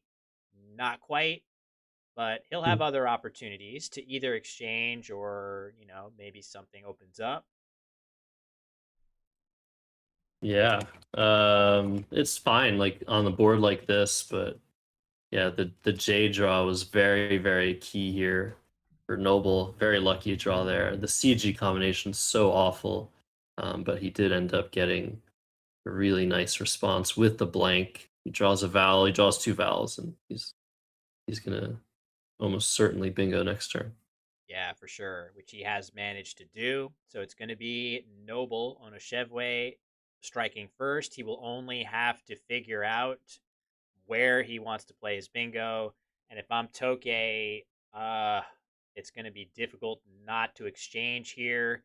I guess you could play Snarer for 29 points, leaving QE. But even then, if you don't draw incredibly well in support of your Q, you're still going to be struggling with it on the next turn. Whereas if you dump it now, you're bingoing all the time. If he just exchanges Q, he has an overwhelming chance of drawing a tile that lets him respond to Noble's bingos with one of his own and keep pace in the game. So it feels much better tempo wise to just exchange Q. I feel like I would exchange just the Q. Josh, do you have a thought of exchanging an R because you have two of them, or is Eraser a good enough leave? Well, Nearer makes a little bit more sense, I think, than Snare, because if you draw an I, then you get QIS. And actually, no, Nearers is not good. Well, you still get QIS in a few. Oh, you don't get it in the good spot though. Yeah. Yeah, but I don't like this play. I think exchanging would have been right on a board like this. And we're seeing Consoler come down, which that is valid, right? Yeah, it is. It's going to Yeah. hit really hard. It's the only available double double as well for Noble, spotted super, super fast. Impressive on his part. See, I'm sure he's designating the blank. And yep, we're getting confirmation. He's done exactly that. 86 points for him. And Toke's drawn the eyes. I wonder, is he going to try mirrors? That could be a devastating play to get challenged off here, Josh. Yeah, I very much doubt it. I think that was just a me problem. It's like, oh, nearer. Yeah, that's a noun. We'll see. I mean, he's gonna be saddled with the Q pretty much no matter what. I don't think you can play. I guess you could play QIN to the N in Consoler. Things are getting tighter. I guess you still have the S for lichens. Is he gonna play MOI on top of the ONS? I guess that's reasonable too to take out the scoring spot, but I just hate how Toke's letters just keep getting worse and worse as he takes points instead of managing his tiles. VIS is possible for 33, making Dev, AI, and Consolers. There's nothing good here. This is kind of a case in point of why competitive players fear the Q so much. It sticks around on your rack. It just doesn't give you very good options to score with. Toke's going to play MI here for 22. Yeah. Again, keeping Sets that up the Q. Q. Yeah, sets it up, but he could have just played that now for a similar score. It's going to be difficult to um, do any better than you would do now by just playing Chin in that spot. So we'll see. We'll see if Toke is able to get out of this albatross that he's dealing with here. But yeah, as I was saying, this is what we all fear as competitive players when we draw that cue, that it's just going to sit on your rack for 3, 4, 3 turns and counting, where you just know for sure that you can't. There's like no upside of you getting a bingo on those turns, and your opponent can jump out to a nice lead. So we'll see. Are we going to see? It would be kind of funny to just see Vig be played, and then that Q spot gets taken, and then what are you even doing with that Q for a 4th turn? Would Toke even play QIN keeping VOOIES? I don't even know what you draw with that. It's just, yeah, I think he would just play voice, which he has set up right now. So I don't think whether Vig comes out or not, I think Toke's play remains voice, the one that he's looking at.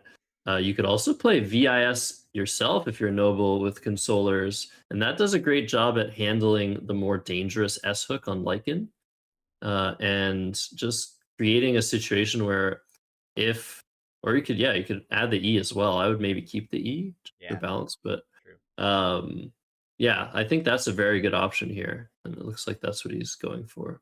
Okay. Okay, he likes yours. It's it's 3 extra points.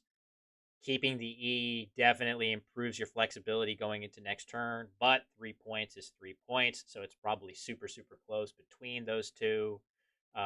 Reasonable way to go here. I just to continue your point, the S hook on Lycans was something that Noble was a little worried about, but the S hook on Devs is going to give back, in all likelihood, triple word scores as counterplay, which the Lycans hook would not do. So you're definitely setting yourself up to respond to bingos from Toke much better if you're Noble here.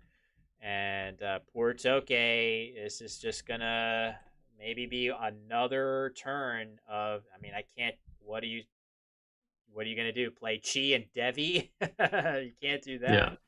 So looks like voice. This seems like the play, but it's going to be 5 turns of the queue now. Yeah, and this is the queue. The queue is adhesive. The queue is sticky. It's so hard to get rid of if you don't draw exactly the right tiles. And sometimes you can get rid of it and just score 11 or 20 and then be left with junk. So yeah, this is a little bit of an example for you guys at home if you're new to Scrabble, why we say the Q is the worst tile, as Noble exchanges 6 rather than playing butt and voice, butt and BE. Yeah, I think keeping the E would have been better. I mean, that draw was so bad. GLT to BUTT.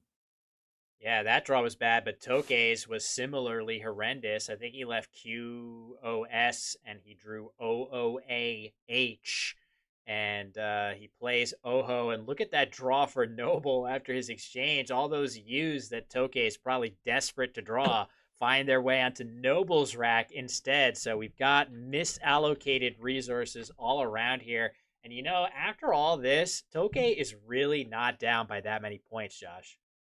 Yeah, somehow things are okay for Toke, and I don't know if the Q is going to be blocked. QIN for 22 now is a really good play, keeping AEMORS, and Korma even better. Oh my god, he spotted Korma and Moho. I did not see that. That's 61. So somehow it's going to pay off. That's because is Noble going to play Patu and Toho though? It looks like he's considering it. Oh, that would be... swapped has to be the play, right? Yeah. Swept or swapped? Swapped for 42. This is a really nice job by him to actually know that this is valid. Okay, he's going to go ahead and play swept, the much more normal variation. UAUU is, I don't even know how to distinguish whether this is better or worse than EUU, but they're close enough that I guess in a vacuum you would take the E.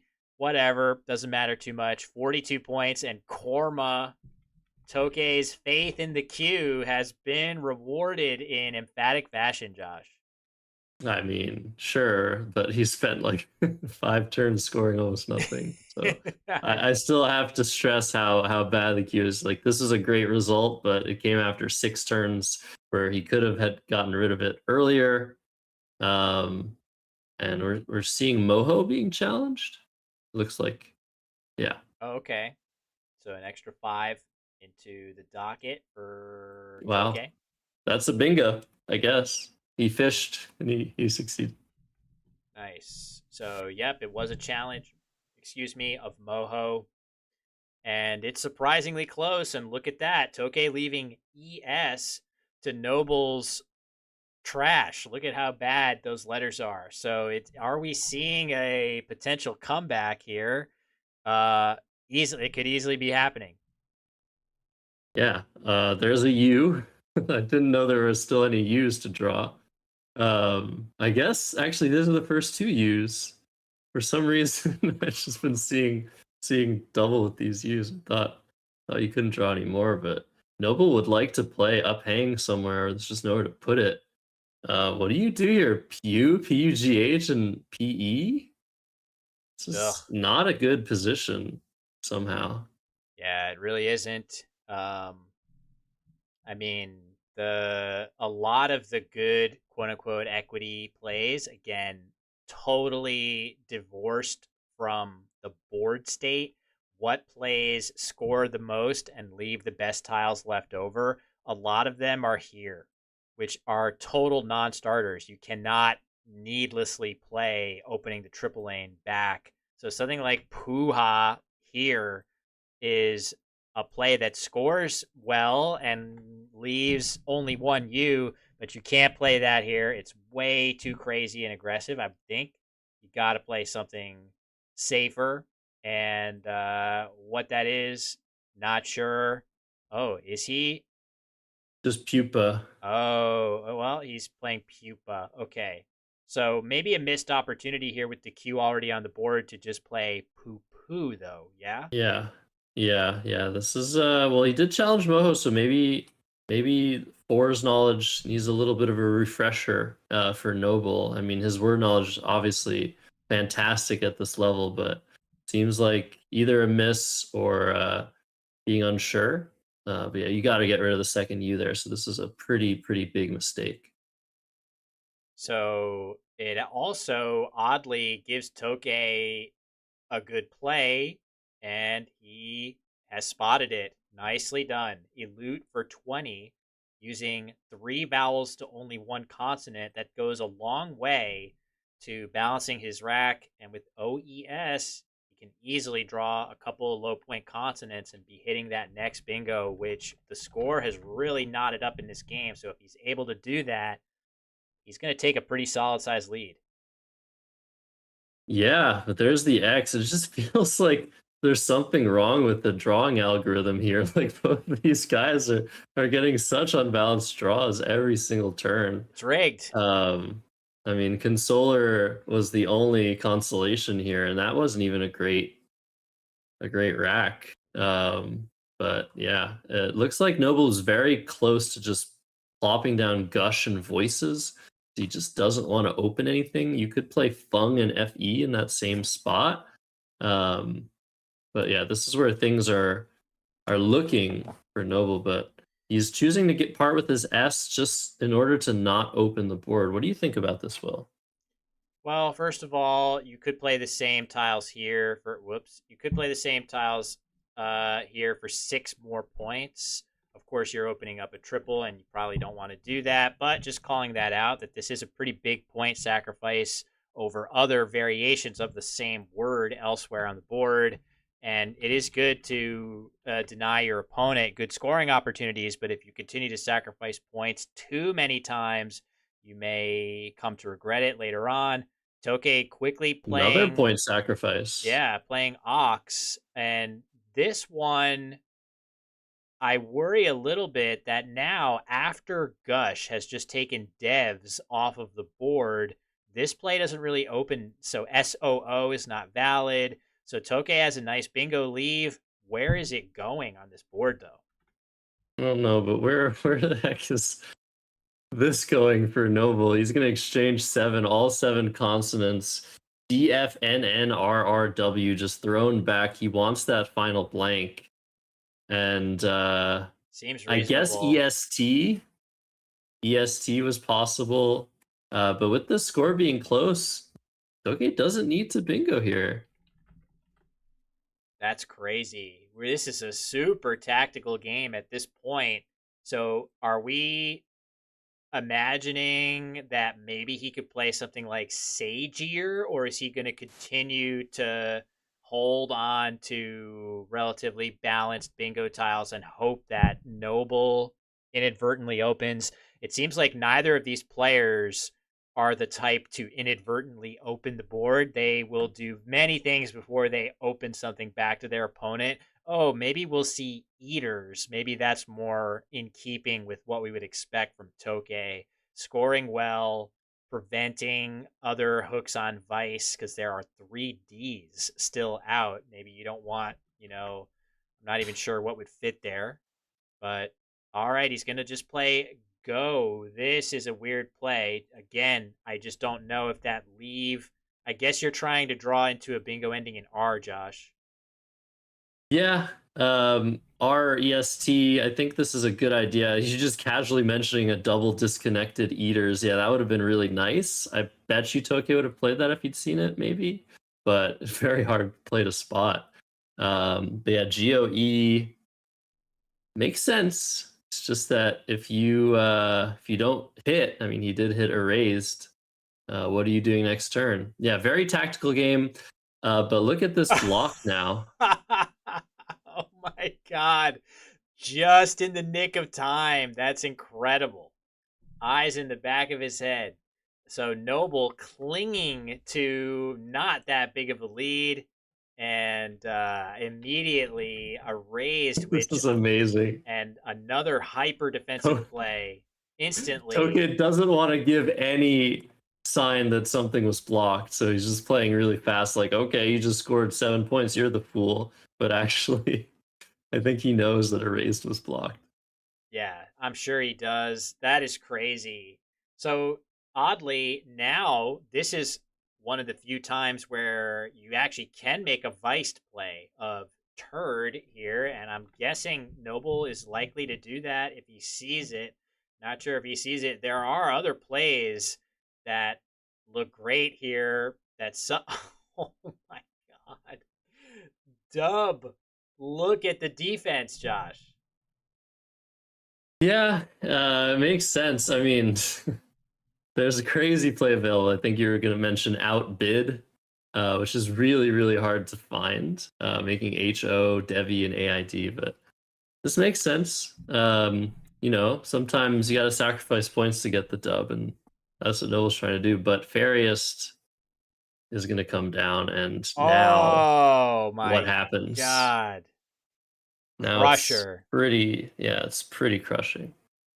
Waitron on the rack for Noble, but it's just the board is so horrendous that you can just see where would you ever bingo on this board at this point. It is a true minefield at this point. It's barren. So is this the point where we see Noble reverse course and try to open something up? Maybe. I think, yeah, Owie or Rowie or Toey or Toy, something down to the E of go makes a lot of sense here at first glance. And there's still a blank out from Noble's perspective, but of course, look at that. Okay, draws it just in time, and it's just going to be so hard to win now. Noble is just like, okay, well, maybe I'll draw a bingo ending in IE. Yeah, or just, bide my time. This play is certainly patient, maybe waiting for a better opportunity to open or waiting for something miraculous, some kind of an overlap. There really is no way to overlap here.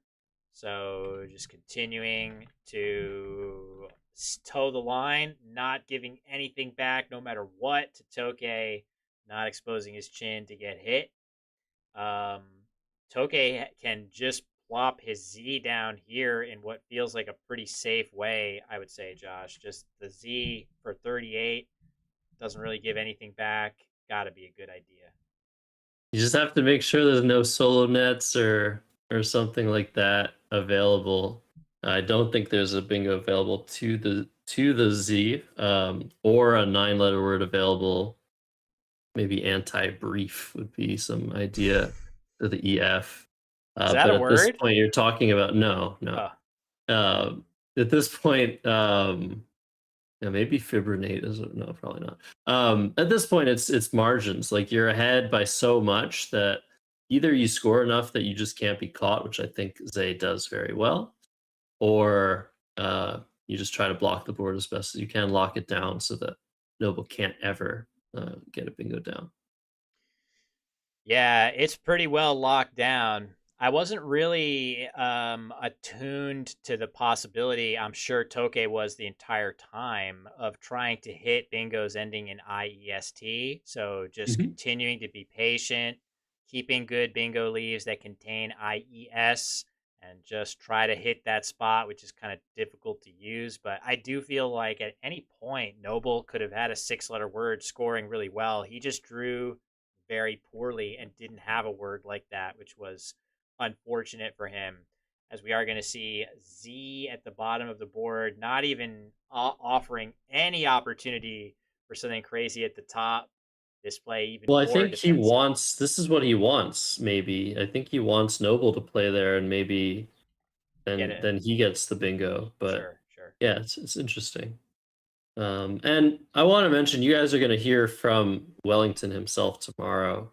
But I think players watching from North America, you might be a little bit confused at this board. Is this a top level board? You know, there's so many short plays, only 2 bingos. Might not be what you're used to, but this is Nigerian Scrabble at its core. It's so tactical, so strategic. The words are secondary. The game is primordial for Nigerian players. And if you're watching, I think the differences between the skills at the top level in Nigeria are mostly word knowledge related. I think every player that you'll see at the top is just so strategically sound and tactically incredible that games like these are very normal. They're just thinking through the game very deeply. It's impressive, and probably a lot of learning from one another. I mean, that's definitely the way it goes in Scrabble scenes. And we're going to see just nut. This is very clever. We're seeing this is an aggressive play, one of the first of the game by either player, but it's in a very calculated way. No S's are unseen to Toke, and he has the last blank, so he can make this play with relative impunity, knowing he can't be punished for it. So it's not that these players aren't willing to open or be aggressive. They're just taking very careful, taking great pains and care to only open when it clearly benefits them to do so. Indeed. Yeah, this is a great play. Leaves one in the bag, sets up a hook that only Toke has. I don't think it's going to work out for him, but he's still up by 78, and the game is just totally over. And the play of Nut, if there was any doubt, Noble now knows what his fate is in this game. You never make that play without a blank. Yeah, for sure. Can't hope for that. If you're going to try to find some kind of winning play, it's going to need to be some other way. And I just don't, I have no idea what that way might be. With only one tile in the bag, it's going to be tough to even find a play that makes you feel like you got a shot at this.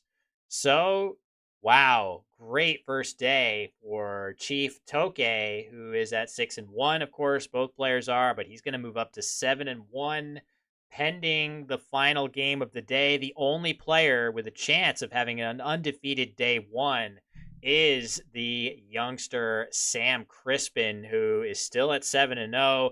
This game, these players have played in their customary, very quick fashion. So it's not that likely that any of the other games in this round have finished before this one. So we may be waiting a little bit to see some of the other results. But yeah, Sam Crispin, the only one with a shot at going undefeated on day one, which this is a long tournament. There's so much left to to play for over the next 3 days, but always nice to start fast. Definitely. Wow, such great games. You're so right, and it's going to be interesting to see how the standings develop tomorrow. Obviously, on the first day, anybody could be 7-1. Anybody could be 2-6. Like it wouldn't be a surprise if one of the top players was 2-6 because it's just such a strong field. And it's really day 2 and day 3 where things get very, very interesting. And we have a pretty packed schedule, right, Will? We could point to the schedule if people want to see what's in store for tomorrow and the day after while Noble tries to sort through this tough position. But I think 9 games tomorrow, is that right? Yeah, it's going to be a long one tomorrow for sure. I was about to cut to it, but then Noble decided to make his play. And in fact, rather than attempt to open anything, he's decided to make a defensive play here and try to cut off the hook on nut before Tokay is able to play there. I don't think there was actually, as you suggested, Josh, there really isn't anything lurking in the unseen pool, but it's difficult to know that for sure when you're actually sitting there over the board looking at the unseen tiles. Not as easy to know that over the board.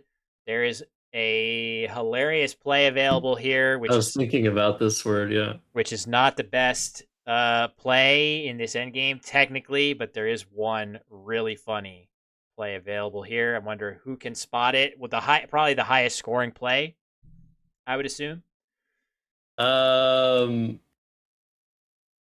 Is it not the best play?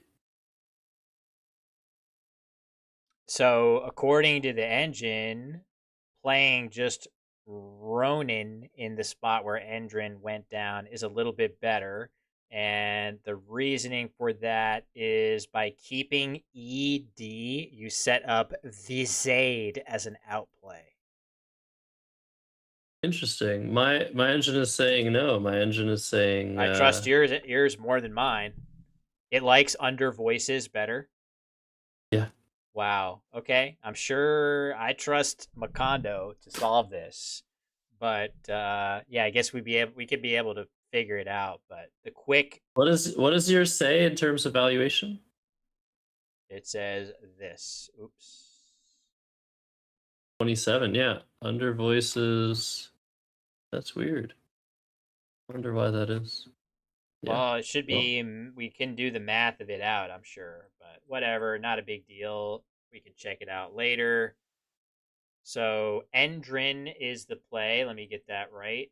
Leaving the blank, 29 points. That's actually a very nice play. Just want to call out, not the easiest overlap to spot there. Nice job by Tokay to come up with that one. And looks like your engine is right. I messed up.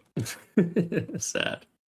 Oh, how's that possible? Did you have the rack slightly off? I put the wrong moves in. Yeah. Anyways, game over. Tokyo wins. I'm sad under voices wasn't the best play, but yeah. All right. I didn't see. No, it was me. BI was played at the top of the board, and then Tokay played Zaz. And that was his best play as well. Nice. All right. So. Oh, was Devi challenged? Devi was challenged. And it was a blank edge. Oh, really? Yeah. Devi. Okay. So wait, who got the points for that? So Tokay got +5 for Endrin, and then BI was played, and then Zaz was played.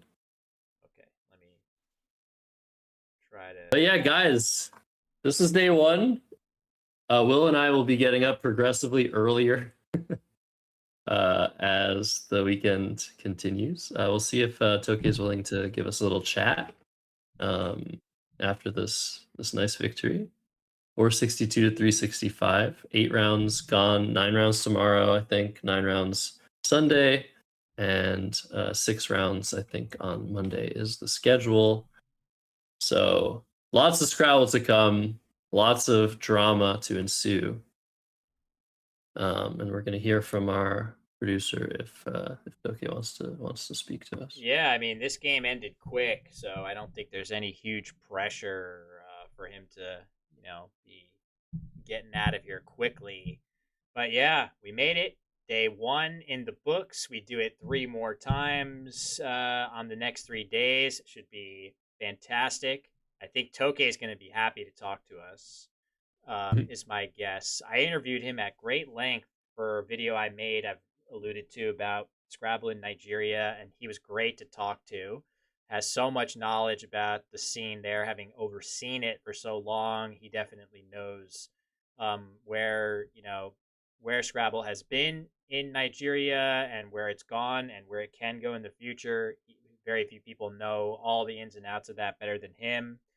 But yeah, he's doing fantastically well at a 7-1 record in this extremely tough field, ahead of many, many master and grandmaster level players. So we'll see how he's feeling today in just a minute as they get their scores in.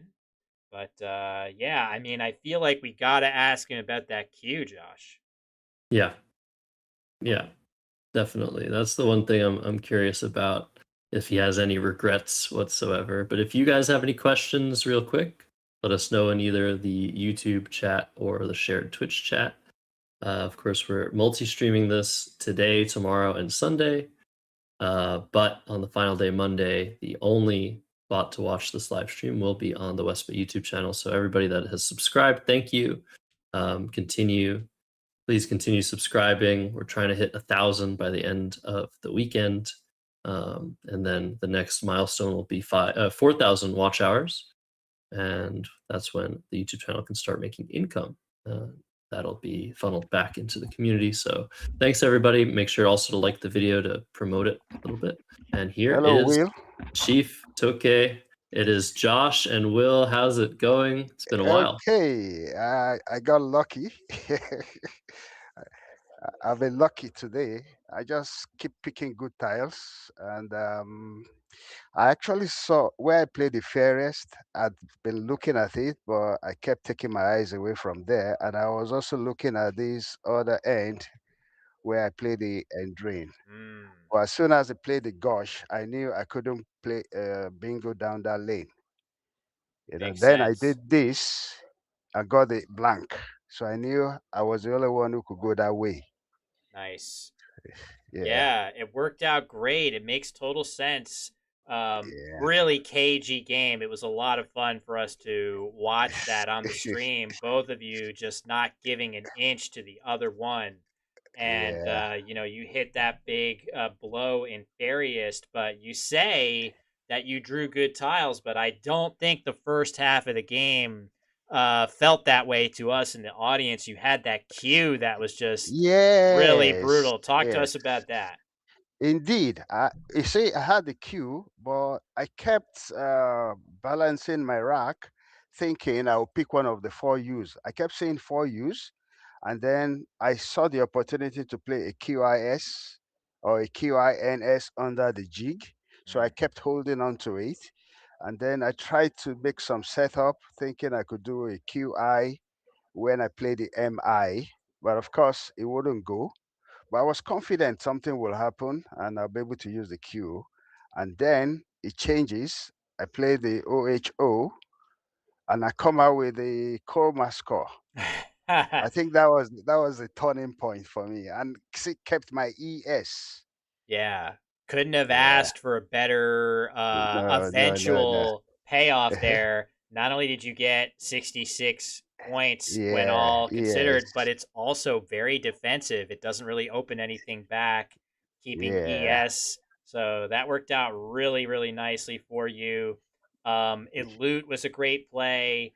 Yeah, Yeah. just I don't know. This was, what do we think, Josh? Maybe we just, so you mentioned you feel like you've been drawing very well today, but to go 7-1 in a field like this is a dream for anybody. How are you feeling after such a great day? I think I'm thinking right. There was a game I played against Paul, and I had Renil and an F, and I could see that the only bingo lane. I was almost going to play Knifer, but I told myself if I did that with Culvert, Culvert, blank SAT missing, I might just pick the C and the V because there were just 3 ties left in the bag. And I could see a big score coming to the ED. There was an ED on the triple lane. I told myself, I won't let the score come. I was trailing. I think I was behind 21 points. So I dropped the F. And lo and behold, I went in the bag and picked out an S. I couldn't have hoped for a better pick. And he had the V. He was going to play coveted, Curveted, down that lane. And I actually knew there was a big score coming from there. So I just dropped the F to disturb the lane. And the next pick was the S. I just gave him Renails. I played Renails, a bingo, because he dropped his V. And I don't know, he probably didn't say that was Paul Allen that I played. And if I could beat Paul Allen thinking like that, he felt I was thinking right. Yeah, I mean, Paul, we saw Paul on the stream and he lost a crazy one on stream as well. So, yeah, there's just so many good players that you got to be on your game in order to get those wins, no matter what you draw. And 7 and Yeah. 1 is a fantastic result. Josh, what else we want to ask Toke before we let him go to dinner? Well, so did you notice what's special about this board? Just what all of the plays that were made create a very interesting pattern. Oh, I just want you to take a look at the board while I show it to the audience. We have a perfect staircase. I got it. Look at that. Every single letter in the diagonal is in use. I just wanted to mention that. I think that's pretty. That's all I want to say, Toke. It was great watching you play. I love the tactical battles. And I hope you have a great dinner, and I hope you continue to think right and show us some awesome Scrabble. Thank you. Yeah, Thank you. it was a pleasure to watch such a tactical game. Great job on a good first day, and we'll let you go, Toke. Thank you very much for taking a minute out for us. Thank you too. All right, folks. So there you have it. Our winner in round 8, Chief Toke. Definitely a prominent personage in the Scrabble community on the administrative level. Also, he is doing fantastically well in the tournament so far. So you can see his is we got a couple more results coming in here. Looks like Sammy Okasaga. I'm not sure if he won or lost his previous game, but really what I'm curious to see is Sam Crispin. Josh, I would love to see whether he is going to come out on top here in his final game to run the table on day 1, which would be really cool to see. Yeah, let me just see. Maybe that would be awesome. Yeah, half the game's still, I think, awaiting results. That was a pretty quick one between Noble and Toke. But that would be amazing. That would be an incredible start, just being in clear first after 8 games. But Sam is still playing. We're getting word, so we might have to wait and see. Maybe we can try and distract ourselves while we wait for those results. We got tons of stuff. I'm gonna just put standings up on here while we wait to see what happens. But we have a ton of stuff to plug. While obviously I know people are here to watch the Scrabble, but once again, it is so important out there. If you're watching on YouTube, especially if you're watching on Twitch, thank you very much. My channel back live after a long hiatus was probably a shock to some of you. But if you're watching on YouTube, please do consider hitting that subscribe button on the channel. It goes beyond just trying to goose that algorithm in our favor. It's literally the sort of law of YouTube is that you can only monetize your channel once you hit certain benchmarks, one of which is 1,000 subscribers, and we are driving towards that number. Really want to hit that by the end of the weekend. I'm going to be plugging it in my video. It should be released either Sunday or Monday. And we would love to hit that 1,000 subscriber milestone to start making some revenue, reinvesting it back into streaming and the community at large. But yeah, I mean, Josh, you are the ambassador of this channel. You're doing a podcast. You're making other content. You are leading the charge on the WESPA YouTube. That's right. And of course, what content is produced by the channel is mostly up to me, but I really want you guys at home to let us know what sort of content you expect from World Scrabble channel. I think we want to do a lot of content that reflects the diversity of Scrabble players around the world and what's going on, maybe in different continents, different key Scrabble hubs, in our very diverse and multicultural and talented world.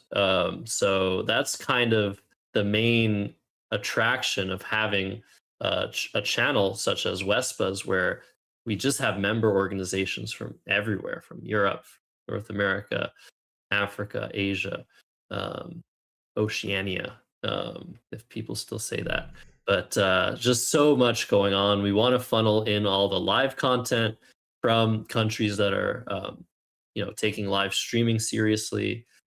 We have so many different organizations like New Zealand, Australia, Singapore, India, Nigeria, that we could really just use in one place and have everybody come to one place to watch the best Scrabble in the world being played. So I do have plans. We have a podcast. We have this live stream. We have WESPA games, or WESPAC games, excuse me, games from last year's championship in Ghana. So there's a lot of stuff on the table, a lot of stuff that is definitely going to happen. But if you guys want something specific, yeah, just let us know, because it's a community effort, and there's a definite hole in Scrabble content. Will can't do everything. He tells awesome stories, talks about specific games, specific things. Talks about Nigel just a little bit, and yeah, there's just so much more to talk about in Scrabble, and Will would love to, you'd love to cover as much as you can, but there's only so much one man can do. I'm still sitting on some absolute bangers that I haven't gotten to yet. I feel like it's crazy. Like all of the advice you get as a content creator on YouTube is find a niche that is underserved as far as content, but has a potential audience there for it. And I can't believe, like, I feel like Scrabble, you couldn't ask for something with better lore. You have this incredible mythical figure that's doing crazy things all the time. But then you have all of these other incredible players doing awesome stuff. The game itself lends itself to just endless depth and permutations. I feel like we're in a good position as content creators. I feel like we definitely still we could support more of it for sure. So that's part of why I'm so excited to see this channel as a centralized hub of it. Because I do agree with you that it's so inspiring to see all of these Scrabble subcultures starting to stream more and dipping their feet into the easiest content that we have to create is just playing really good games of Scrabble that people can watch. That is the best content going, and it's frankly the lifeblood of my own channel as well. So there's a huge symbiotic relationship between people like myself and channels like this new channel, Let's Play Scrabble. Of course, Josh Greenway has been at the vanguard here for some time. So it is all very exciting. And if you are a member of the Scrabble community already, definitely try to consider it as sort of the lifeblood of our game. Like, this is bringing new people into our game, and it's really, really good to support. And if you aren't already a tournament Scrabble player, I arguably that is almost even more important that we have an audience of people that maybe you'll never set foot in a tournament. We hope you reconsider and that you come join us and play. But the fact that people like that are out there watching Scrabble as something super entertaining. You know, not everybody that watches sports plays those sports. Not everybody that watches chess plays chess. But if we have lots of people like you out there enjoying Scrabble content, that is just it's invaluable to the future of our game, the ability to attract audiences and grow. So it really takes a village of all types of Scrabble enthusiasts out there. We're appreciative of each and every one of you. Yeah, definitely echo those sentiments. There's just so much content to produce. And Look. yeah, let's mention something crazy that just happened. So we got word just as the scores were going in that Sam won his 8th and final game, but since he's such a, a mensch, we heard from Ruth that he was not happy about his win because it was a win by recount, Will. Oh, you're telling me he just recounted? It was that close? Oh, we missed out. What a stream game that might have been. Although we had a great one, of course. But wow, that's crazy. We'll have to get some more info about that at some point. But all right, so really, I feel like we have the. It's. I would say we don't necessarily need to talk to him about it. It's kind of hard without the board to really see what's going on. But I would say, to me, this is the number one thing that I wanted to end the stream knowing who is in first place at the end of day one. And we know that the answer to that question is the 17-year-old phenom, Sam Crispin. Wow, great performance by him, Josh. Yeah, awesome stuff. And we'll certainly be taking a look at least one of his games tomorrow. Yeah, so on the menu for tomorrow, we'll be back at 5 a.m. Eastern time for round 10. So we'll be skipping around just so that we can get a little bit of sleep, Will and I, on the East Coast in United States and Canada. But right now, round 8 is finished. Round 9 will be had without the stream. Round 10, we'll be coming back to see what's going on. And yeah, I mean, gonna be exciting. Gonna be exciting for sure. Thanks everybody for watching. Again, don't forget to subscribe to the new WESPA YouTube channel. Like the video or like the stream. If you're here on Twitch, hello. We're happy to have you as well. This is where Best Scrabble in the World is going to be streamed. I can't wait to see what comes next. So we'll have other things to plug. I don't know if you have like a slideshow or a couple of other things, Will, yet, but yeah, we'll be, I guess, ending things very shortly. Yeah, if you wanna, we can take an opportunity to do any of that right now. I should have most of it, if not all of it, prepared, or it's up to you. Do you have one extra plug? Let's see if we could plug one more thing before we end the stream here. It's your choice, dealer's choice. One extra plug. Oh man. Well, let's talk about the Summit Cup, I guess. I can't remember which one is which. It's this one. The Summit Cup is one of 3 tournaments that is going to be held in Malta in the late November to early December of this year. The MISO is going to be November 27th to 30th, but then the Summit Cup is the top 24 players in the year-to-date rankings, which means maybe potentially one of the strongest fields of all time, depending on who attends. And the Open is going to be held alongside for people that have not qualified to be in the top 24. So it's 90 plus games throughout the 3 tournaments, 8 days, 1 rest day, which is something that we've been wanting, I think, in long Scrabble tournaments, is a rest day. Chess does that all the time. So are you going to be trying to attend this tournament? Yeah, I've made it known to the WESPA president, Luke Minowalabi, that I'm going to do my best to make this tournament. There is a qualification system that I need to pay a little more attention to. I haven't been as active as I might need to be in order to actually qualify for this event. So, yeah, I would say that's my biggest concern. But I love the idea behind this event. We definitely need an event that is a little bit closer in theme to the chess candidates tournament, where it's a super elite event. We have a few things like that. We had a couple events like that in the past. We had our cool Game of Tiles event, which you were a part of, that I thought was so fun to spectate and watch. But this is going to be that on another level. So I really hope I can take part in Malta in December. And I'm not sure what the weather is like there, but it seems like it'll probably be an improvement over December weather in the US. So maybe the benefit there as well.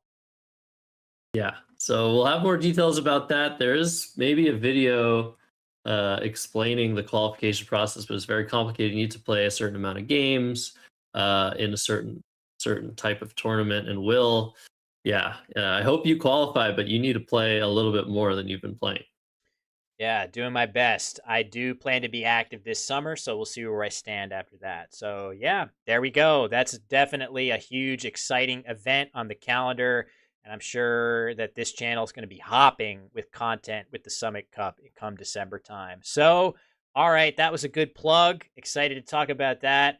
Josh gave a great sign off before that. So, with that, let's just end the stream. We'll be back bright and early on day 2 tomorrow morning from Milton Keynes at the MGI International Classics 2026. Josh, take us out.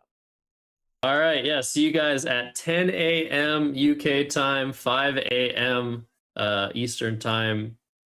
Yeah, it's going to be great. See you guys in how many hours now? That's 15 hours. Don't go anywhere.